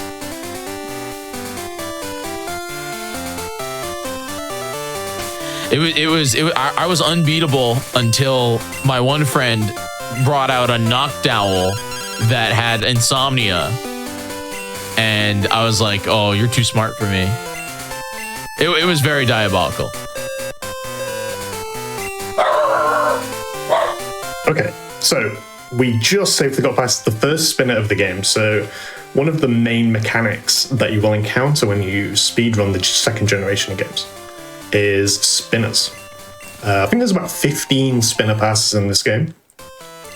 And they just randomly spin in any direction. They can change direction every 2 frames, which is quicker than we can walk over one tile. And you'll see, I waited for him to spin to a certain direction before I opened the bag. So they have something called like connected directions. So if he's facing up, for example, he's very likely to spin left, up, left, up, left, up, left, or down, right, down, right, down, right. More likely, not guaranteed.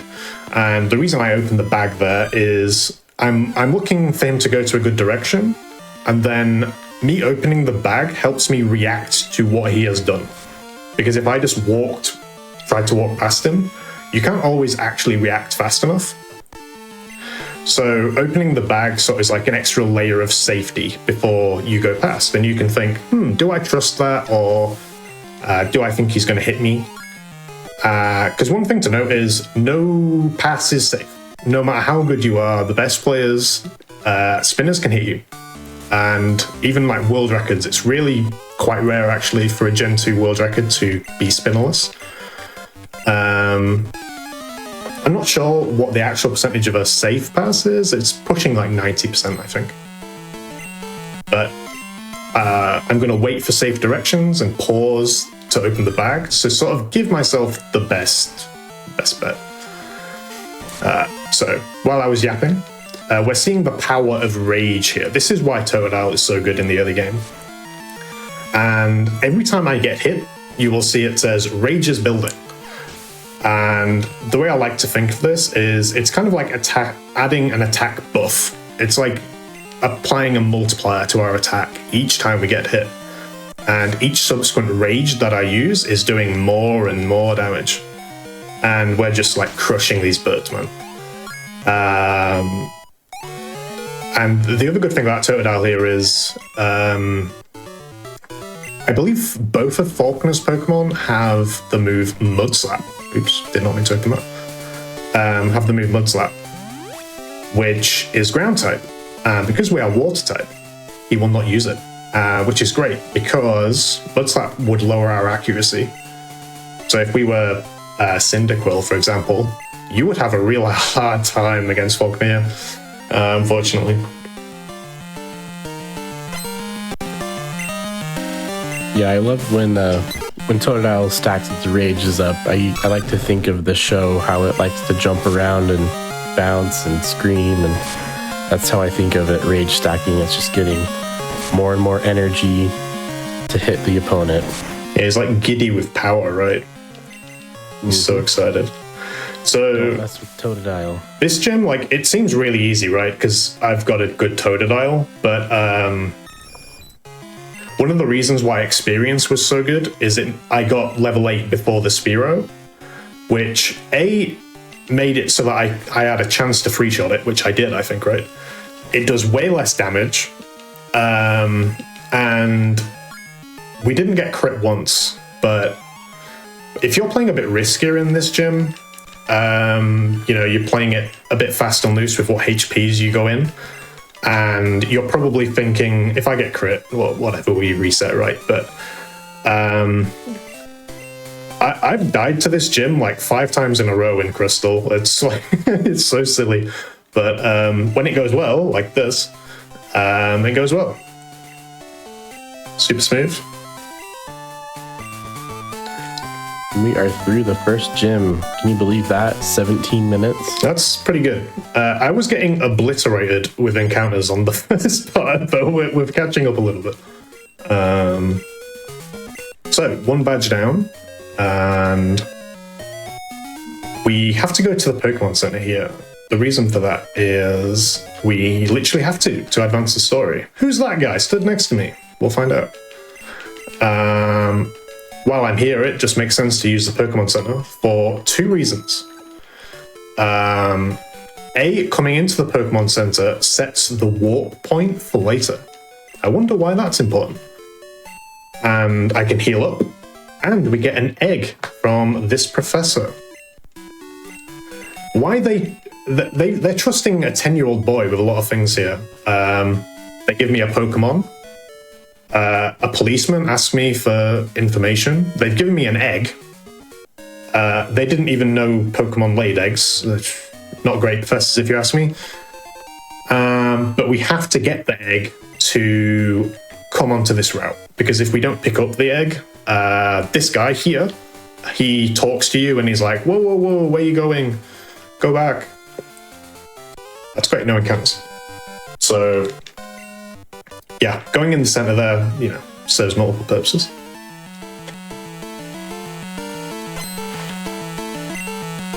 Another thing we can cover, in these games, if you've played Heart Gold and Soul Silver, you'll know that you have to do the Sprout Tower.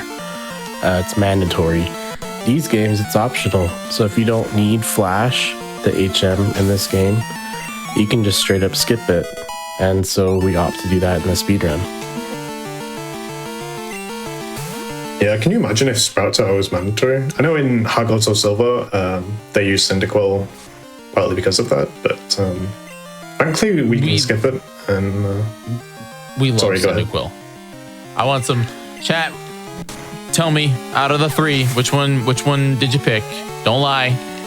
Don't lie because you think it's cool to be a Feraligatr fiend. We're the Cinda Squad. And I know there's probably at least one of you that picked Chikorita in the chat. At least one. Well, that's me. I'm here. I used to love Cyndaquil as a kid. I used Typhlosion with Thunder Punch. That was my jam. I always thought that both Cyndaquil and Feraligatr were cool. Or Totodile, but like Cyndaquil is a flaming hedgehog. Come on. So I am all the best. Sorry, go ahead. I am saving here. You're good. This fight is like really scary. I mean, I picked up the hidden super potion, and I have a potion, and I still have my bitter berry. But this fight is, if it goes badly, it goes really badly. This Goldeen is pretty strong. It has Tail Whip, which lowers our defense, Peck, and Supersonic, which confuses us. But luckily, we picked up the Bitterberry, which cures the confusion instantly. And worth it. That's great.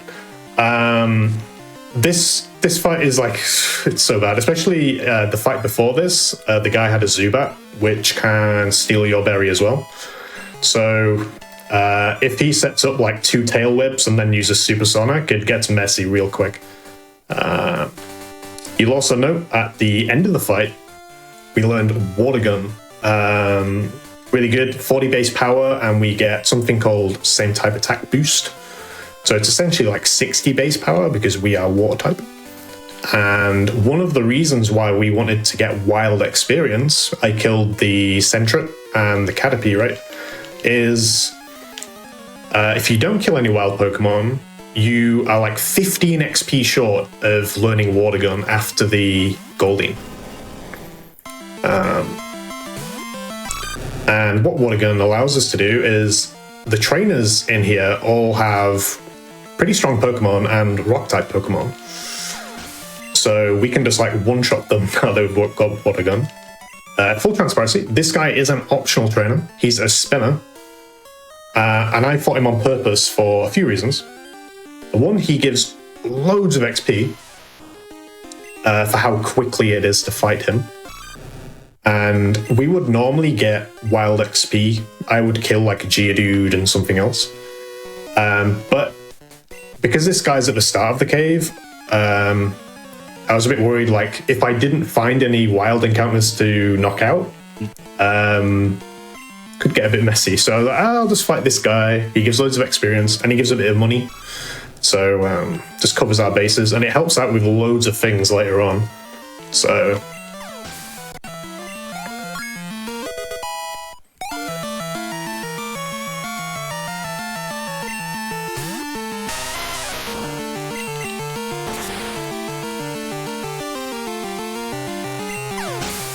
yeah.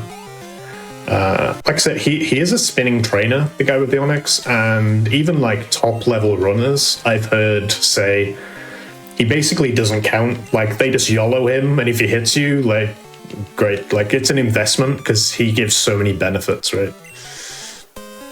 Okay.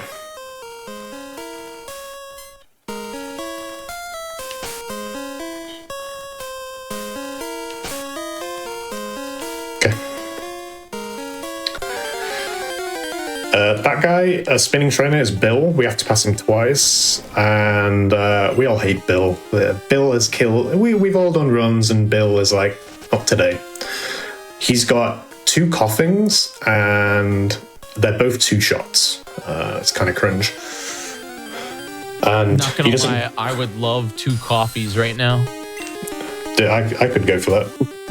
Right, 2 coffees. Chat, you want some coffee? I'll go on a run. I'll go on a run. A good thing to note here too, since we're in Union Cave, the reason that this game is quicker to use gold, it's not necessarily quicker, it's just nicer to play gold instead of silver, is this cave can give you Sandshrew encounters. That helps you to have an HM cut slave, say if you didn't even encounter a Sandshrew earlier, and if you didn't encounter a Bellsprout either. That's a cool strat that was found years ago. That's right. So yeah, silver doesn't have Sentry in the cave. That's. Ooh, I'll take that. Okay, that's like one of the mazes, but Sentry is 30% in the cave, I think. Which sounds reasonable, but it's really not, because like sometimes you'll just be in there waiting, and he just won't show up. So we're going to talk to Kurt here. He really means business, or so he says, and he's going to go show Team Rocket a lesson. Team Rocket are in Slowpoke Well, and they are cutting off Slowpoke tails. How awful. And they're selling them. And we're going to put a stop to that.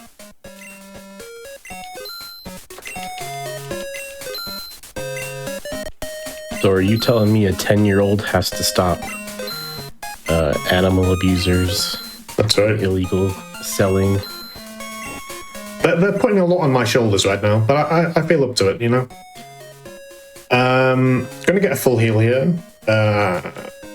Generally optional in speedruns. You'd pick this up like if the Vulpix before had burned me, or I'm picking it up for just safety. Just gonna heal to full here just in case something massively drastic happens. Mostly for safety for the Rival 2 fight coming up. It just, on average, it's not worth it, I think, but it could end up saving me a lot of time.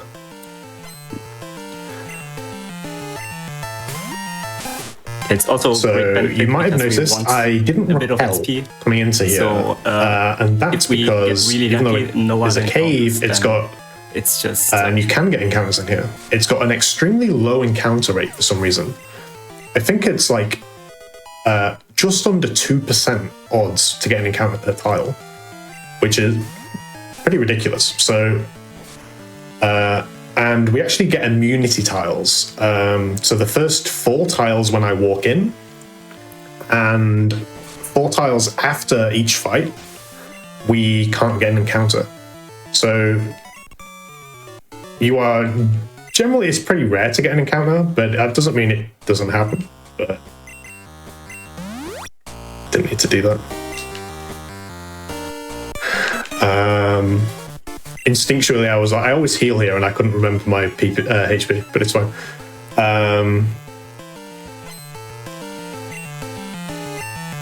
I think this always Zubats. I think it's like 10% to get a Slowpoke encounter in here. I always thought that was Jesse from the show, but it just says Rocket Grunt. So, can't prove it. She is whoever you want to believe that she is. So that Zubat can be a bit troll. It's 50-50 to use Supersonic, but we didn't get it. Wrap is fine. A little bit slow, but Wrap's good. This Ekans is... It's got Leah and Poison Sting. Please don't do it. Okay. Poison Sting is 30% poison in this game. It was 20% in the Generation 1 games, and then they buffed it. Much to my dismay. And the buff makes it feel like it's 100%. There are some runs where it's just like everything possible that can poison you does poison you, but...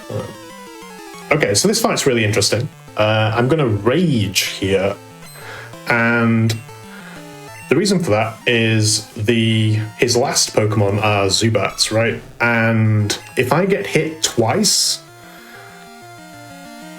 That's not a hit. Please hit me. If I get hit twice, the Zubats become arranged to die. That's good. If he quick attacks me here, it's so good. Okay. So I get level 16, which is really good. So with my attacks, I've got really good attack. These Zubats are 100% to die if I need a Leech Life here. If he hits me with Leech Life, it's so good. Didn't happen.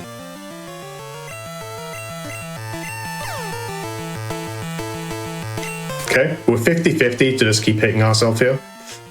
Or we'll just snap out.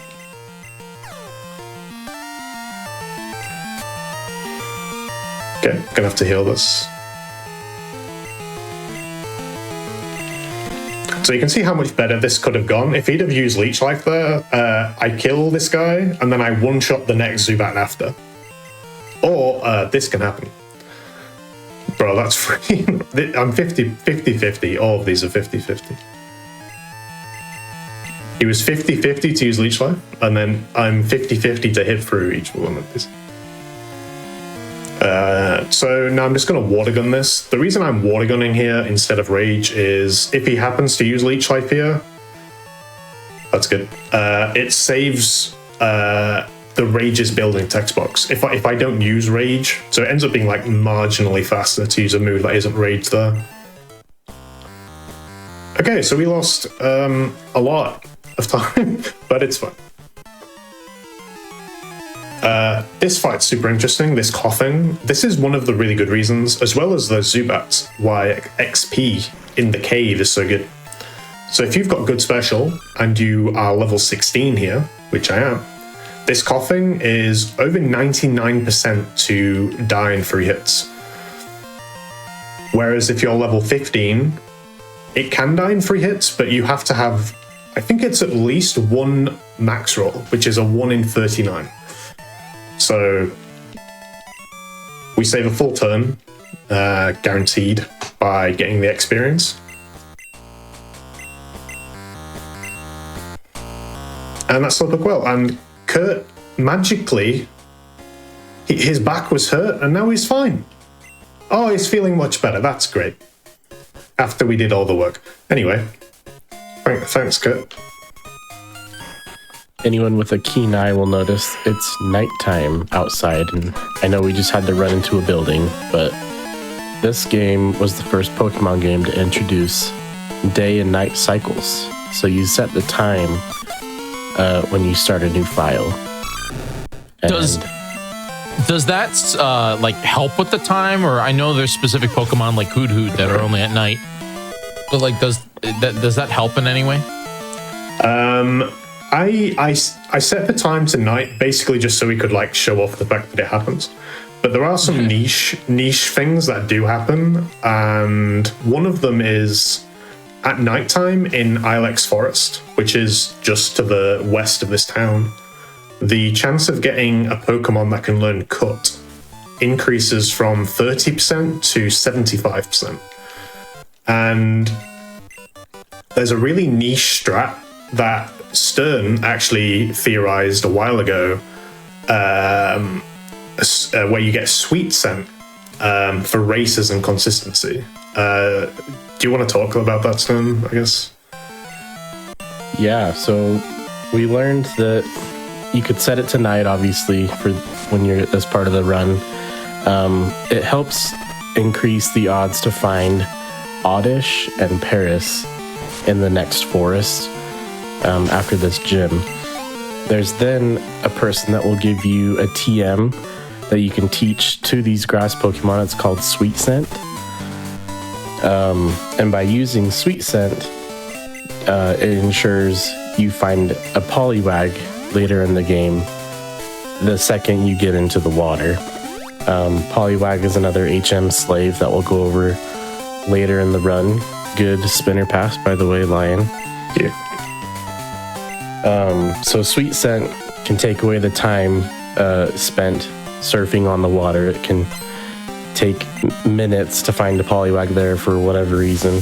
So it's a cool, fun race strat. That's not the fastest thing ever, but yeah, it's like slower on average. But we were like thinking it'd be so funny if I hadn't caught a cutter yet, we'd like do the nighttime strats and it'd be so fun. But it's nighttime, so that's cool. So that spinning trainer that we passed is called Benny. He's awful and he's really slow. Because he's got a Beedrill, which I think is always faster than us. And it has... What's the move that it has? Theory attack. Really slow. He does give it a lot of XP, but he's really slow. And this is Bugsy. We're making use of Rage again. This is the last time that we'll really use Rage, but it allows us to take advantage of the fact that his two first Pokemon can't really do much to us. This is going really well, actually. And this Cypher is really, really fast and really strong. But because we're level 18, that's another one of the benefits of getting experience. If you knock out 2 wild Pokemon in the cave, or like I thought, the optional trainer Daniel, we're guaranteed to get level 18 for Cypher, which guarantees that it dies in 2 hits. Because if you're level 17, even with perfect attack, it's arranged to die in 2 hits. That was a really smooth gym, actually. Yeah, Sorry. That was a good Bugsy fight too. And now we've got Croconaw, who is amazing and strong, and just in time for the hardest fight in this whole entire game, probably. I mean, there's a couple of them. I'd say Rival 2 is probably the 3rd worst fight. You'll notice that we've just started the Whitney split, and Rival 2 is the 3rd worst fight, and I'd say Whitney is probably the 2nd worst fight. Quite funny that they're in the same split, but the same segment of the game. So we just got Fury Cutter from Bugsy, and we're immediately going to teach that. It's our secret weapon here. We use Fury Cutter for literally 2 fights.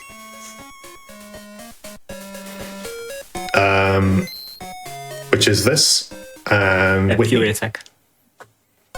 So I saved. I did save, right? I hope so. This fight can go really, really smoothly or really horribly. His lead is a Ghastly. It's got Lick, which can paralyze, Hypnosis, and Spite. I want to see Spite, ideally, or Hypnosis miss. It's fine, don't paralyze me. That's good. Okay, his next Pokemon is a Bayleaf.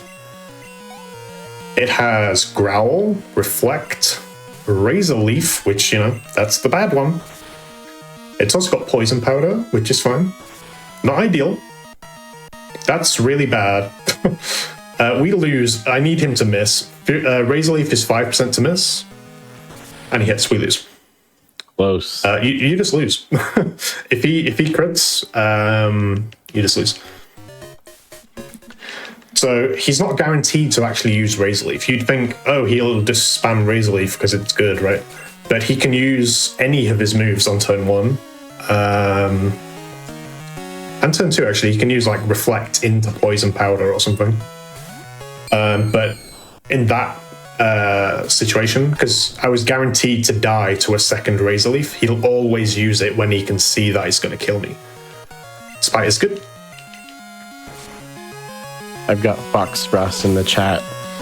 He was wondering about reset points. Yes, this Rival 2 fight is a big reset point. Same with Whitney. Obviously, we're just saving and resetting here. Come on, man. You got another crit. It's just so hard to win from here. I need him to miss again. Yeah, we lose. Close. So Bayleaf can use Reflect, Growl, or Poison Powder on turn 1. That significantly improves your odds of winning this fight. We haven't seen that yet, though, so... it's not guaranteed to crit either.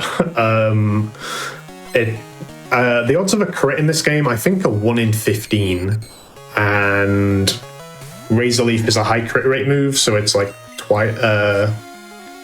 Instead of being, does it bump to like 1 in 8? I think something like that.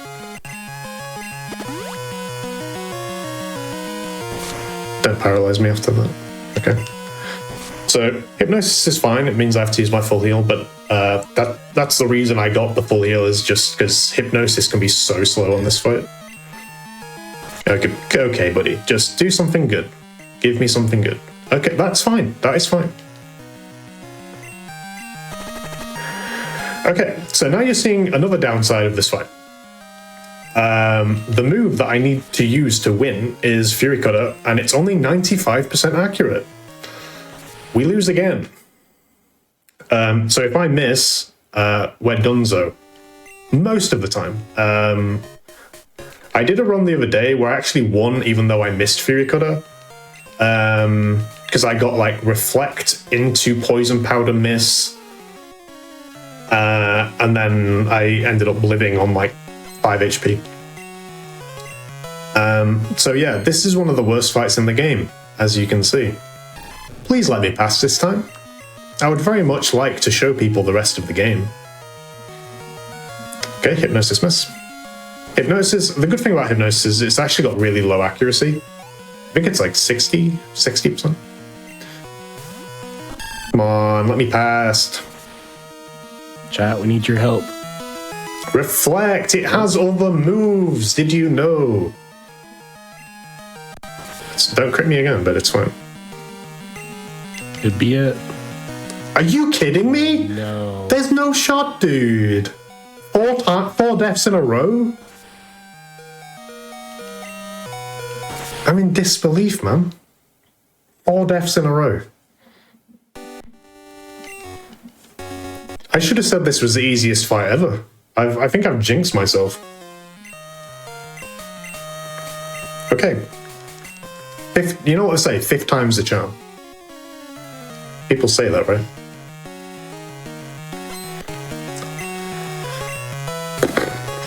Can't wait for Whitney.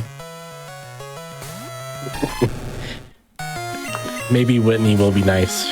He's watching.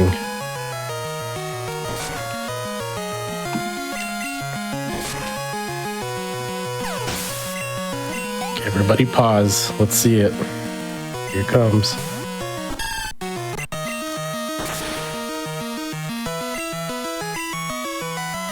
Good. Good. Fine. 95% for me to just kill this. Okay. Yes, dude.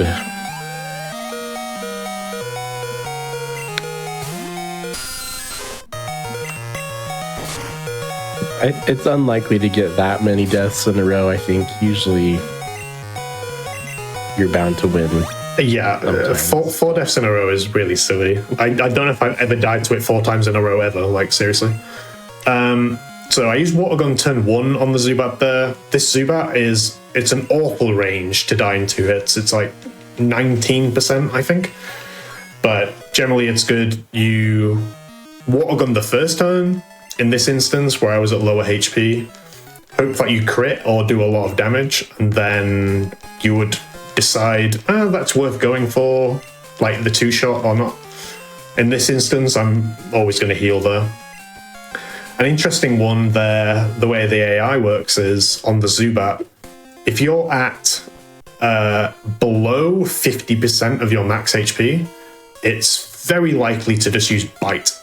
But if you're at high HP, which I was like after I super potioned, I was at high HP, he went for Supersonic because his AI becomes like 50-50 to use Supersonic. So ideally you're like low HP on the Zubat, but I was forced to heal in that situation.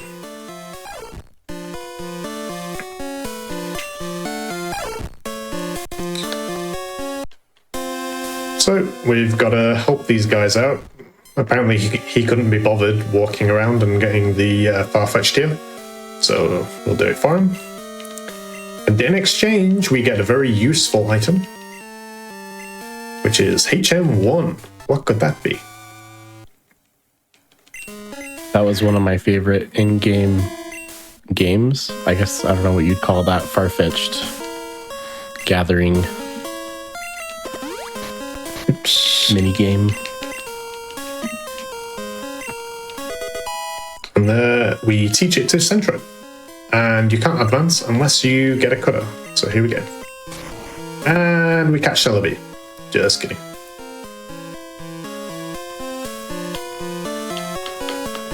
I don't even know if Celebi's good. Has Celebi got good moves? I don't know. Maybe someone in chat knows.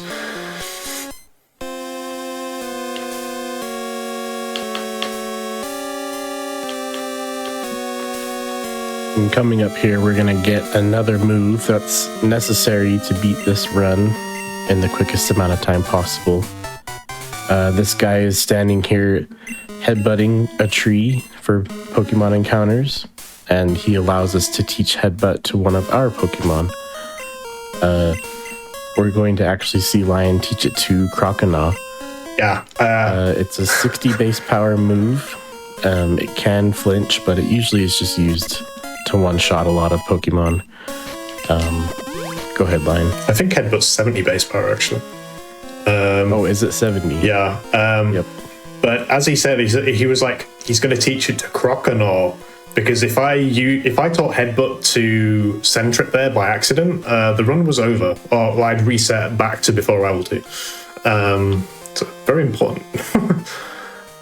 But yeah, like Stone says, Headbutt, it's like a really long detour to like go and get it, right? But it comes at like the perfect time. It's really strong, 30% flinch chance. And it really helps us through this like middle section of the game.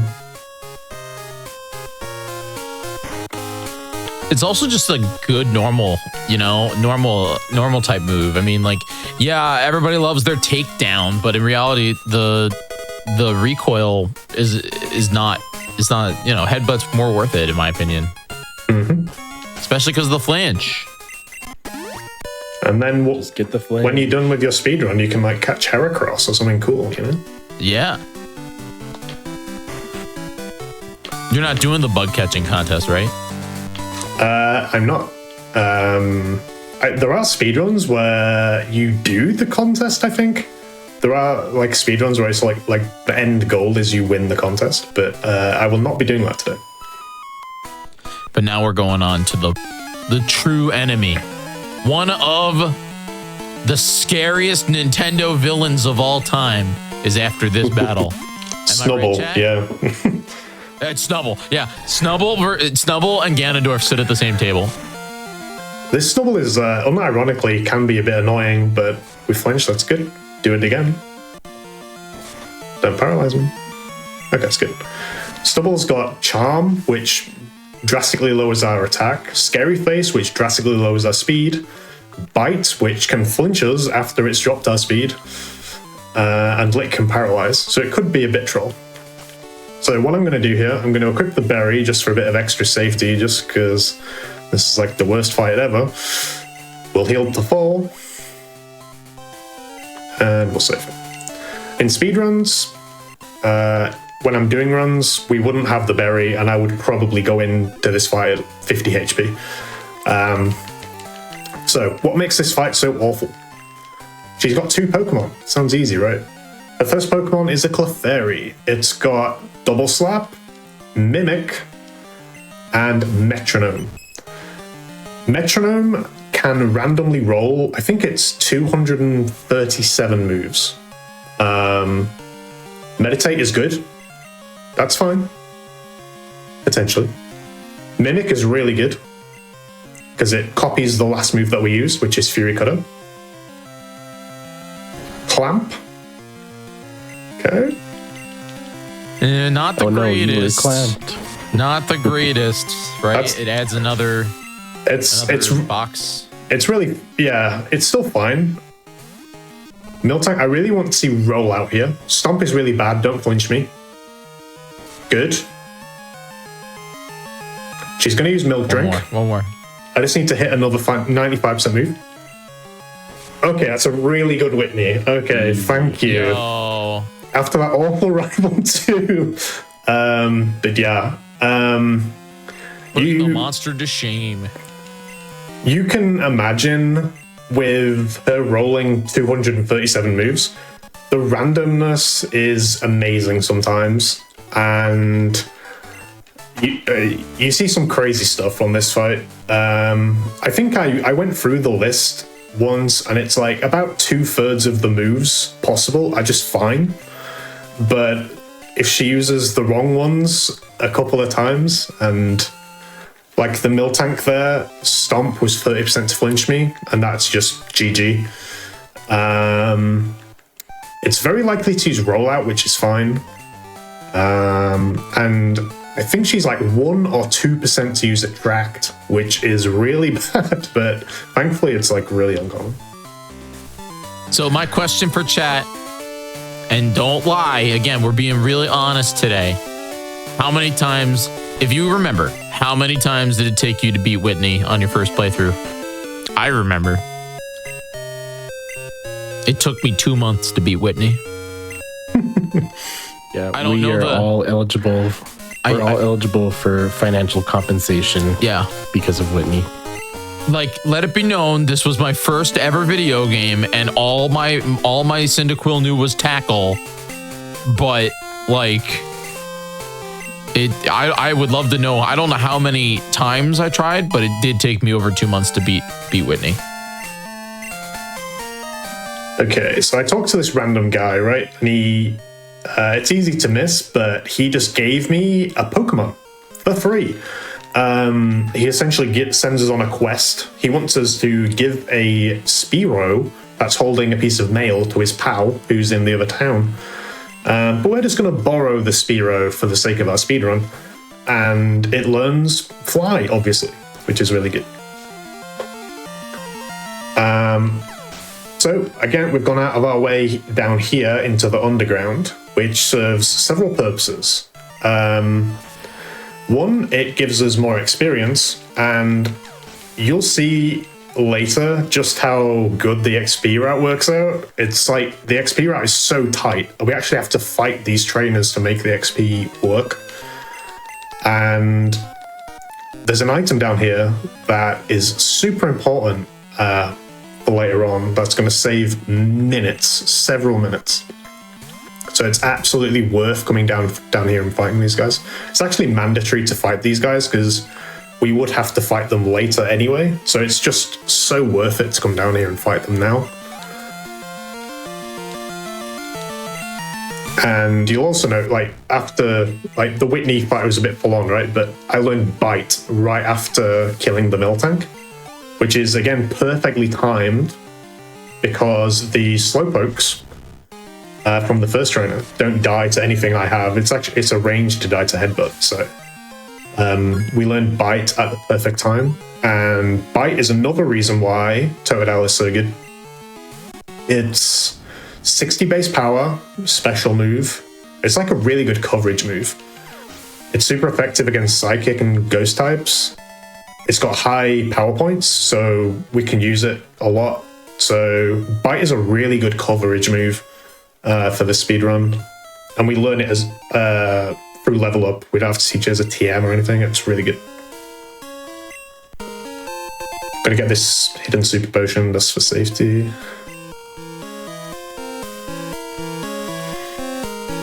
we're coming up to one of my favorite parts of this run.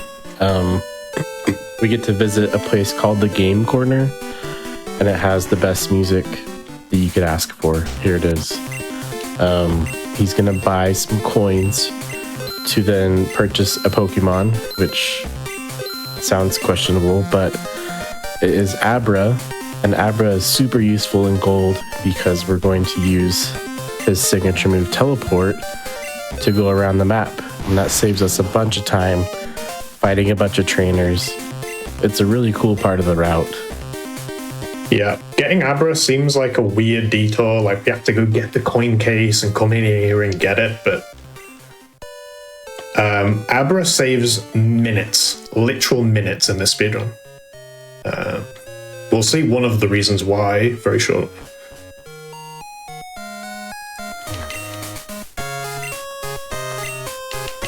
Yeah, Lion's going to be doing a large buy here, so he'll be focusing on that for a few seconds. Oops. We've got chat dancing to the Game Corner music. I love the Game Corner music, dude. It's so good. It's a shame that we can't pull some slots while we were there, but maybe if Rival 2 was quicker.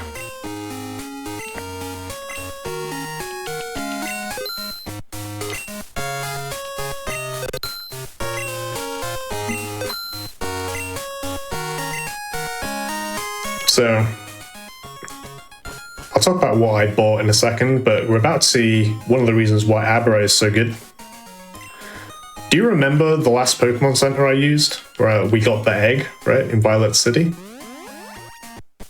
Whoa, we're back here. Wow, that just saved so much time. I'm going to come to the PC here. I'm going to deposit Croconaw. Weird. And sadly, we're going to deposit the egg. The reason I deposit Croc is, in this game, it heals your Pokemon.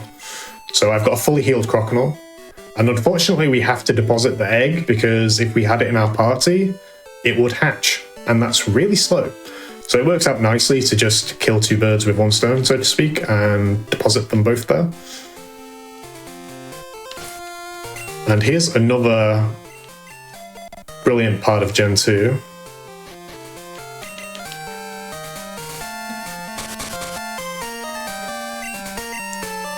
So leading up to Sudowoodo, you could see there's a path from the south. That's where you normally would go. After beating Whitney, you'd go north. There's a bunch of trainers. There's a bug catching contest. There's a park. The reason Abra's teleport's so good is we miss all those mandatory battles. I think it's like north of Goldenrod, it's like 3 mandatory trainers, at least 2, and it saves like 3 or 4 mandatory trainers later on, way later on. I'm going to swap Headbutt to slot 1 here because it's the move I'm going to be using the most. Hypnosis Pull, yeah, that's good. I don't have a Repel active, and the reason for that is I'm only 10% to get an encounter on the last tile here. Fingers crossed. Good. Easy. Easy. So yeah, Crystal refers to that section before we got to Sudowoodo as Spinner Hell, and it's no understatement. I can't even remember how many. I think you have to pass, and then you have to go there multiple times, so it's just nice to skip it all together. So yeah, like I said, I swap Headbutt to slot 1 just to reduce the amount of inputs that I have to do. A lot of this game, there's so many trainers that we fight in this game, right? We have to knock out so many Pokemon. So a big part of saving time is minimizing the amount of things we have to do. So we don't want to be going down to Headbutt when it's slot 3,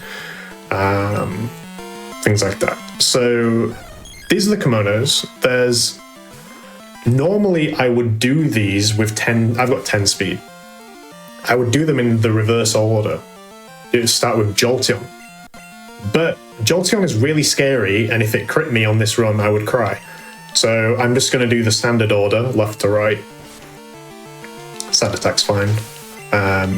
They all have a really similar moveset. They've basically got tackle, sand attack, tail whip, and then one signature move. So it's Ember, Confusion, Pursuit, Water Gun, and Thunder Shock. And we can do the kimonos in a different order depending on our speed. So sometimes you can do a reverse order and finish with Espeon so that you're guaranteed to be faster or speed tag. So you can maybe save some turns.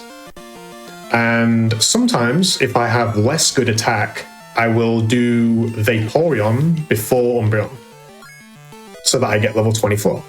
But in this particular case, I've got really good attack, right? So I'm just going to do the standard order, left to right. We have to ask chat while we're here. Chat, what's your favorite evolution? Mine is Leafeon. Espeon. Espeon is amazing. Leafeon's not in this game. Yeah. Oh. I also like Pixelizer Sylveon that you can teach Hyper Beam, and that's just the fairy bomb. That's not in the first 3 generations of the games, so I have no idea what you just said. Yeah. That went right over my head. It's okay. The Pokemon Company also forgot about abilities. Tortoise. I see lots of Umbreons. That's cool. Shiny Umbreon. Espeon. I think one person in chat laughed at my joke because they realized I'm talking about Legends ZA. That was a really messy menu, but I almost forgot to re-equip the Paralyzed Keelberry, which would have been quite bad because this Jolteon Thundershock is 10% to paralyze me. Sorry, go ahead.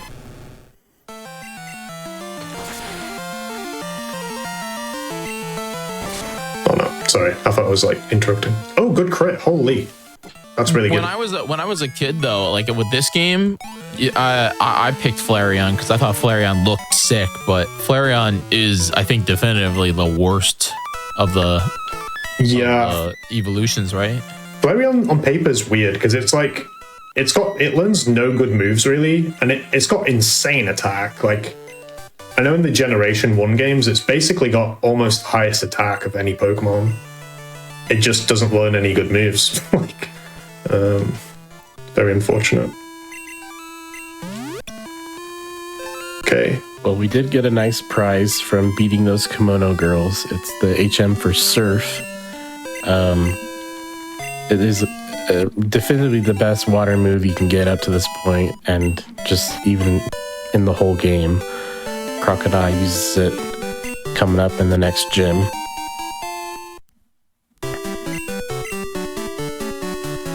Looks like Lion's loading up on some hidden potions. Yeah, I'm just being super safe. Like normally I wouldn't get that, and I probably won't need it. But. So yeah, Surf. As Stone was saying. So I should probably talk about like one thing. In the Manipped category, they actually do the gym before the kimonos. But in Manipless, we do the kimonos first for a few reasons. We get to a higher level, obviously. And when I was buying items in Goldenrod shopping center, the reason we need to go in there is because we need a Pokédoll, primarily. What will we need that for? One to think about. But it also allows us to buy an X Special. Because primarily in the normal route, within the Manipped route, they don't go in that shopping center at all. They go into the Violet City shop, which I think only sells X Speeds and X Attacks. But because we can buy an X Special, it makes it worth it to do the kimonos first, get to a higher level, and then we use the X Special in this gym. So it's just funny how the Manipless route ends up working out with that. It makes it worth it to do the kimonos first and then come to the gym. Okay, chat. I have an honest question. Who knew you could skip that second trainer? Did everybody see that? I had no idea. No way. We just skipped an entire trainer. I swear that wasn't a glitch. I swear I'm not cheating. Actually, kind of lame, but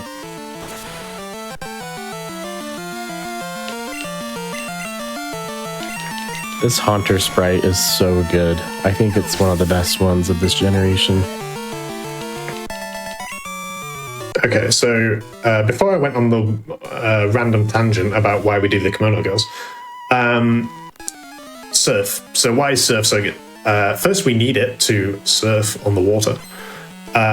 It's water type, so we get something called same type attack boost, where we use moves of the same type that we are. It gets a 1.5 times multiplier. And surf is already 95 base power. So essentially, we have a move that is 142.5 base, which is kind of broken. And we can use it against, like, ghost types, for example. That's nice. It can use curse and knock itself out because he's just an idiot. We can use it on the ghost types. The reason why using surf on some of the ghost types, I need to save some PP, but it's really good because it saves super effective text boxes.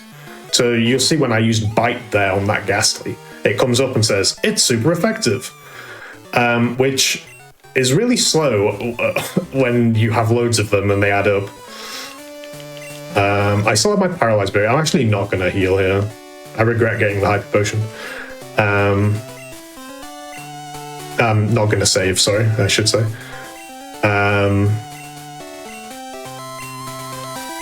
So, Morty. I've died to this fight 3 times in a row in Crystal, but to be truthful, this fight, if it just goes standard, it's really not that dangerous of a fight. I've still got my paralyzed Keelberry, which is really good for this fight. And like I said, we have X Special and X Speed for this fight.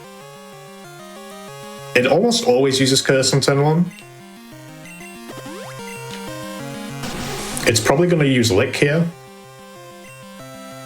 Yep. It didn't paralyze me as it happens, but it's fine.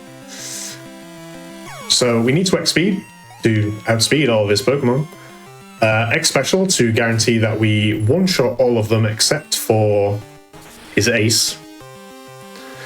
Now, there's a few good outcomes here on his Ace. We can either flinch, crit, or he's very likely to use Hypnosis, which can miss. Any of those is good. I got none of those. But the fun quirk about him using Hypnosis is he'll always use Dream Eater the turn after he's used Hypnosis. So even though I'm at 19 HP, and he does have an attacking move called Shadow Ball, which I think would do 19 damage, he won't go for it because he thinks I'm asleep, so he'll use Dream Eater. But he doesn't know that full heals exist, apparently. So we get a 3 win. So that was pretty slow, all things considered, but pretty safe.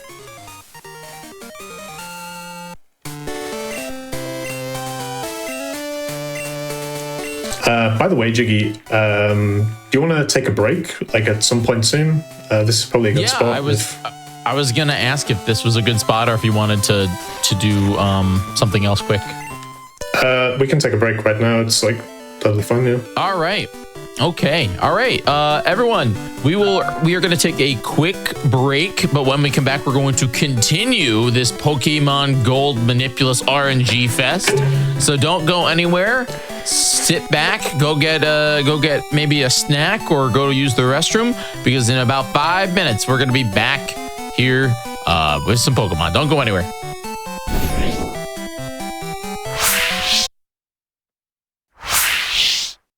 Welcome back, everybody, to Speedruns today. We're going to jump right back in to Pokemon Gold, 80% glitchless Manipulous. Lion, you ready to rock and roll? Absolutely. All right, let's do it. You starting the time? Do you want me to count in? Yeah, I can count you down. We're going in 3, 2, 1. Pokemon. Okay, cool. So, now that we got the gym badge from Morty, I can surf because you need certain gym badges to be able to do the overworld HM shenanigans. Can anyone in chat guess what I am doing or trying to do? Looks pretty crazy. Poliwag. What do we need a Poliwag for?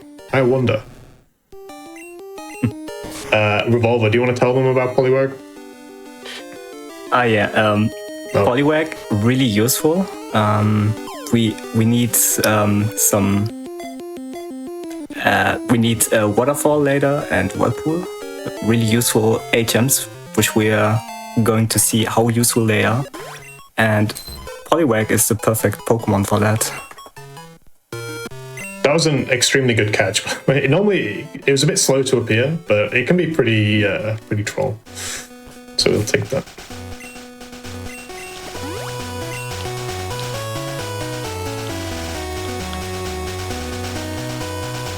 So there's a few optional trainers here. Hopefully I do the movement correctly. Okay. That's how you do that. So yeah, like Revolver says, in the Manipped category, they actually manipulate the lottery so that they get a Master Ball. But we ain't doing that. We're playing it how it was intended. We're catching things with Pokeballs, right? You'll find out what they use the Master Ball on soon. Maybe you can guess in chat. But we catch the Poliwag because it's like the next best thing.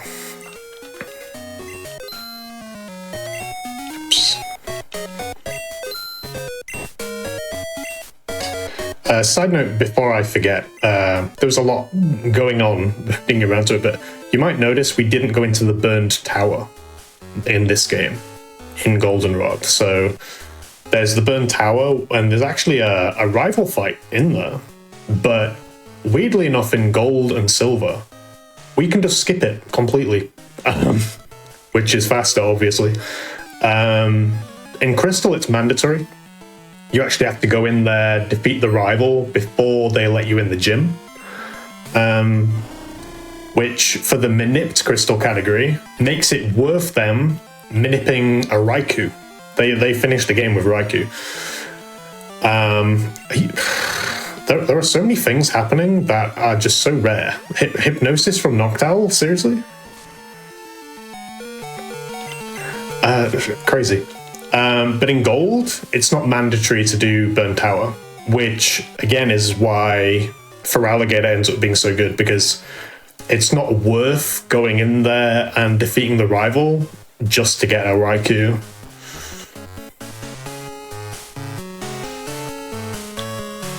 Plus, Raikou Manip is really hard, and I don't want to do that.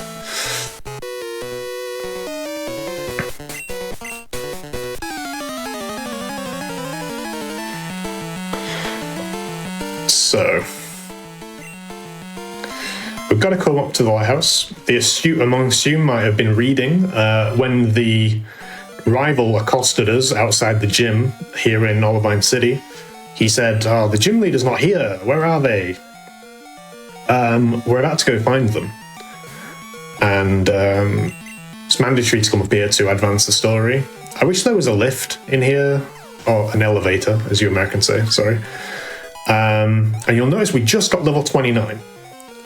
And when I was in the underground, and we fought those two trainers with the Slowpokes and the Magnemites, and I said the XP works out perfectly, right?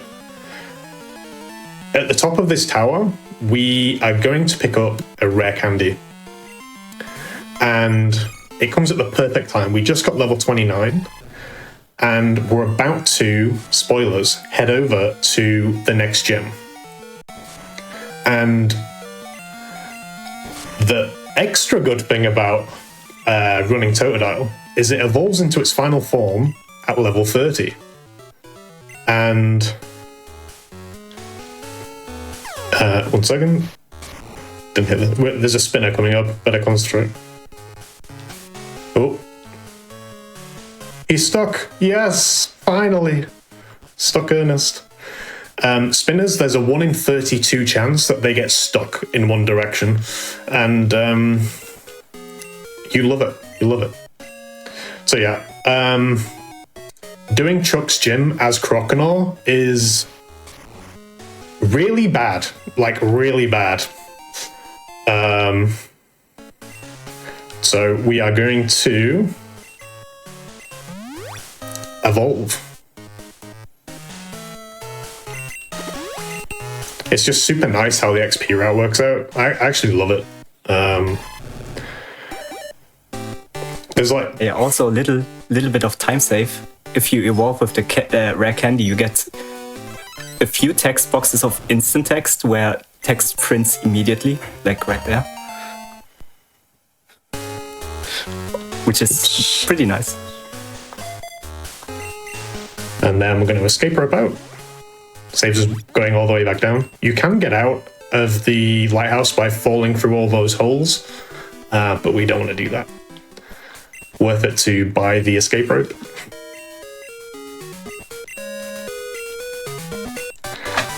This guy insults us, but he does give us an HM, so I guess we'll forgive him. Yeah, strength is another really good move. Obviously, we need it because it's an HM, but it's also another really good coverage move. It's normal type, 80 base power, and it comes at a great time because we're running a bit low on headbutt PP. So we could do with buffing up our PP.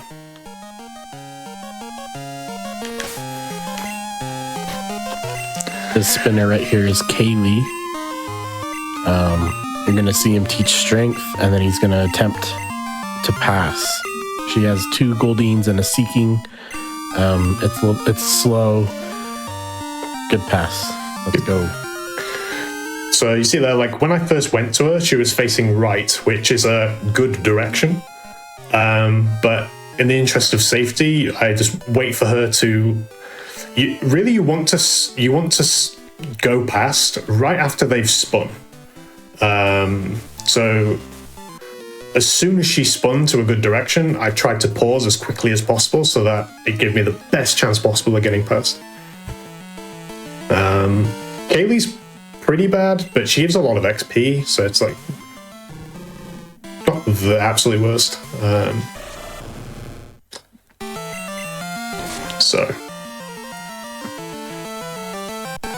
Ooh, good flinch.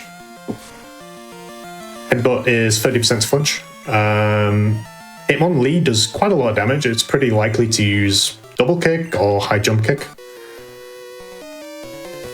And one of the main reason why it's good to have for Alligator here is you have to fight these 2 trainers back to back. And Hitmonlee is faster than Croconaw almost always, unless you've got really good speed. It hits like a truck. And then you go straight into Hitmonchan, which also hits really hard, and you wouldn't kill Hitmonchan in 2 hits with Croconaw. Okay, that's fine, but really slow. Yeah, Hitmonchan has the tragic elemental punches as its moves, and Comet Punch. So Thunder Punch, Fire Punch, and Ice Punch. And I don't think this trainer has AI, so it's just going to use a random punch move. So it could burn you, it could freeze you, and it could also paralyze you. Overall, slow.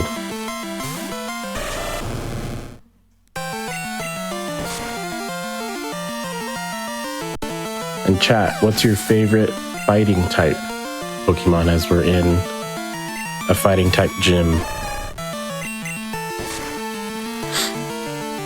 I think mine's probably Hitmontop. And I also like Sawk, S-A-W-K, because it's just got a cool name, cool design. Cool fighting. I don't know what my favorite fighting type is, actually. Fighting type is kind of hard. Maybe Cabolion, or how it's called. That one of those. Oh, yeah. One of the legendaries, yeah. Yeah. I think I always said Cobalion, but that's probably not right either. I like it's one of the only Gen 5 Pokemon I like, but I like Bravery, the American bird. America. Hell yeah. I just think it's underrated. American bird's pretty good. Oh, Blaziken, that's a really good one. Oh yeah. That's a fighting type. That's not a bird. Blaziken's not a bird. I guess Blaziken's kind of a bird. He only likes fighting types if they are also birds. they have to be proud American Pokemon. Not a chicken. No chicken, right? It's funny because I think Gen 5 has both my least favorite and favorite flying type, which is Bravery, and then my least favorite is Pidove. Just because it was just another flying normal type, and we've had Pidgey 15 times. I get it. This one was a New York Pidgey. I get it. But still. Regional variant Pidgey. Regional variant flying normal type number 7. Oh, okay, no. I don't want to cause drama in the chat. I'm Jiggy notoriously hates Gen 5. Let's just say that. I'll intercut the Pidove slander by saying this is probably the last time I'll save, maybe until the last fight, at least for a very long time. This is the fight where after this it's like pretty safe. Like if you're gonna hype run, like, oh, this guy's on really good pace, it's not after this fight, it's pretty safe to say that someone's on a good run. Crychop into Fury Swipes is so troll. Okay, so you'll notice we had to use 2x attacks. That's because unless you've got really good attack, and this has really good attack but not quite good enough, the ranges for these to die are really bad. It can headbutt this. Please flinch or crit. Neither. Oh, we got dynamic punches. Okay, so his thing with Poliwrath is it's got dynamic punch, which does a lot of damage, and it's guaranteed to confuse us. The quirk is it's only 50% accurate, so it's just so good to see it miss. He uses Hypnosis quite a lot, and what's his third move? Mind Reader. Mind Reader. And stuff. And there's a funny quirk with Mind Reader and Hypnosis, because like some status moves from the enemy have a 25% accuracy debuff, and after he uses Mind Reader, he still has this 25% debuff on Hypnosis for some reason, and can still miss. Oh, I didn't know that. That's interesting. Stupid Gen 2.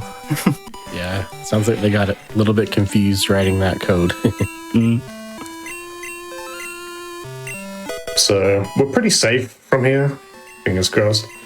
Not many things can go wrong, but not to the point where they're necessarily gonna put our Feraligator's life in danger. Okay, chat, here's your next question. How many of you have encountered a shiny Pokemon? And please tell the truth. If you haven't, that's okay. I feel like this is, I don't know if this is going to be like skewed a lot or skewed a little. I feel like most people that watch Twitch have experienced a shiny Pokemon. And I feel like most people that like Pokemon have not experienced a shiny Pokemon. You know what I mean? I think that's a fair assessment, yeah. That guy was a like spinner. A random. You're talking about a random encountering, like not hunting. Yeah, full odds. You know, full odds. You're playing the game. You're running through. It's only happened to me one time ever that I wasn't like when I wasn't hunting that I ran into, unless we count Legends Arceus, but that I don't count that game because shiny. I don't know why, but shinies felt. Yeah, I'm feeling pretty good about getting a shiny. Holy! Oh my god! Wait, what? Oh my god! Clip it, chat! Oh my god! We better use a. We were just talking. Use a Pokeball right now. Oh, I used a Pokeball. Oh no! I can't. Lion just ran into a shiny. Cut the feed. Cut the feed. He used a Pokeball. What is this guy doing? It is pretty close to Pokeball, to be fair. It looks like Pokeball. It looked like Pokeball. I don't know. So yeah, the reason why we went in Goldenrod Mart, one of the main reasons, is to get a Pokédoll. Because we can't catch the Gyarados. Spoilers. If we'd done the lottery and won the Master Ball, you just catch the Gyarados because it's really hard to kill. I think it's like a range to die in 3 hits, maybe. It does a lot of damage. It's got Dragon Rage. It's really bad. That's why they just catch it. Or if you've got a Raikou, you can just one-shot it with an electric move. None of those are options for us, so we just have to get a Pokédoll and run away. Thankfully, that still works and advances the story. Alternatively, I could have thrown a Pokeball, but that's probably like 5% to get in or something crazy.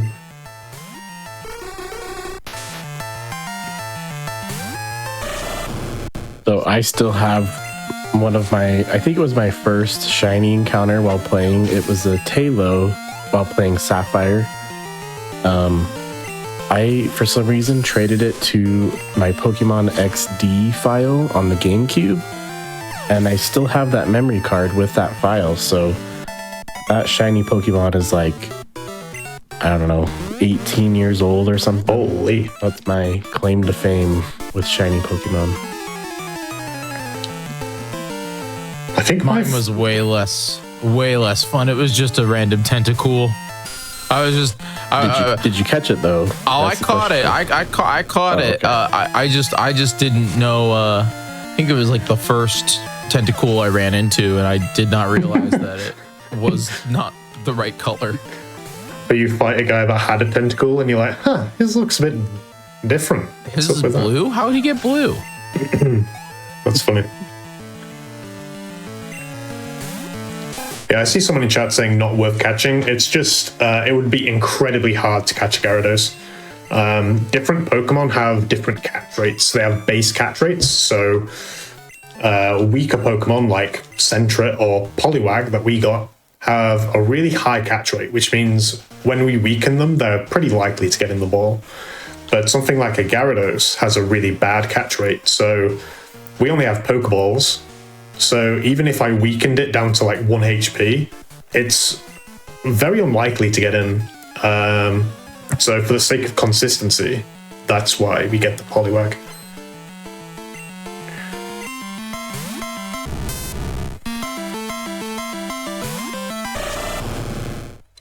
And this is a fun tidbit of this section. You have to save your PP, your power points for each move. So that you land with 3 surfs for this specific fight. He's got 3 Magnemite that will mess you up. So you can see now he's going to use his last surf right before a nice full heal from Lance. Yeah, it's like a theme of this game when you're speedrunning it is the PP routing is very specific. It's really super tight. And it's another thing that makes like Feraligator's moveset is so good that we're able to stretch it out as much as possible, and we don't have to like pick up loads of extra items stuff. Side one, who knew that you could turn these statues off as a kid? I didn't. Because get the nugget. Yeah, I got the nugget. So I talked to the computer there, which turns off these statues. So those first 2 trainers that I fought, if you've never played these games, you should. The first 2 trainers that I fought, the guy had a Drowsy and then the other one had a Grimer, right? Every time that you would walk in front of one of the statues, you would have to fight both of those trainers again and again and again. Unless you turn off the computer. And then we can just walk past. So, obviously it's faster for a speedrun to do that.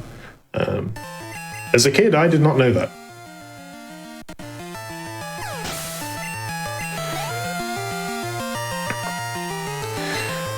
As Stern said, when we talked to Lance there, he gave us a free heal. So we're full HP and all of our power points have been replenished. And we will not do anything to replenish our PP except for 1 Ether, which we will pick up, which replenishes 10 PP points for one of our moves. And that will get us all the way until just before the Elite Four. So something important we're doing right now is we're looking for 2 passwords to get into the boss's door. So you'll see Lion fighting an unlimited amount of scientists and rockets. Be sure to watch him achieve or get those passwords so that we can advance the story. Have a note here to talk about. There's a theory about Lance's Dragonites and how they evolved before the level that they're supposed to evolve at. The theory is that he took his Dragonairs to the Lake of Rage, saw that the Magikarp were evolving early, and said, hey, I want my Dragonites, and I want them to be low level. And that's how he achieved that, cheater status? Mm-hmm. Yeah, so that, I suppose we should talk about the story, which is Lance recruited us at Lake of Rage because Team Rocket are forcing Magikarp to evolve using some weird radio frequency. How the science works there, I don't know. So he asked us to come here to the hideout and we'll stop the radio frequency. So yeah, Lance is a cheater and force evolves his Pokemon. Apparently. Sorry, I don't think any audio came through, but my phone started playing a song called Lake of Rage. I guess Siri was listening to what I was saying. Listening? No. That's really weird.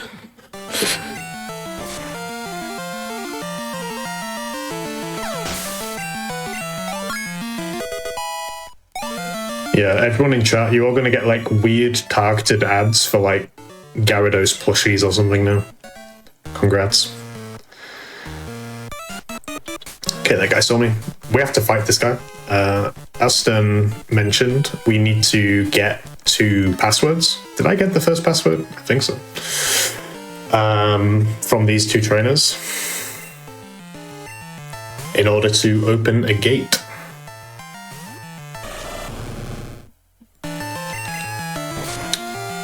I hope I got the first password. I was like thinking and yapping. Yeah, well, we'll find out.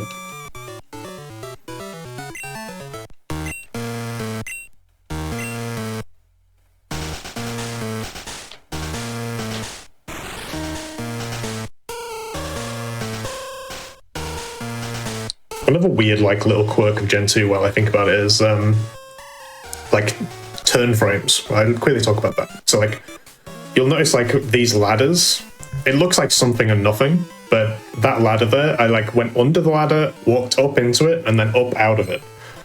And the way turn frames work in this game, if you turn in place on the spot, it loses 8 frames. So if I'm facing up and I wanted to walk right, it's 8 frames and then you start walking. And 8 frames adds up over the course of a run, right? So ideally, when you start moving in a new room or after you open the bag, for example, you want to keep moving in the direction that you are already facing. So every time I go through a ladder or open the bag or after I get an encounter, I really want to walk in the same direction. So it might look like I'm doing like kind of funky movement at times, but each time that I like keep going the same direction, I'm saving 8 frames. And you'll notice me do it a lot on the bike as we go on later, where I'll bike down one tile and then go in the direction I want to go in. And each time I do that, I'm saving 8 frames. Which, you know, if you do it 100 times, it's a lot of frames. It's like a really niche thing that you probably wouldn't notice until I told you, but in a game like this, because it's so long and drawn out, you want to be saving like as many frames as possible.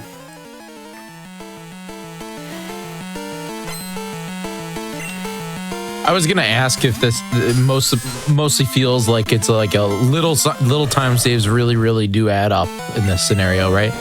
Yeah. So in this hideout, like, you want to get. I haven't had a quick attack yet. I say before the thing that can use quick attack. Nice jinx. I didn't get it. So like each time, if I got quick attacked by the rats, you lose like 3 seconds. So I haven't had any. That's really good. And there's lots of situations where like you want to use moves that have shorter names if possible. Like on that last trainer, he had 3 Pokemon. I used Bite ×3 on them. Bite's good because we've got really high power points and it's only got 4 letters in its name, so it's like slightly quicker. So like everything we're doing here, because we're just one-shotting these Pokemon, right? Everything we're doing is just like really tiny like optimizations. So there you see like I walk to the left, up, and then across. That just saves 8 frames versus if I went in from the side.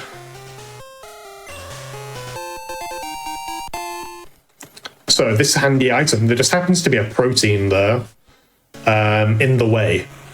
And it's quicker to pick it up than walk around. And for people who don't know, a protein is like a vitamin that boosts our attack. Only a tiny bit, but it's like a permanent boost to our attack. And because we just... And also it improves your... it improves your friendship, which is also a new mechanic in Gen 2, which is gonna be useful later in the form of the main move that we are going to get. Mm-hmm.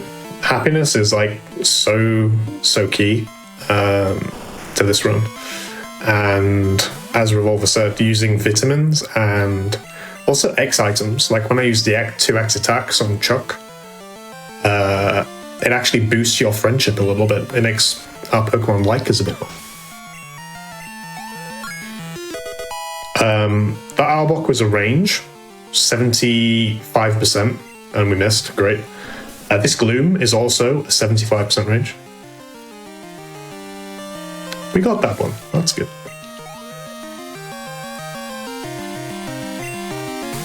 Someone has guessed if the move is return. You could be right. Good guess. Stay tuned.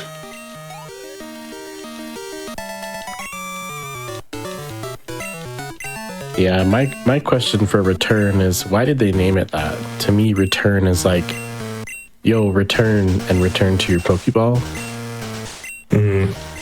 I know. I was so confused as a kid when I saw that name. Didn't make any sense. I don't want to use that. Yeah, because the one where they don't like you is called frustration, right? Which makes total sense. But return? Okay, so Lance has a really good yap here, and he tells us we need to knock out these electrodes to turn off the radio signal that is affecting Lake of Rage. So these electrodes have random stats, and which makes them rangers, so they could live. I think these are at 93% to die with my special. If you have bad speed, they can also outspeed you. Thankfully, I have good enough speed to outspeed them, but these could live, and they do have self-destruct, but obviously they use random moves because they're wild Pokemon.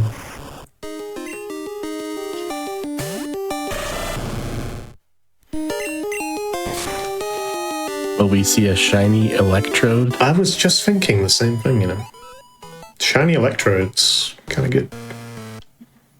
I believe we already got one during this run. I think we can get a second. Close. Close.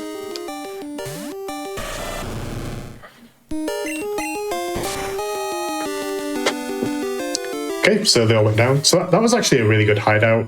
We didn't get quick attacked once, which is pretty unlikely, and we only missed the Arbok range. So pretty good. We're going to get another HM here for helping out, which we need to advance the story. HM6 is Whirlpool, as he just said. And that's one of the reasons why we got Poliwag. So another reason why the protein happens to be so convenient is I'm going to open the bag here to escape rope, which makes it just like we might as well, while we're in there, just use the protein. Like it's there, so it's like, why not just use it, you know?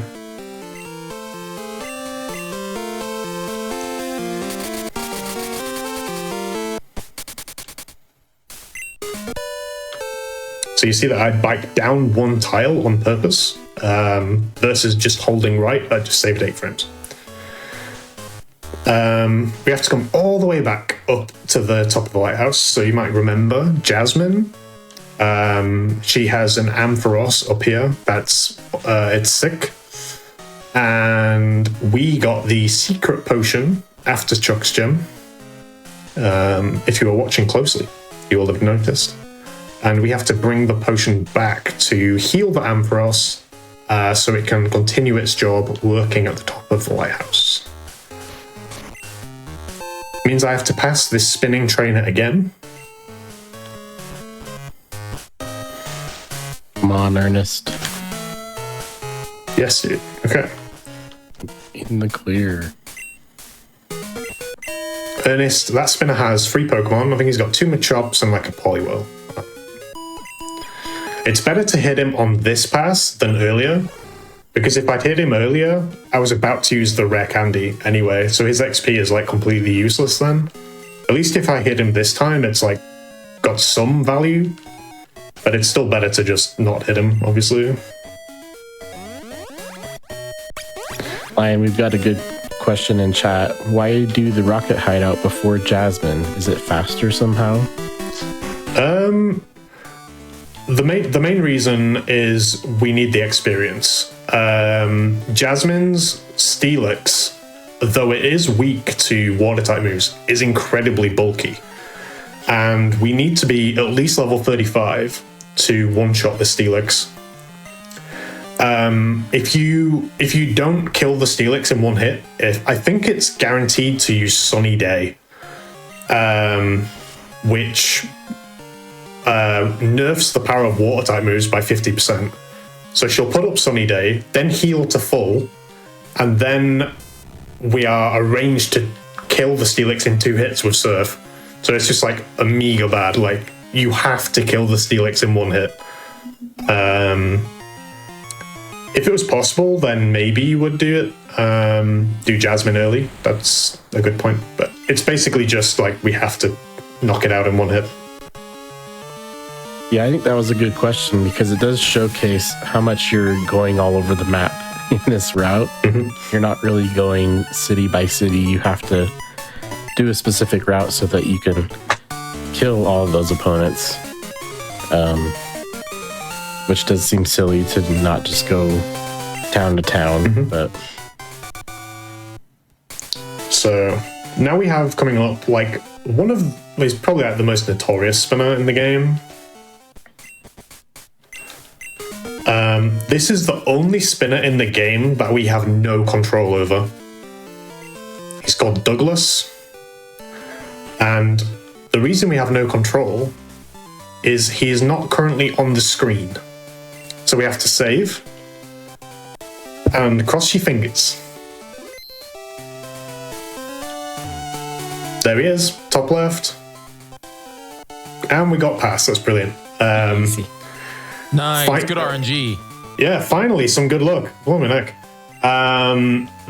Fighting him, he has 2 Shelders and a Cloyster. You one-shot the Shelders, but I think Cloyster's a 2-shot, and it has Protect, and it just keeps spamming Protect, and it's really annoying. So it works out. I think if you only hit him 4 times in a row, it's still faster to save and quit. And if you hit him, you just reset and try again. And a very smart person called Stringflow did simulations of it. Oh, we actually got the Seal Range and crit the Dugong. That's so good. Okay. Yeah, this fight has gone incredible so far. So Stringflow did simulations, and I believe it's about 53% to get past that spinner. So it's basically a coin flip, whether you get past or not. That seal was arranged to die in one hit, and then we crit the Dugong. So that was like perfect, Jim. Like, holy moly, that's the first good thing all run. So poggers.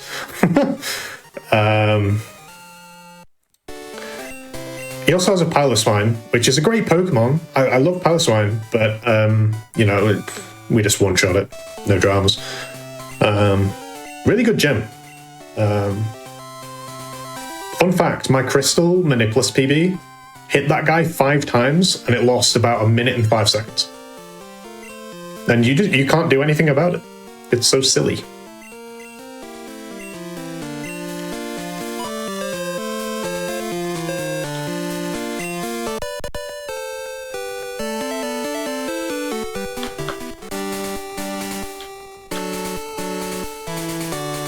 So that rotating trainer there, you might have seen me, I paused on the bike very momentarily.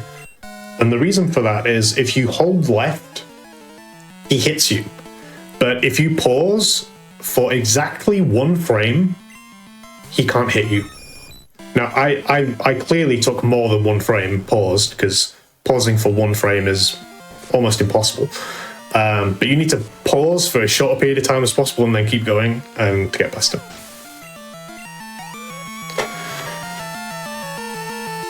I'm actually going to deafen for a second just for Ice Path for like the next 2 minutes. If you guys want to like just chat about whatever. I just need to be able to hear the audio really clearly. We would be happy to chat about whatever. All right, chat. It's time to tell me. It's the time for the classic. Who is your favorite Pokemon? This is the message and question that every single host for the dawn of time has asked the chat, and I'm not going to be any different. Tell me your favorite Pokemon in the chat. I'm really boring. Mine's Charizard. Ooh. Yep. Oh, yeah. I gotta say, my favorite Pokemon is probably Alakazam. Alakazam is actually good. I feel like people think that Alakazam is like an overrated or everybody likes Alakazam, but I don't hear Alakazam that much. Oh. I mean, I never hear he's just so OP in Gen 1. You see, the thing is you had to have friends for Alakazam, you know? Or 2 Game Boys. Or 2 Game Boys. Great. I think most of us had 2 Game Boys. Yeah. Friends? What's a friend? No, I my had advantage friends. was I had brothers, so yeah, there you go. I'm seeing a lot of really good Pokemon in the chat. Breloom, that's a rare good one. Seeing some Ralts, not Gardevoir, specifically Ralts. Gengar, another one of the pay to win Pokemon or have friends. Blastoise is good. We like Blastoise. I'm seeing some Scizor, Tyranitar, Suicunes. I'm a Gen 2 lover in the chat right now. Dude, Tyranitar is the boss. Tyranitar is really just a cool Pokemon, you know? Okay, is Love Disc really your favorite Pokemon? Freestyle. Is Love Disc real? Like you just said, what's the Pokemon that nobody's thought about since the year 2006? And then you said Love Disc. Stuffle's pretty good. I think Hitmontop. Shuckle. The Shuckle, yeah, cool. The Shucklenator. I hope Shuckle gets a Mega Evolution, chat. Can we, if this is the GDQ channel, we have power here. We are the embodiment of Pokemon speedrunning community. Okay, we have power. We should all just email Nintendo, just John at Nintendo, whoever that is, John at Nintendo.com, and we should ask for a Shuckle Mega Evolution. Oops. This is an absolute request. Definitely not satire. 100%. Remember, this is a very serious news show right now. We have to talk about the movements. John at Nintendo .com.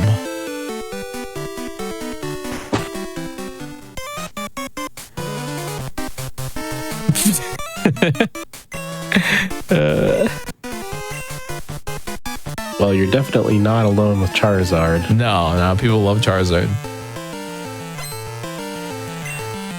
I bet there actually is a John at Nintendo.com, and I bet they get a lot of emails. I'm serious. I bet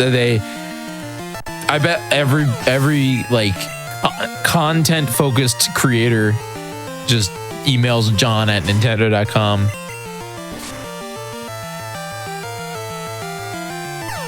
Well, Lion, the question was, what's your favorite Pokemon? And yes, Jiggy did ask that question and said that question's been asked at every event, and he wasn't going to be any different. No, I can't be different. Well, I'm already different enough.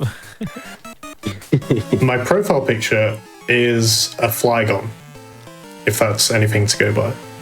Flygon. How do you feel about Flygon never getting a Mega Evolution ever? Well, I'm hoping with the new Pokemon game, ZA, they're bringing out new Megas. And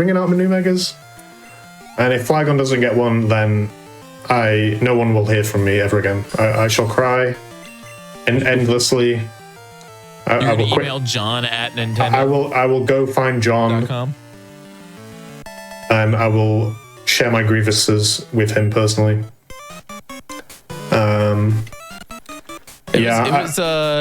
It's a thing.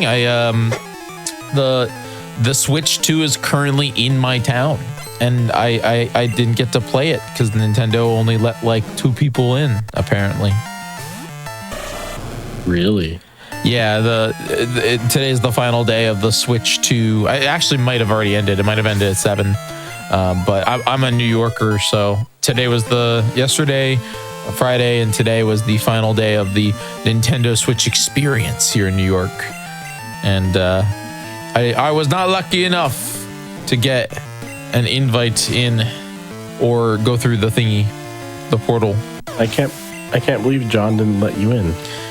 Yeah, it's probably because I keep emailing him. Yeah, it's all these emails from GDQ people. It's all these requests, yeah. Come on, John. Good fun. John, I just want your love. If you're watching this GDQ show, just consider it. I just want you to love me, John. Come home, John. John, we miss you. You haven't answered my email in months, in days.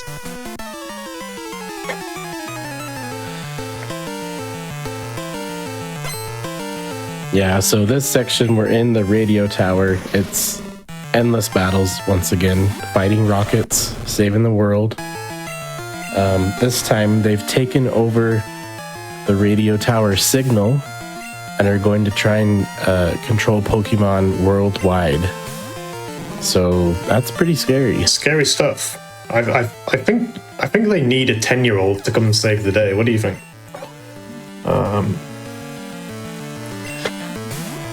Just as well that I happen to be a 10-year-old with a level 38 alligator running around. And we'll save the day, hopefully.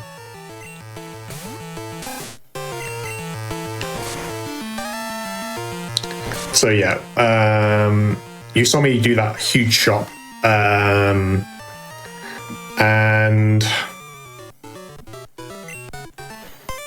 that gives us like all the X items that we need basically to get through the rest of the game. And all we really need from this point is like some healing items and some extra repels, which we couldn't quite afford yet, but that shop gets us through like most of the game.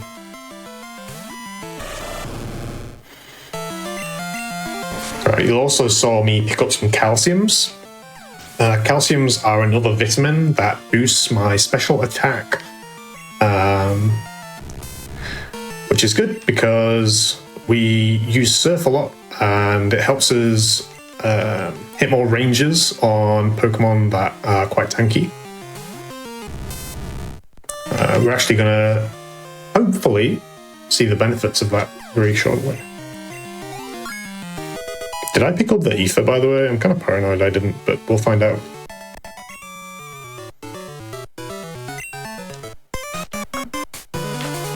Like, right now. I did. Just as well. Because that would have been really bad. Do you want to talk about why I bonked on the wall, Stone? I would love to. There's some funny movement mechanics in this game. When he says he bonked the wall, that allows this bottom rocket here that you see rotating. It allows him to just walk right past, so it wastes enough frames to make it a safe pass. That's cool movement. It takes a minute to get used to doing stuff like that, but it's very rewarding in the speedrun. And he's crossing his fingers for the Porygon range that is unfavored, and he missed it, so we're sad. That Porygon's arranged to die, and it's fine if he uses like conversion like that. It also has Tri-Attack, which is 10% to statuses. It's a random status, so it can burn you, paralyze you, or freeze you. And I've had every single status at some point. I hate Porygon. If you like Porygon, I'm sorry, but you're wrong. This fight's pretty interesting. So, on turn 1, this trainer is very likely to want to use Smokescreen. So, we knock out his first coughing, and we want to set up an X special on this fight. So we're going to set it up on the second coughing, which is not as likely. It missed, thank God. I really talked myself into that one. It's less likely to use Smokescreen, so we knock out the first one with Surf, and then X Special on the second one. Good for me is that, we've already touched on this a little bit, but when opposing trainers use status moves, so things like Growl, Poison Powder, Smokescreen, they have a 25% chance to miss, because devs were really good at coding, and yeah, but if we used it, it's 100% accurate. But good for us, Smokescreen can miss, and it did. It's pretty funny that you can actually tell that it missed before it missed, because there's like extra lag before the text box shows up telling you that Smokescreen missed, so I knew it missed before you read the text box. So this guy, we thought he was the director, right, of the radio tower. It turns out he's an imposter. So after we beat him, he gives us a key and basically sends us off to go and find the real radio tower director. So now we've got to go all the way down because there's no elevator, obviously. I took 2 extra steps by accident. And now we have to go back into the underground. I feel like this is the perfect time for our favorite rival person to show up. Well, after the bike shop calls and says, "You can have that bike. Thank you, sir." Yeah, we got the bike for free advertising. So you'll see these 2 trainers that we fought earlier. Don't have to fight them because we already got them. So that's why it's so good to fight them earlier, because you have to fight them anyway. So we might as well fight them earlier when the XP is like super valuable. So here's Rival 3. Do you remember when we died to this guy 4 times in a row earlier? I do. This fight's not. Jiggy remembers. He had his finger like ready to cut the stream. He was like, "This guy's not going to win," but we got there in the end. This Golbat, I need to set up an X special on this fight. So there's a few different ways that you can like play this fight depending on if you've got berries. So I still have the paralyzed berry. which means I can safely set up on this Magnemite. It's very likely to use Thunder Wave. There you go. But I've still got my berry, so psych, and we get a free setup turn. So if I still had my bitter berry, which cures confusion, we could set up on Golbat, because Golbat's very likely to use Confuse Ray.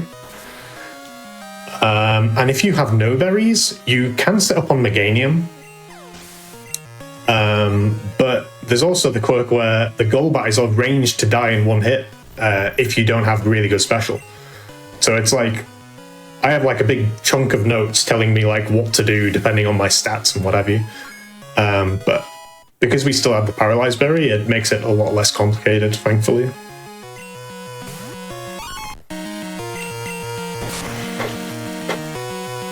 So it ends up just being a really easy fight. Who knew? Like, the rival fights are easy. That's so free.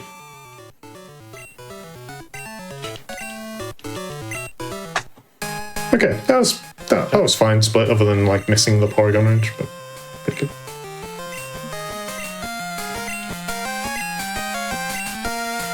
And if I have been got, I said the wrong order of the switches. Chat's already been talking about how hard these switches were as a kid to figure out, and I agree. But there we go. That's why it's so hard. Even speedrunners sometimes mess it up. So I'm going to swap Bite to slot 1. The reason being is it's the next move that I'm going to get rid of. And as I've said earlier, Bite is a really good coverage move. So at this point in the game, when I'm super strong, it can knock out in one hit a lot of things. So it's really nice to have in slot 1. And then I will teach the next move in slot 1 over the top of it. Because PP is really tight, like I've been saying, so we want to like make as much use of it as we can.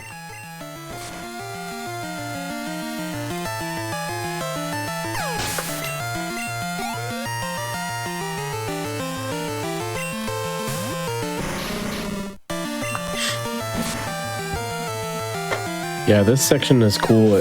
There's some burglars coming up, and around the burglars, there are hidden items just in the ground that you can pick up. I think that's pretty cool lore, you know. Maybe they burgled those items from someone and dropped them. Looks like Lion is going to pick up a revive in this section, so we get to see that. Well reminded.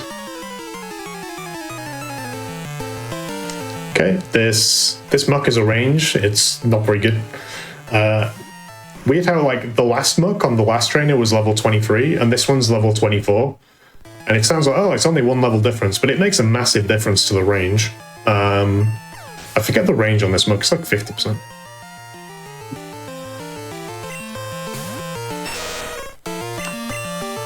Please observe it die in one hit. See? If you will, you just will it into existence, it happens, you know? So, we're about to do the switches. Did you guess the order correctly? No. I wasn't asking you, silly. I was asking the people at home.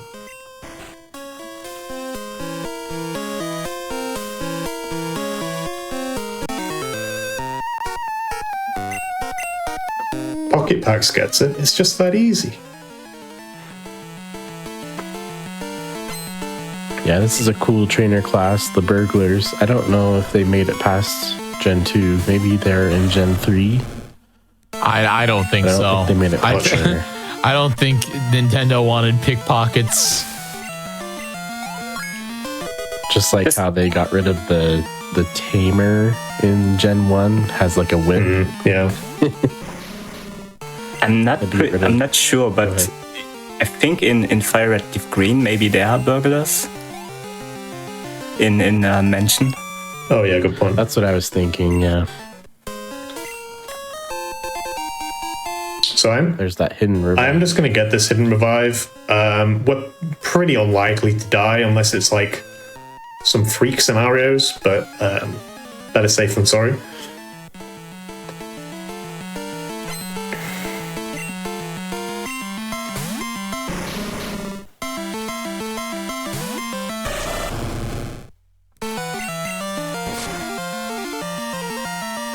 So, like we've been saying, like these points of the run are like just. We just want to be as efficient as possible. We're using the move with the short name. It's in the slot 1. We don't want to get useless crits like extra text boxes. This Magmar, I'm going to use Strength instead of Surf because using a normal type move, it means that I don't get the text box saying it's super effective. Just little things like that. It ends up saving so much time over the course of the run.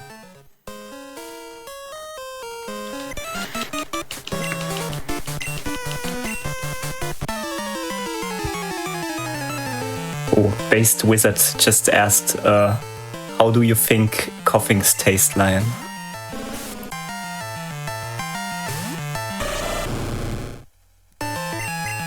No reaction. That's one of the weirdest questions I've ever read. I've read weirder. Thank you, well, yeah, true. Thank you, the Based Wizard.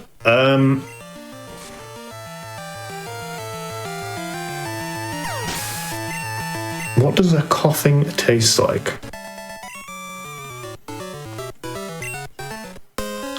I don't know. Raw sewage? I don't know. Like Switch cartridges. Burnt popcorn. That's what I think. Burnt popcorn. In an alternate universe, they taste like coffee, and it's wonderful. I feel like burnt popcorn is a safe bet for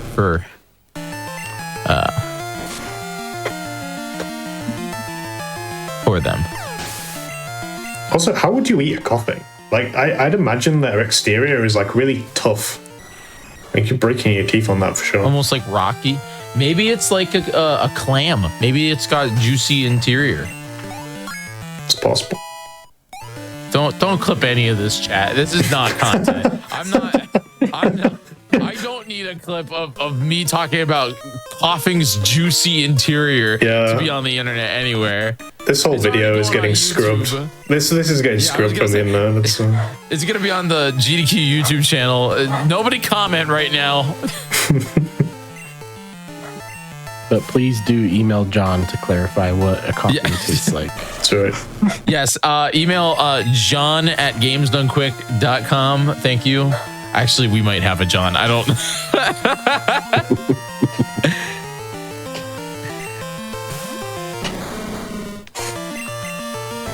It is funny because my non-existent GDQ manager, is John GDQ. That I've always liked to use that as a bit. But we might actually have, like, there might be a John at GDQ.com. So he's about to get some weird emails. Okay. We're finally to the last rocket. We're almost through this section. This particular section. Yeah. Rocket section. After I fight this trainer, Jiggy, I'll do one menu after I talk to this guy, and then we can take the second break if you want. Sounds good. So, just before we take that break, the guy that all of these rocket trainers are protecting is the real director. He's been holed up in here, and he gives us another key. Brilliant. And sends us off on another quest. Brilliant. So we hear him yap for a bit, and he tells us the fate of the world is in our hands, the usual. And we're going to teach the best move ever, Return. Some of you guessed it earlier. And Revolver talked about earlier how much happiness and how much our Feraligatr loves us is important. And the reason for that is because of Return. And we can go to break, whatever. All right, everybody. We are going to take a quick break. But before we do, I have one big announcement. Type 1 in the chat. This is a really important announcement, okay? I need you all to put 1 in the chat right now because I need to know who's listening, all right? This is a very, very important announcement, all right? Very important announcement. All right, let me tell you. Summer Games Done Quick 2025 will be live in Minneapolis from July 6th through the 13th, and you can register to attend the event in person by May 26th. Use !SGDQ in the Twitch chat or visit gamesdonequick.com for more info on SGDQ. I am going to be there. It's going to be incredible, and I hope that you will be there too. Go and register. You only have until May 26th to do it, and yeah, that's the big announcement. I'm glad you all typed one. We'll be right back. Don't go anywhere.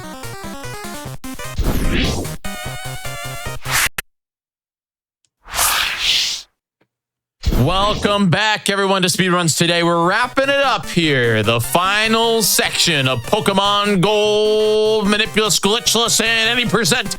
Lion, you ready to rock and roll? Yeah, absolutely. Let's go. Let's go. Let's do it. 5, 4, 3, 2, 1, go.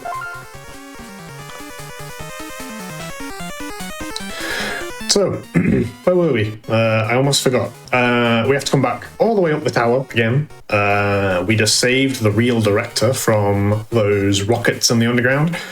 And he gave us another key so that we can open this gate. And we've got a few more trainers to beat before we finally kick Team Rocket out of the rocket tower.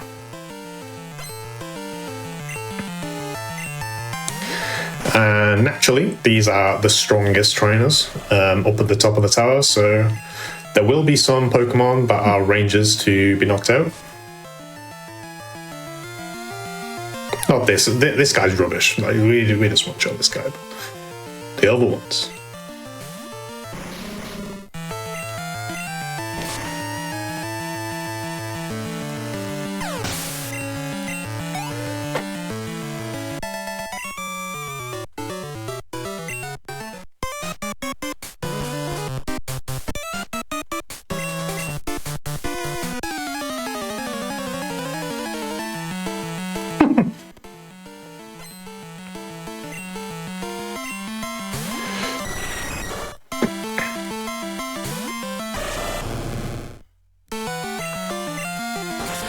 Yeah, so return, it peaks in the first, well, we got the Golbat range, that's really good. That Golbat's not super likely to die, and it controls you with Confuse Ray, so that's really good.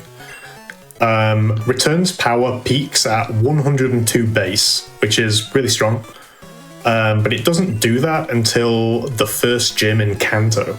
Spoilers. So for now, it's still pretty strong, but it starts off at like 80 base power, I think. So it's like mid 80s base power right now, which is still our strongest normal type move, our strongest physical move, I should say. But it's just like going to slowly ramp up in power the longer we go, which is really good. Okay, Arbok was a range. That's right. Where did we see this person before?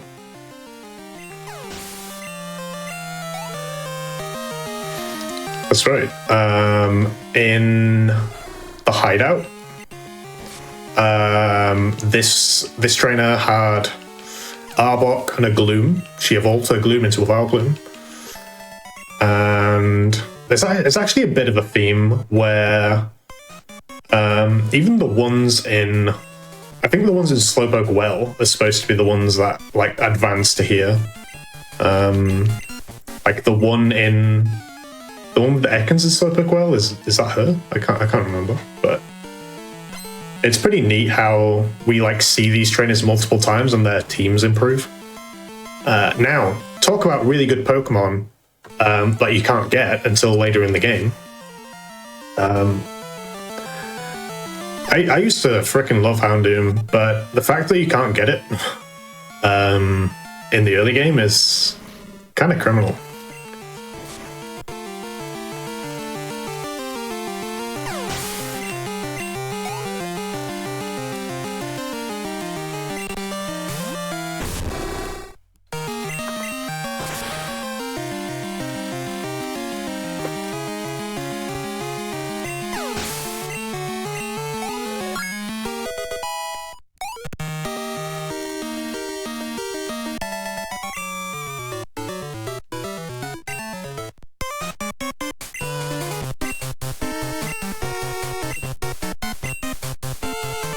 Sorry, and they magically disappear, so that's good.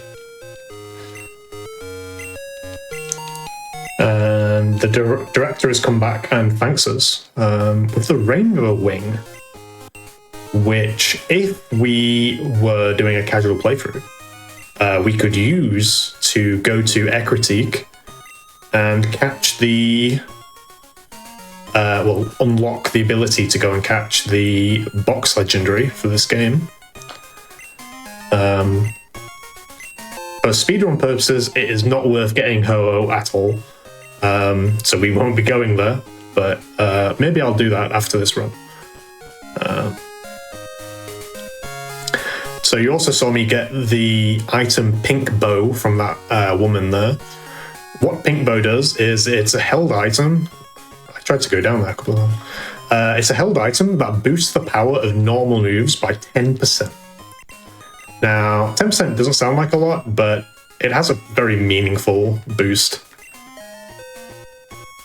I should probably concentrate on answer these questions correctly.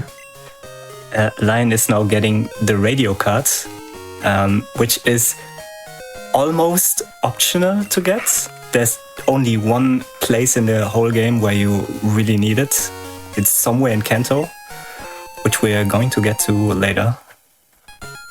Yeah, I have forgotten to get this once in a run before, and it loses so much, it's ridiculous. Thankfully, that run was not that good.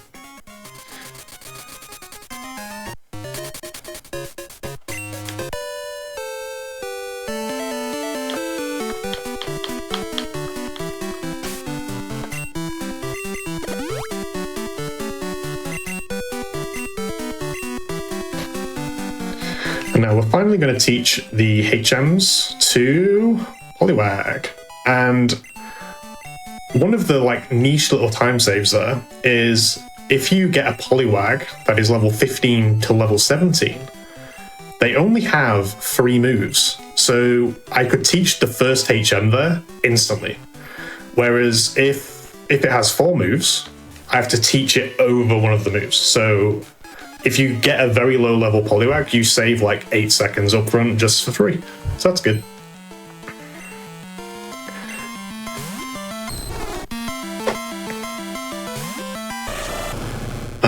And in that menu, you may have noticed I use a Super Repel. You might be thinking, why do you Super Repel for the gym? You can't get encounters in the gym. That's right. I'm going somewhere after the gym, and I repel on a very specific tile because I want it to wear out on a very specific tile later. So it just works out to repel in that menu. We want to open the menu as few times as possible because it's very slow. You may notice whenever I do have to open the bag, it looks quite laggy, quite slow. And that's because it is. For some reason, the menus in this game are just inherently a bit slow. So every time we have to heal, or if I got poisoned and I have to heal it or whatever, it's just 7 to 10 seconds, depending on what you're doing. So if you can group things together in one menu, so in that menu, I repelled, I equipped the Pink Bow, and I taught the HMs all in one go, because it's just way faster.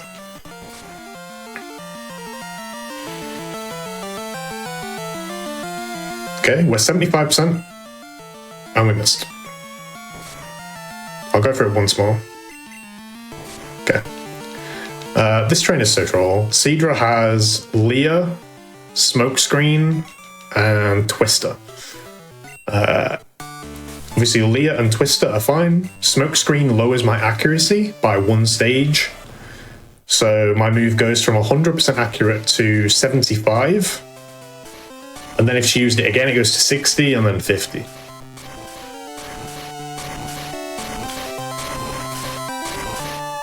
And then I don't know what it is below 50, 40 maybe? I don't know. I love that this is a dragon type gym, but there's not any dragons yet. Well, I guess there's Jatini, but that's a Gen 1 Pokemon, not Gen 2. Yeah, I saw some people commenting earlier, when we were in Morty's gym and we took the first break. about how there's no Misdreavus in that whole gym. They brought out a new ghost type, but they didn't give the gym leader that ghost type. And it's kind of like a theme where you don't see a lot of the new Pokemon, right? The first gym leader, he had Gen 1 Pokemon. The second gym leader only has Gen 1 Pokemon. Whitney has a new Pokemon. Morty doesn't. Chuck doesn't. Jasmine has Steelix, which is pretty cool, but there were 2 other Steel types that were introduced in this game that don't get a look in. So, I don't know. That's a little disappointing, but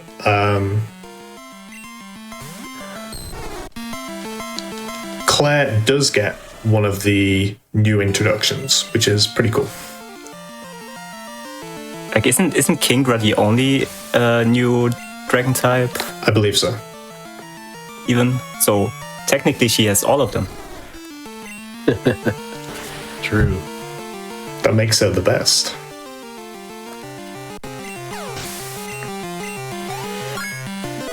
Okay. Kingdra may or may not be my favorite, so I always love to see Claire, even though she's not very nice. So Claire is sometimes the easiest fight ever.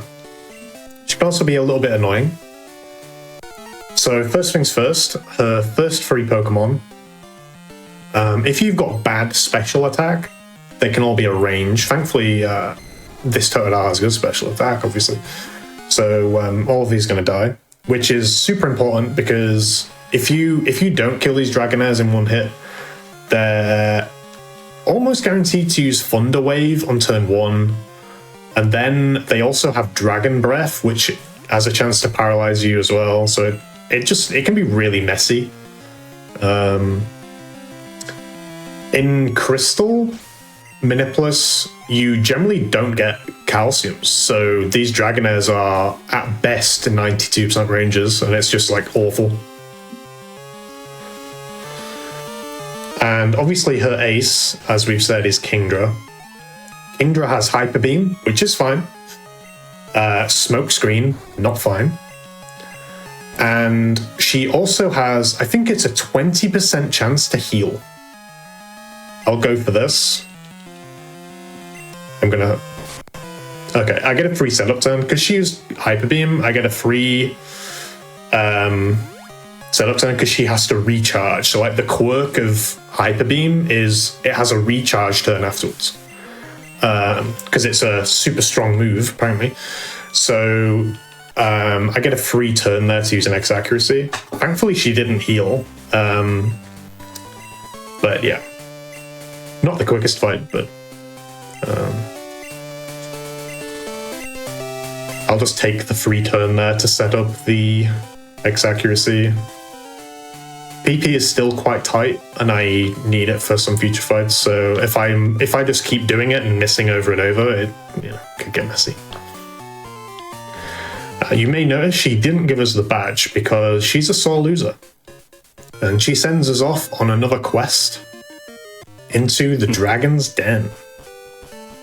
Also, a small thing to mention, which I don't know if it was mentioned before, but just after exiting the gym, you saw Lion walk to the water instead of biking there. And the reason is, equipping the bike in this game is really, really slow. It takes almost, I think, a second to mount the bike. So it's sometimes faster to just walk short distances instead of biking.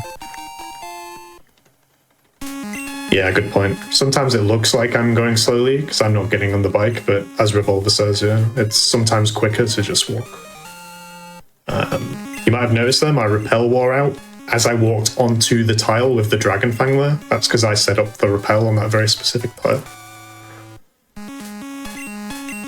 And apparently she didn't trust us before, but now that we've come and picked up this random ball on the floor, she does trust us now. And gives us the badge.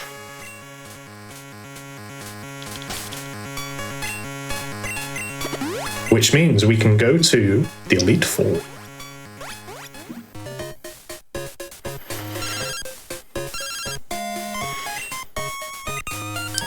Professor Ohm calls us. He's like, "Can you come stop by our lab?" And we're like, "Sure, we'll get onto that." We fly to Newbark. We've got better things to do than go talk to the professor. So we're gonna, again, you see I walk there because it's faster, as we over said. And this guy tells us, "Do you know what you just did? You just took your first step into Kanto. Holy, did you know? There are 2 regions in this game. Was your mind blown when you discovered this?" Absolutely. The first time I ever played Gen 2 was my friend had a copy of Pokémon Gold, and he'd already completed it. So he had like a completed save file and everything, and I was just exploring, and I was just like, what is going on? Like, what am I looking at? This guy has more than 8 badges. And I went home and told my dad, I need this game. I had it actually the other way around, because I first played Gen 2, and then when I played Yellow for the first time, I thought, this seems kind of familiar. I was a bit disappointed that there are only 8 badges in that game. That's so funny. How many returns do I have?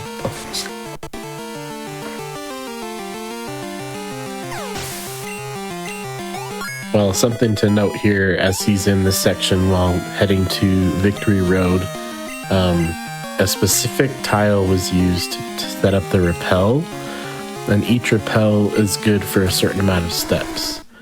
So you're going to see Lion take a specific path so that the rappel wears out on a very specific tile, which will help a spinner pass. Looks like he is deafened. He's locked in, as we say, with his movement. He's ready. He is so ready. We're going to see one more battle versus an Espeon, and then he's going to make that pass. So look forward to that cool repel wear out trick.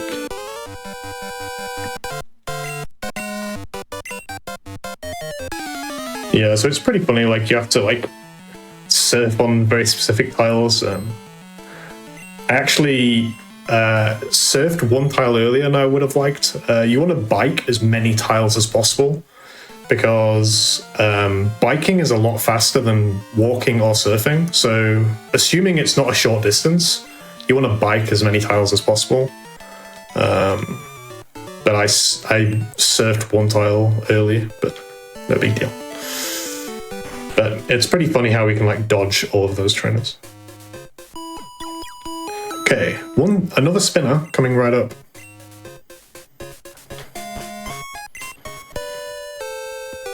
Can he do it? Oh, she might be stuck.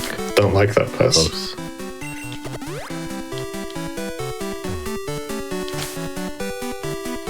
Okay, so you may have noticed I took an extra step in the house. So in the heal house, I took an extra step on purpose. That was so that I could get the rappel to wear off in front of the trainer, like Stern was saying. So that spinner, when the rappel wear off text box pops up, you can kind of use it like a buffer.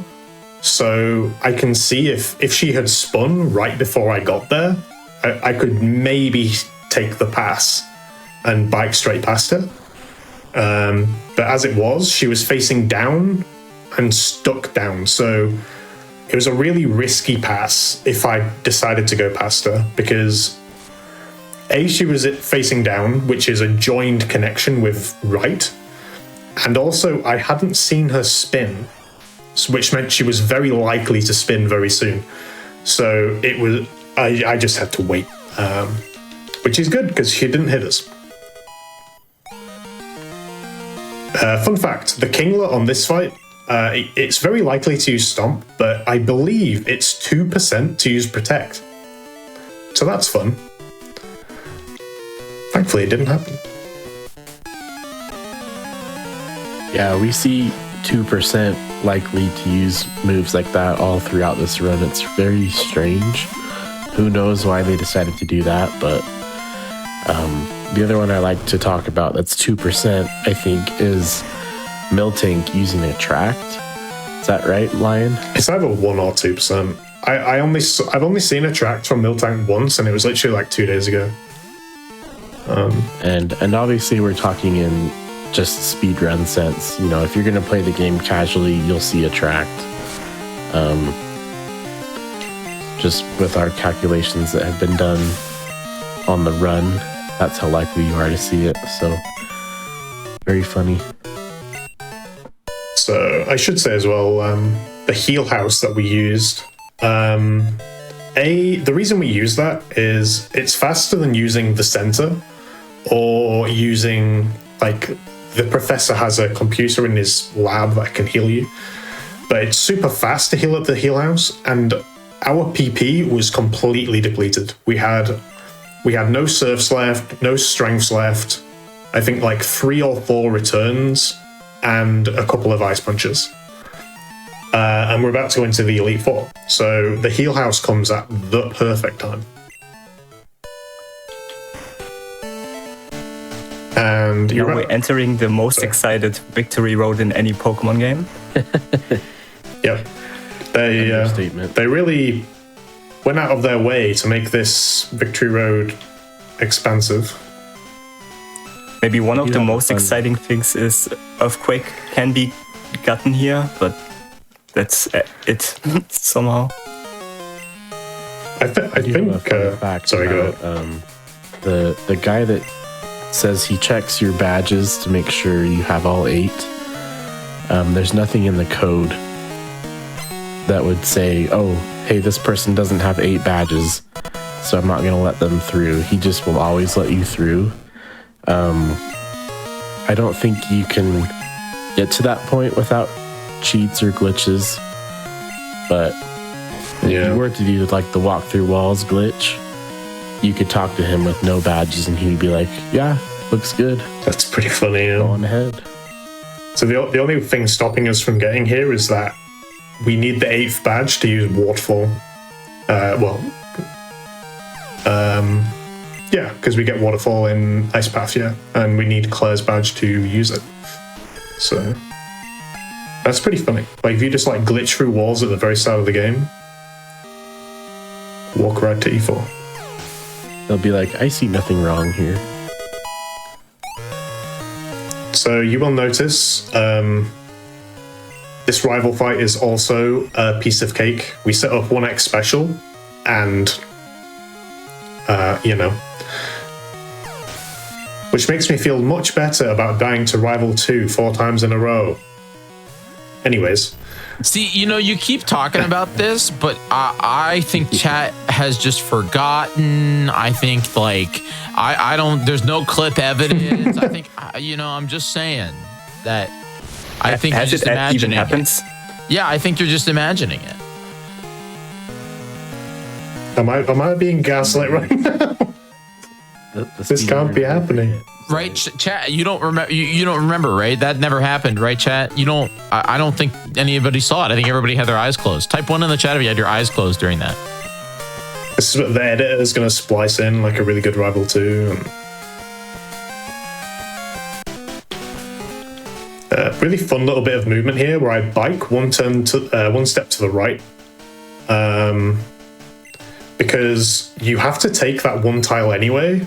And I can take it on the bike outside instead of indoors, and it's faster to bike that one tile than walk it. It's like a really niche time save, but it's fun. Bought max repels because I'm pretty low on super repels, and I couldn't afford to buy more earlier. So we get max repels there and full restores. And full restores are potentially very, very much needed. Okay, first member of the Elite Four. This Xatu is 50% to use Psychic or Confuse Ray. We get the good move. Don't crit. Good, okay. Off to a good start. Confuse Ray is fine, because we'll heal off the confusion and it'll use Psychic on the second turn. But it's just way faster to get Psychic, obviously. I have died to this fight before where I got Psychic crit plus Spadef drop into Psychic crit from the Slowbro. But that'll never happen again, right? I'm not convinced. So another like really cool thing about how the XP works out in this game, I know I'm talking about XP like a lot, but it's really cool, is we get level 50 right before this Slowbro. And this Slowbro is a range to die in 2 hits. And the range gets so much better if you're level 50. He says right before he low rolls, this is a range to die. I haven't missed this range in the whole time I've come back to Gold. Okay, we got it. But getting level 50 there is so good for the 2-shot range there.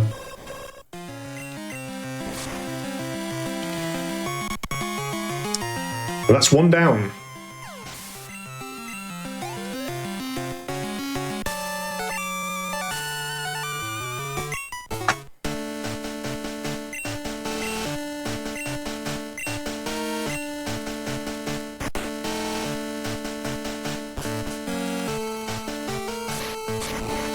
And the next member of the Elite Four you might recognize if you have played Generation 1 games.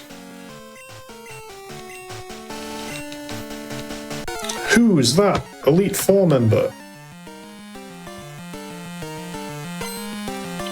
It's Koga! He got promoted! He got promoted from being a gym leader. Good job, Koga. So we get double team there. Ariados is 75% to use double team. Giga Drain is potentially good. We actually want damage in Elite Four.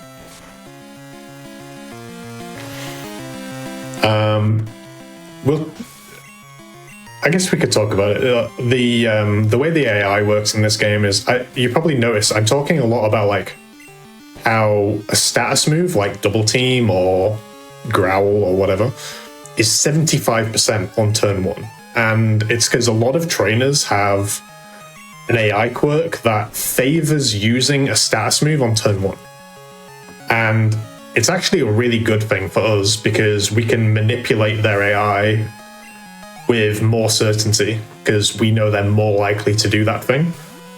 And it's actually one of the reasons that makes this run possible. On the very last fight. Obviously, we'll be able to talk about that when we get there, but thankfully we know a lot about the AI of these trainers, and we can manipulate it pretty specifically. This fight is pretty free. This Kurobat is very likely to use double team, yeah. He's kind of silly. He uses minimize and double team. I should mention, X accuracy has like a weird quirk. Anyone who has seen a Gen 1 speedrun will probably know about how X accuracies are broken, right? Because in the Gen 1 and 2 games, if you use an X accuracy, you will never miss a move, ever. Even if I got double team 5 times in a row from a Pokemon, if I have used an X accuracy, I will always hit. I know in Gen 1, the reason for that is instead of it boosting your accuracy, it actually removes the check for accuracy completely. So you just always hit. I assume it's the same in Gen 2, but I'm not positive, but it has the same effect. It's the same. Okay, thank you, Revolver. It's just kind of sad that we can't really abuse it. Oh, that's a weird crit. Like in Gen 1, where we just spam a one-hit KO move and win everything. Which is because one-hit moves were only dependent on if you outspeed the Pokemon or not in Gen 1, and then after Gen 2 it was dependent on level. So on this fight, we X attack. We need to go to +2 to guarantee we one-shot the Machamp, mainly. Maybe the others as well, but mainly Machamp. and the Hitmon top almost always uses dig. It is 2% to use detect, which is essentially protect, but it uses dig, which is great because we get a free setup turn to use the second X attack, which is really nice. So this fight is completely free, unless you're really low HP going into it. So this HP is really good for Karen because Karen is more likely to use attacking moves, and her main attacking move on her first Pokemon is Feint Attack. But she's more likely to use the attacking moves if I am below 50% of my max HP. If I was full HP right now, she is much more likely to use Sand Attack and Confuse Ray, both of which are potentially bad, but mainly just a bit slow. She's very likely to use Feint Attack here, which is what we want to see. Please. That's one, that's good. Don't crit. That's good. This is... it doesn't die in one hit. Unless we crit, apparently. It does die in one hit. That's really good. So... I was going to say, like, we're hoping for just Feint Attack on the second turn there, which we would tank. So when I got Giga Drain from the Ariados, and I think I said, like, oh, that could be good, because I'm thinking ahead for Karen, because you want to be high enough HP to live two Feint Attacks, but under 50%. It's like a niche little bit of HP. To make this fight so much faster. A fun little quirk as well is this Murkrow has Quick Attack, but it will only use it if it knows it will kill you. So, like, after the Feint Attacks, like if I was at 10 HP right now, that would have used Quick Attack and killed me. I'll segue your Quick Attack comment on Murkrow to tell you a fun fact about the Elite Four in this game. Every Elite Four member, not including Lance, has a Pokemon with Quick Attack that can't learn Quick Attack. So Will has a Xatu with Quick Attack, Koga's Crobat, Bruno's Hitmontop, and then, as he said, Karen's Murkrow. Why did they do that? I don't think we'll ever find out, but now you know. Now we know.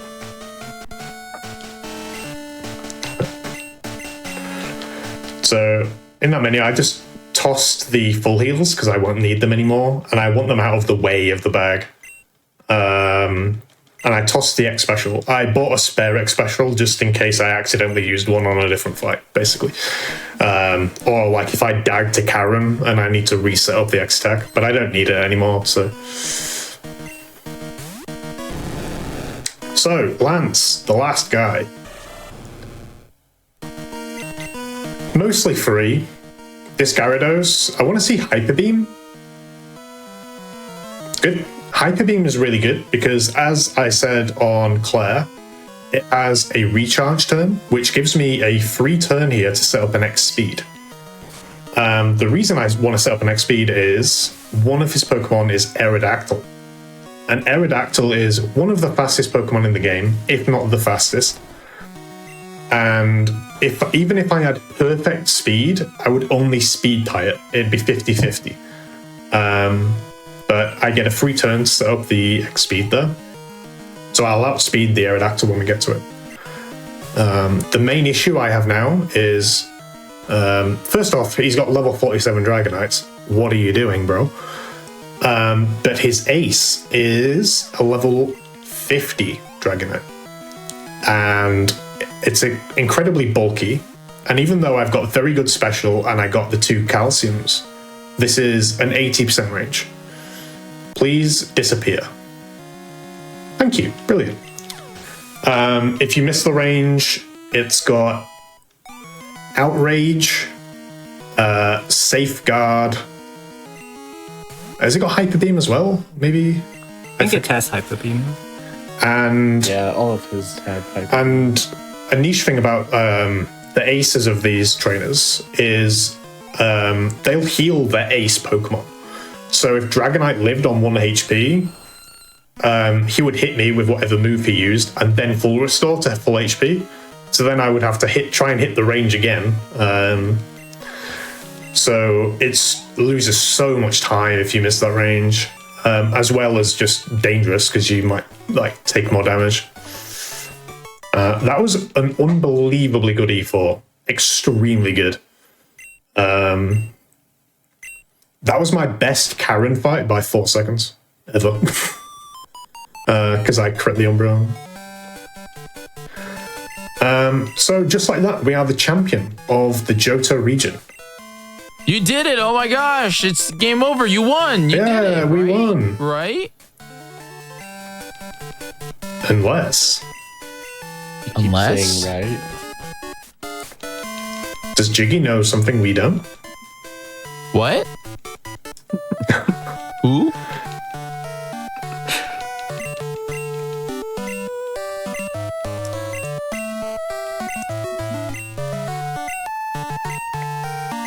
So Lance is going to yap away and he's going to induct our Pokemon into the Hall of Fame. All our Pokemon contributed equally. And I just reset the game. Why did I do that? Did I just make a vital mistake? No. Thankfully, the game saves automatically before the credits. So we can skip watching the first set of credits by just resetting the game. And we can just go. We come and talk to Professor Elm, and we can now advance the game with the SS sticker.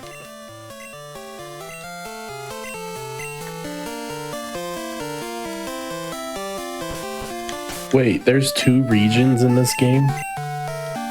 What? Who told you that? The one guy where you surfed to the right. Oh wait, yeah. Newbuck. I wasn't listening. I thought he was a crazy guy. I wasn't listening to what he was saying.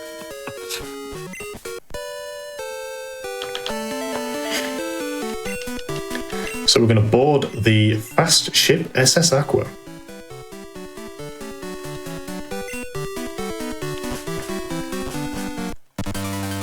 Pretty neat that we go to the new region on the boat, actually.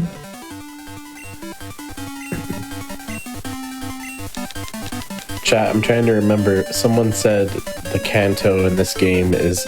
They either said it was like mini Kanto or like great value Kanto.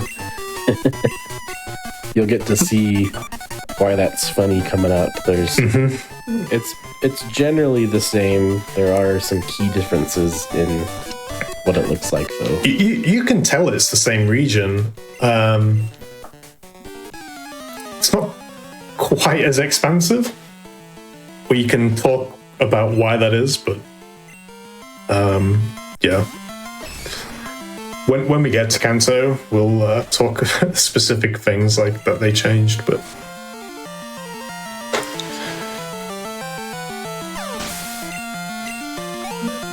Look, my favorite spot in Kanto is Viridian Forest.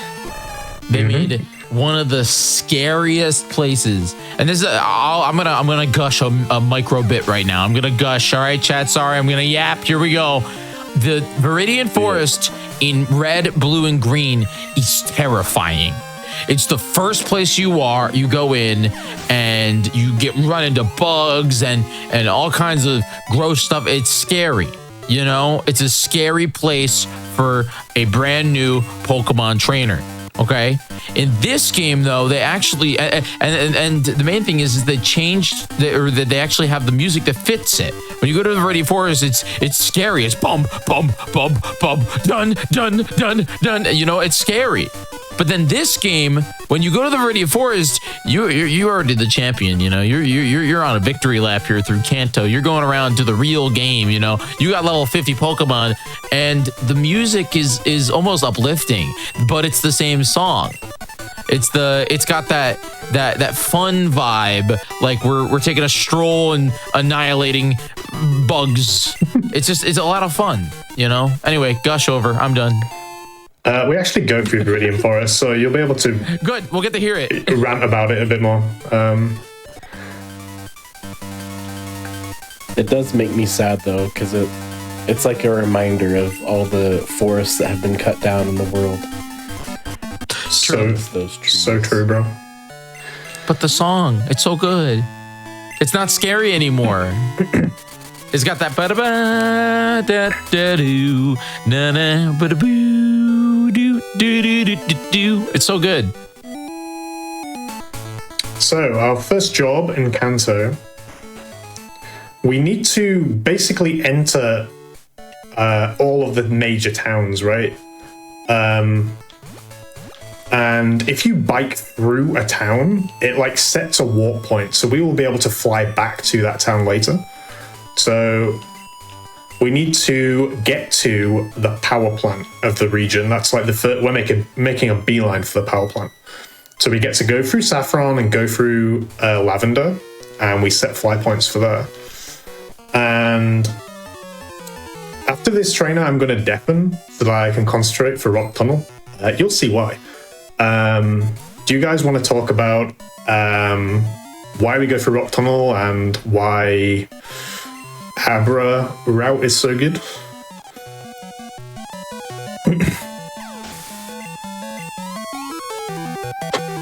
You want to talk about this stuff? No, you have at it. Okay, so the reason why we're going through Rock Tunnel is because it's faster, obviously, but the other alternative is going through Cerulean, where we would have to fight, I think, 2 trainers, and here we only have to fight 1 trainer. If we wouldn't have Abra, we would have to go the same way twice. But luckily, there is a Pokemon Center on the way to the power plant. And there we go. He entered it and exited it. Now it's the warp point for teleports. And now it's going to save a lot of time. Really good, Abra. Yeah, we love Abra. It's really funny to watch someone go through the Mega punished. Through the cave like that without flash. Got punished. I miscounted. Oh, bike pedals. That's okay. It's all good. We'll overlook it. Yeah. The runners rely on bonks in the sound as a cue of where to turn. I guess top level runners just have the movement memorized. It's easier in my opinion to just go where you're supposed to go, bonk, and then you know where you are. There's like certain parts of the cave where you can count the bike pedals, but I miscounted and I took extra steps. My cursor reset because of the encounter, of course. So normally my repel would wear out 2 tiles after the grass, but I took extra steps because I miscounted my bike pedals. So there's like a ladder where I count the bike pedals and I want to turn up so I can go through a ladder, but I went past the ladder, so I had to like double back. But yeah, kind of scary because you like literally can't see anything, obviously, other than yourself. So you have to just like memorize where you're going. And yeah. Did you talk about me entering the Pokemon Center? Yes. Yep. Good. Got it. Isn't this battle music just so inspiring? So good.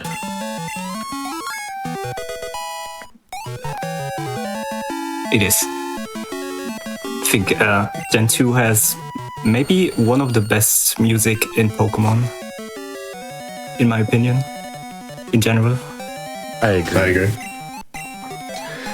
My actual favorite soundtrack that you hear in Kanto. We've already heard it because of the flipping encounter. But normally, the only encounter you hear in Kanto is... I won't spoil it, but we encounter a wild Pokemon. And like the music where it amps up, it's so good. Like, you just can't beat the soundtrack in this game. When we're on the boat as well, SS Aqua has a really good soundtrack.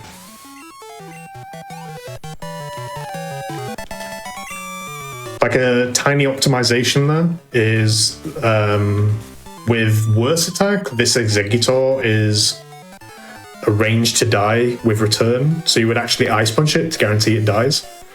But because I've got a good attack, I can return, which saves 2 inputs, 3 frames, and a super effective text box.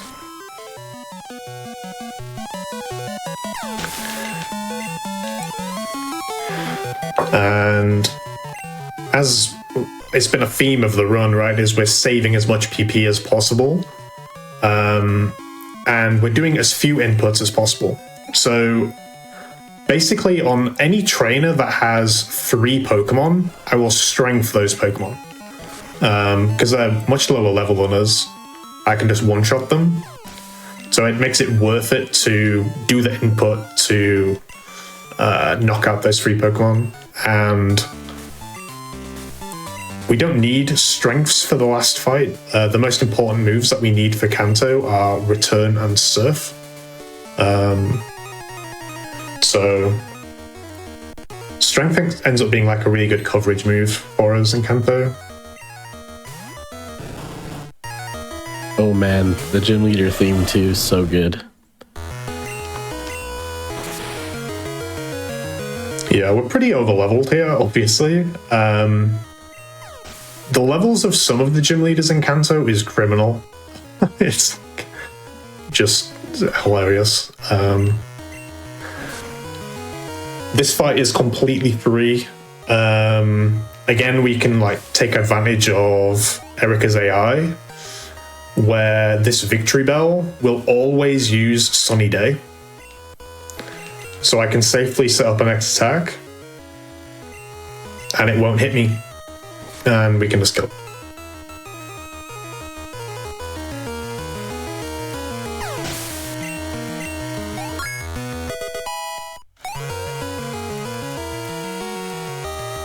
Well, I'm curious for chat, who was the hardest Kanto gym leader for you guys? Could be any game, any Kanto gym leader. I love Blossom, by the way. I love the Blossom sprite. She's so cute.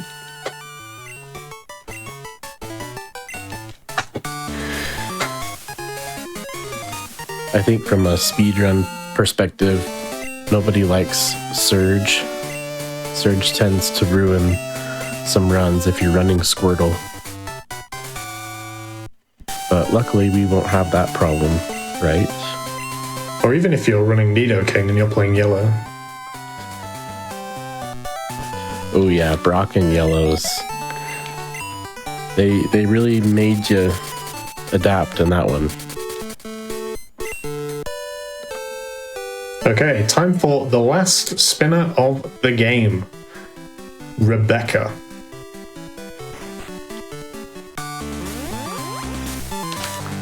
Taking it.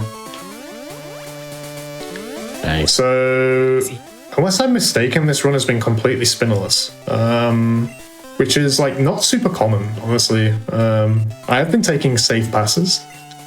Like I've been passing people a bit slower than you might on an actual run. But it's pretty rare to get like, I think you're like slightly above odds to get hit by at least one of them. So that's really good. This Espeon is a range. So there's a couple of quirks about this fight. Espeon's a range, but it's a really good one. If you miss, I don't know if it's guaranteed to use Stand Attack, but it's very likely to use Stand Attack. And the Alakazam is very fast, so if you're running bad speed, Alakazam can be faster than you. And it can use Reflect, which... Does Reflect double their defense? I think it did in Gen 1. but it I just... think it still does. I think you can still two-shot Alakazam through Reflect, but so it's just slow. But thankfully we have a good for Alligator, and we one-shot the Espeon, and we're chilling.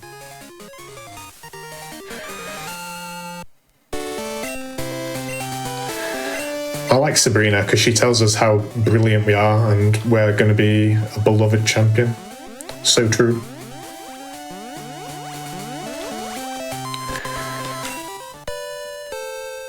Yeah, we've got some Sabrina lovers in the chat.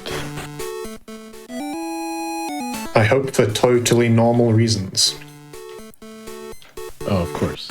I like Sabrina in the anime, actually. She was, like, really creepy, but... Yeah, isn't that the one where they get stuck or teleported to, like, a dollhouse? Yeah, they're in the dollhouse, and then he, like, goes and gets a Haunter. Because they think that ghost types are super effective against Psychic. Which, you know, good luck with that. So, we need to come up to Nugget Bridge. Misty isn't in the gym, so we need to come up and find her. And on the way past, it makes sense for us to go in the gym. So when we were at the power plant, they said a part has been stolen, right, from the power plant. And we catch that rocket in the gym. What was he doing in there, I wonder? So we have to, like, go in and disrupt whatever he was doing on the way past.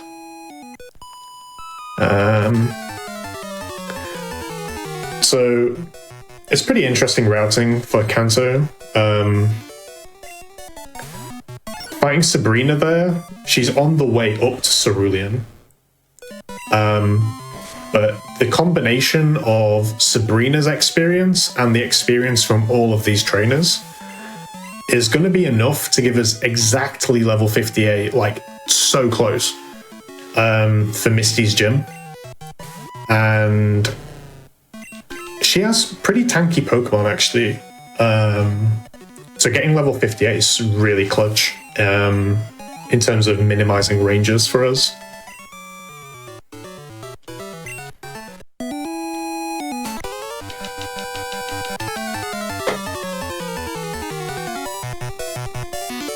Stern says, watch this Vaporeon in chat. This Vaporeon quick attacks me. I think I've only seen it not use quick attack once ever. Like, it's ridiculous. Yeah, and like Lion said earlier, we want to take the least amount of damage. Not because we'll die, but it's just slow. And he doesn't get it. It's the run. There we go. Now, will we get no quick attack from Pidgeotto as well? There's two things on this split that can use quick attack. I'm not feeling it. I think it's going to use quick attack. I believe it doesn't. 50-50. I think it's 50-50. I call BS on that. It's so, that Vaporeon is so stupid. I really like the biking in this section, by the way. It's like, I used to hate it when I first started playing this game. The bike is really weirdly hard to control, like when you first start playing this game. Because there's like, when you first start moving, there's... And when you first get on the bike and like when you start moving, there's like very weird lag. And it takes a lot of practice to like get good at the bike in this game. Even like... Oh, we got quick attack, there you go. Even just like walking around, like if you boot up a Gen 2 game now and you're not used to how it handles, like even just walking around feels a bit clunky. It's pretty funny compared to like Gen 1 where the inputs are like very direct. Anyone who's familiar with Gen 1 speedruns will enjoy the next Pokemon. There it is. That cry. If you've played Gen 1, you'll have heard that cry a lot. Watch out for Horn Drill. Yep, there's the king of Gen 1.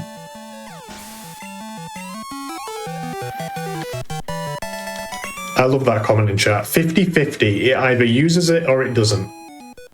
It's so true. I've seen that comment so many times, bro.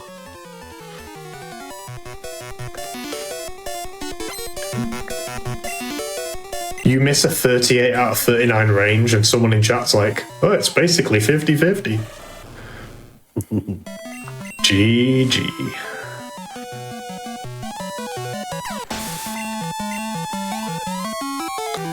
So like I said, we're basically just like stomping things here, making use of my PP as wisely as we can. I love coming up that they decided to, along with this story of finding Misty, they decided to make is it a text box or a cloud box thing that, you know, usually when a trainer sees you, it's an exclamation mark. But they made a specific one coming up that you'll see from Misty that's just a heart, and it's only used once. You know, what made them decide to do that? Here's a text box that you will only see one time. Enjoy.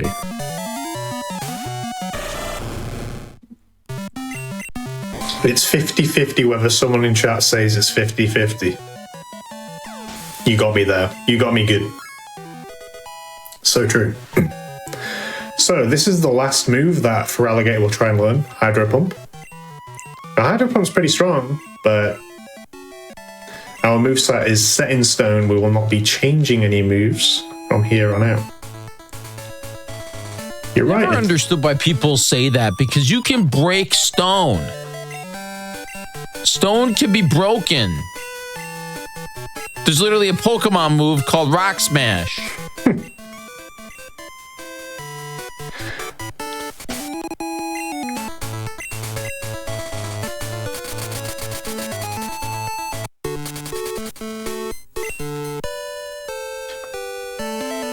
So we'll find out now what the rocket guy was doing in here. He hides the machine part on this very specific tile. I have no idea how long as a kid it would have taken me to find out that the machine part was hidden in there. Maybe I read dialogue more when I was a kid, I don't know, but kind of crazy. I just looked at the guide. I had my dad print out on this will show my age, but also probably make people feel old in the chat. There used to be like cheap printer paper that was like yellow, and it was like 1-ply, but for printers. And it was yellow. It was yellow printer paper that had holes on the side. And my dad printed out the Game Spy guide to Pokemon Gold for me. No pictures, no nothing. Just, I'm talking yellow text printout of a web page from like 2000. That's all you need. Hey, you're better off than most kids with that. That's good. I chalked it up to they just didn't program it into the game that you could go past that part. And so, like, there's construction workers by Fuchsia that are like, oh, sorry, we're trying to build this bridge or whatever or something. So I was like, oh, they just didn't finish the game. It's okay. They forgot.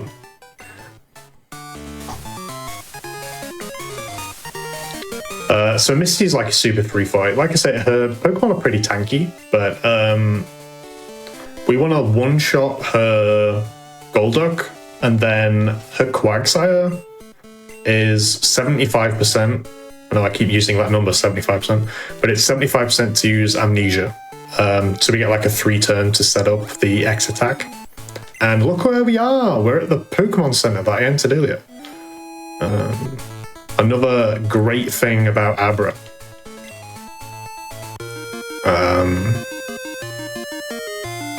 In Crystal, the funny difference is because we don't go through Rock Tunnel or get Abra in Crystal, you actually go from Cerulean on the route to the power plant because there's only one mandatory trainer and then a spinner that you can try and dodge.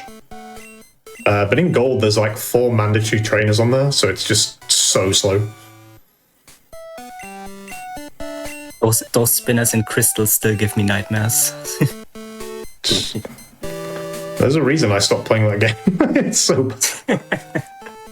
Yeah, fun fact for everybody watching, Lionheart and El Revolver are both very skilled crystal runners as well.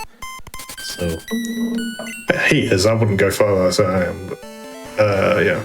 El Revolver is currently speedrunning Pokemon Crystal. So if you like watching Crystal, go follow my boy, El Revolver. And Stern plays Gold as well. So if you like Gold, you can go follow him too. I do. I'm newer to speedrunning, but that's a cool point that I did want to touch on at some point is these categories where they're manipless, you don't do manips, you don't do glitches, they're actually really easy to pick up. So if you're like passionate about speedrunning, the Gen 2 games are awesome to start running. There's pretty decent guides. You don't have to learn anything crazy. It's a really, really fun speedrun, as you can see from today. So I highly recommend. I very much agree. I think Pokemon Gold Maniplus, this category, is unbelievably beginner friendly. I'm really glad that I chose to do this category. And it's fun. You win, you lose. It's Pokemon, you know? It's like in its truest form, it's Pokemon. Isn't it so cool too to like replay the old games that you played as a kid, but doing it in a speedrun fashion, you get to see the whole game. So I think that's fun. I've been playing a lot more Link to the Past because it's the only game that I can quote unquote speedrun. And I have like a 2 hour and 30 or 2 hours and 28 minutes or something like that in that game. And like, yeah, that's nowhere near world record, like an hour off a world record. But to me, that's like a digestible evening, you know, like that's like a segment of my show or like what I want to do. If I just want to, I got 2 hours to kill, I'm going to beat Zelda. I'm just going to beat Zelda. That's what's fun about that to me.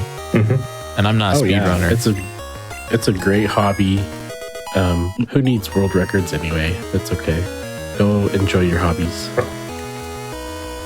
Yeah, that's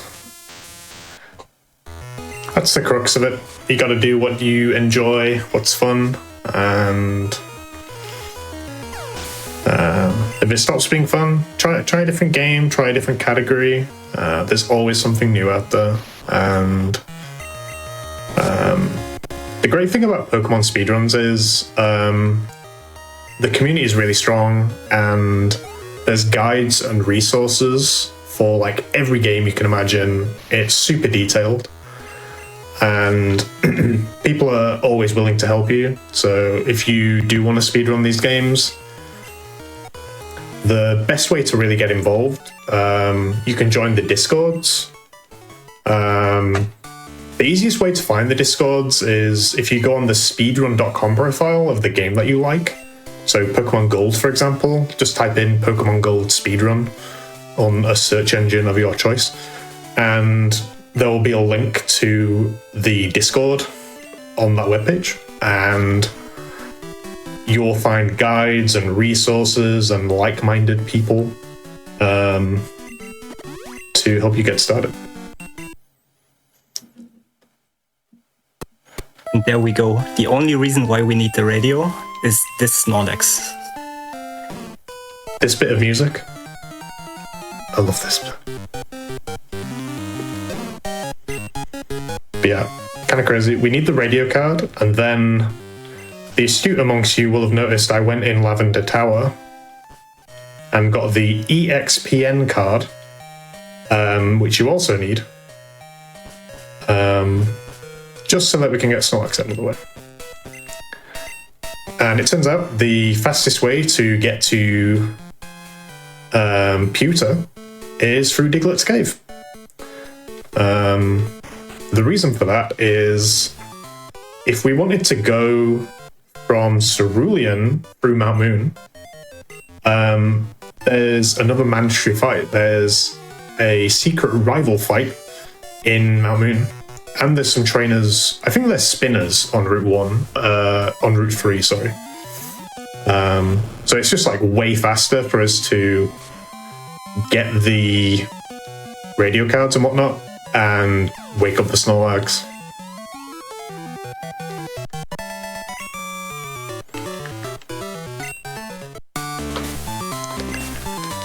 One of the side effects of having really good attack is I can use return on that Sandslash. Sandslash, great Pokemon. If you have worse attack, you would normally like Ice Punch that, but you can use return to save the super effective text box.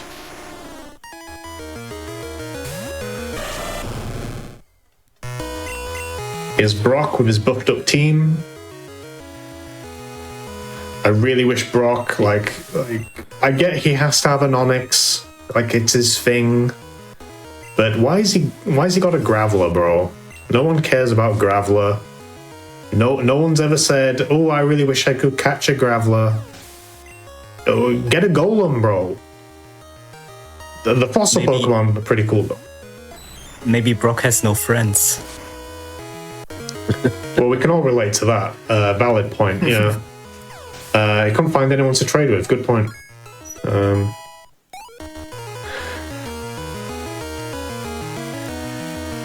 Now I'm sad. Yeah, you made me feel bad now because I got no friends. Thanks, bro.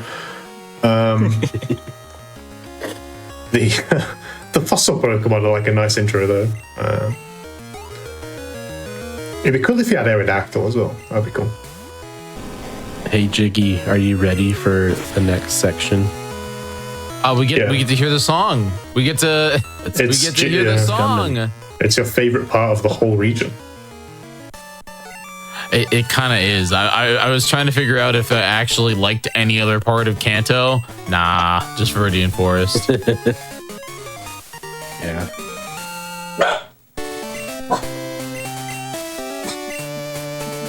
Like, Psychic Man is pretty cool, but nah, just Viridian Forest is kind of where it's at. Cinnabar is sick, dude. Kanto kind of went through a rough patch in this game.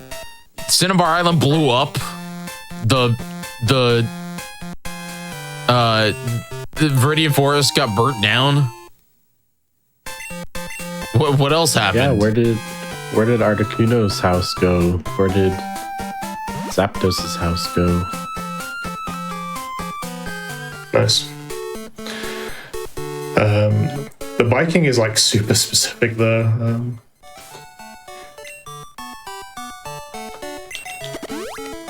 So, PP is super tight, and that Max Ether happens to be in the forest right where we go.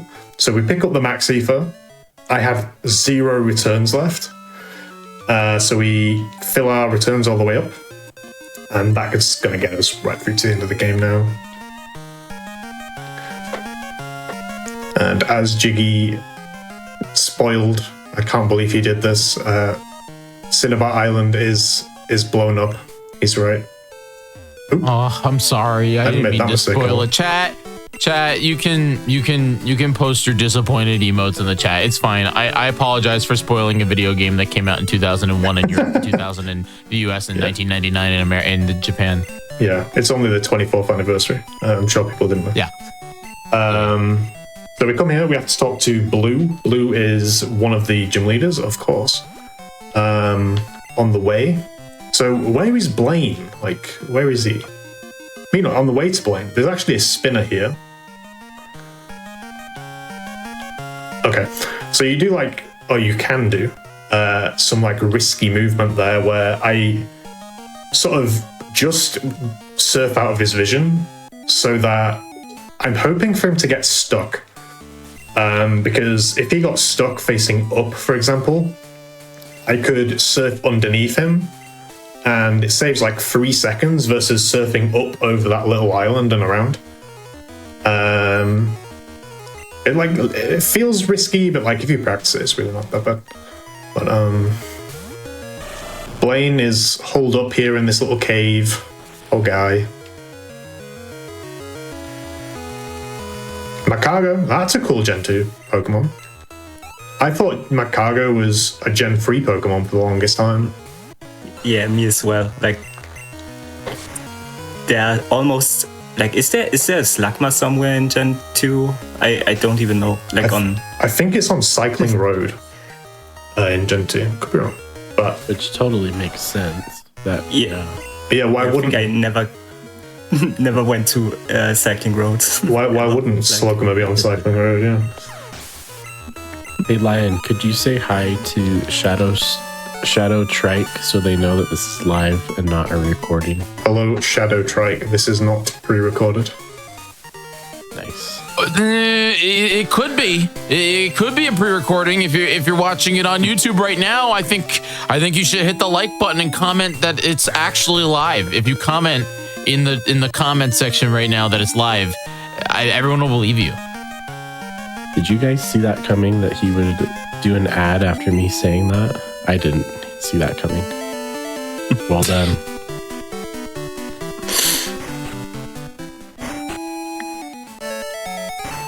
Okay, now we're heading into Koga's gym. Except Koga is no longer here. There's just women.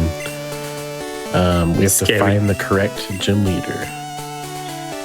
Did he do it? I like the puzzle of the gym, like the fact like you don't know which trainer is meant to be Janine, but unfortunately, they just made Janine the worst gym trainer in the history of mankind. Like, why do you have a level 36 Crobat? I'm sorry, but they did her dirty. It's not fair.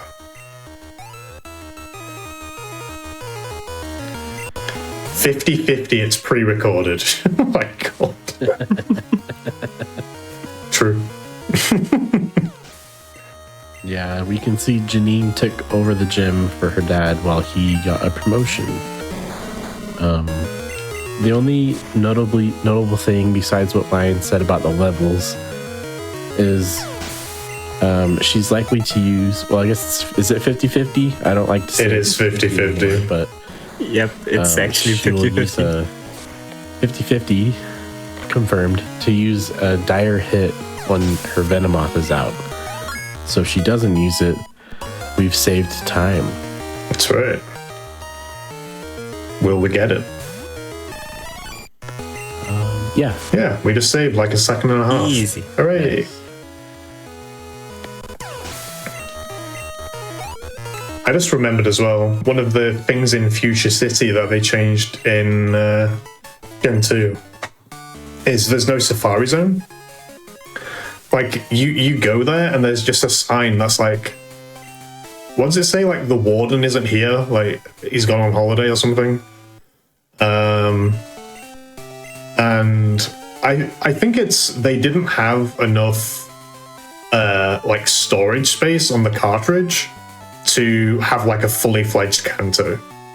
So they just have parts of Kanto that are like missing. So like they have Future City, but instead of the Safari Zone, it's just a sign saying no. I don't know if that's actually true, why Kanto is so bleak, but maybe it was like time restraints. Oops. They had to reduce space as well, so they made this gym out of Legos, which is... It is made out of Legos. How it was in Gen 1. Hey, at least there's no spinny tiles. But those were fun. Okay, so this Pidgeot is pretty likely to use Wing Attack, but it can also use Mirror Move. I need to X Speed because he has an Alakazam, which is really fast. Wing Attack. Okay. I'm going to go to +3 here, more for safety than anything. You can go to +2 with this attack, but the Executor is a range, not a great range. I think it's like 60%. And I missed it in an offline run, and then he healed twice, and I missed the range 3 times in a row. So I was like, I'm not going to do that. for GDQ. I'm just gonna, kill it. So, consistency. So, like I said, his Alakazam is super speedy. You need at least 11 speed to outspeed it, 15 being the max. So, pretty rare. The rest of his team's kind of a pushover. Gyarados is pretty tanky. It can live if you only use 2 X tags and you don't have great attack. I suppose like the pretty neat thing about his team is his Arcanine has extreme speed, and he will always use the move that he thinks does the most damage. So it'll like calculate which moves it thinks does the most damage. So if you have bad defense, it's pretty likely to use extreme speed because it'll do more damage than his other move, Flamethrower. But as it happens, I've got perfect defense actually, so we don't get extreme speed. And that is it. That's all the gym leader's done, which leaves one fight remaining. The final fight. The boss. I'm so hyped. The real boss. I'm scared. It's gonna be a really easy fight because it's the last one. It's always like that, right? So, I'll probably deafen again, and then mess up the movement like I did for Rocktunnel. Do you guys want to talk about like how we are able to beat a level 81 Pikachu with a water type and what we can expect? Sure. So, like we were saying a lot in this run, is on the first turn, the enemy Pokemon like to use setup moves for whatever reason, and Pikachu has Charm, Thunderbolt, Thunder, and Quick Attack. It will never use Thunderbolt, and Quick Attack only if you are in Quick Attack range. And so on the first turn, it has a 75% chance to use Charm again. And because we're using items, the enemy still thinks we are on our first turn, which means we have a lot of first turns if we only set up. And that's basically the gist of it. Like, if we get hit by Thunder, we have to heal, because it does a lot of damage and can paralyze, which is also really bad. So we are hoping to see five jumps, I think. I think so. And then we are sweeping, hopefully. Yeah, he'll likely save before this final fight. We don't want to come all the way here just to lose. Looks like he's through the dark portion. So now we'll just want to see charms. Here we go. This is by far the hardest fight in the run. Oh yeah. I think it's 46% for me to get through with no thunders. Something like that. Mm-hmm. Good start. Yeah, what I forgot to say, we're using a guard spec, so we don't get the attack drop because we need all the attack we can get. Hold. One more. Hold. Do we get it? Oh, it's just that easy. Poggin. See ya, level 81 Pikachu. Wouldn't want to be ya. Wouldn't we credit for good measure? Get out of here. Guys, guard spec is kind of cool too in this generation. It never runs out, so you have essentially 10 turns, or maybe a little more than that if you keep getting thunder. And we crit Venusaur. That doesn't die in one hit. That's crazy. This is crazy. This Espeon is a 95% range. And if it lives, it's pretty much have to reset. Yeah, Espeon's a heavy hitter. Nice. I thought it lived. There's like that lag at the end where the last HP goes down super fast, but okay. This Snorlax is really likely to use Amnesia. It can use Body Slam, which isn't the end of the world, but please use Amnesia. That's basically GG. The only way I can lose the fight from here is I have to get crit by both Blastoise and Charizard. And even then, I think it's a range. So we win. That's how you beat Red with a Feraligatr. It's just that easy. I kind of want him to crit you. I'm not gonna lie. I kind of want it to happen now.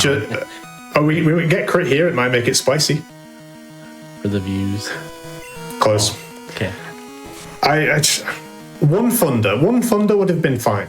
And then if it missed the second one, just so we could see, you know, how the fight could go. But I'm pogging. I'm really happy we got perfect fight. It feels so good. Yeah, it feels good to get all this way in the run to have a good red fight. Yeah, I'm super stoked about that. That's perfect, really. And I crit Venusaur, so we're pogging. And it's time right after this. 3, 2, 1.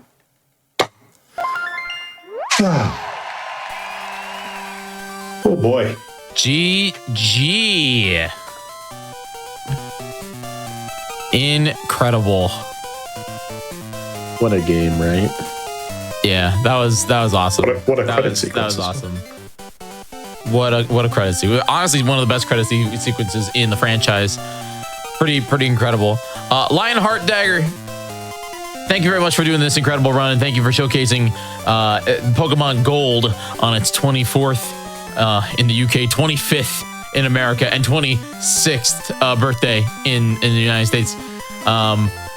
Thank you very much for that. It's actually just its 24th birthday in the UK today. But yeah, this was incredible. Why don't you tell the audience a little bit at home about what you do on your channel and what they can expect when they hit that follow button? Sure. Thanks for inviting me on, by the way, Jiggy. Thanks, GDQ. I'm primarily doing Gen 2. I've been Pokemon speedrunning for like 9 months now, and Gen 2 focused for like 5 months. I've got second place in Crystal Manipulus, and I think I PB'd like 2 days ago in Gold. I think I'm 7th, but I'm going to be pushing for top of the leaderboard, maybe record. Fingers crossed. So if you like Gen 2, or if you want help with getting into the community, getting into Pokemon speedrunning, feel free to follow me or hit me up on Discord or whatever. And yeah, I just like having a chill time on Twitch, chatting to my friends, and if I can help inspire people to get into speedrunning any game, that'd be really cool. Thanks so much for being here. Thanks for having me. And a special shout out to Stern and El Revolver. They both play Gen 2 as well. And thanks to them for being here today. Yeah, no, definitely. Thank you very much, Stern and El Revolver, for doing some awesome commentary. Please go check them out on Twitch as well. Definitely go follow Shadow Strike. I actually just put the people's names in the Twitch chat, but please go follow Lion. And seriously, thank you so much for showcasing this. And that's it. That is it for the inaugural first episode of Speed Runs today. I want to say thank you very much for hanging out with me today. This was an absolute blast. I really enjoyed this show. I hope that you guys did too.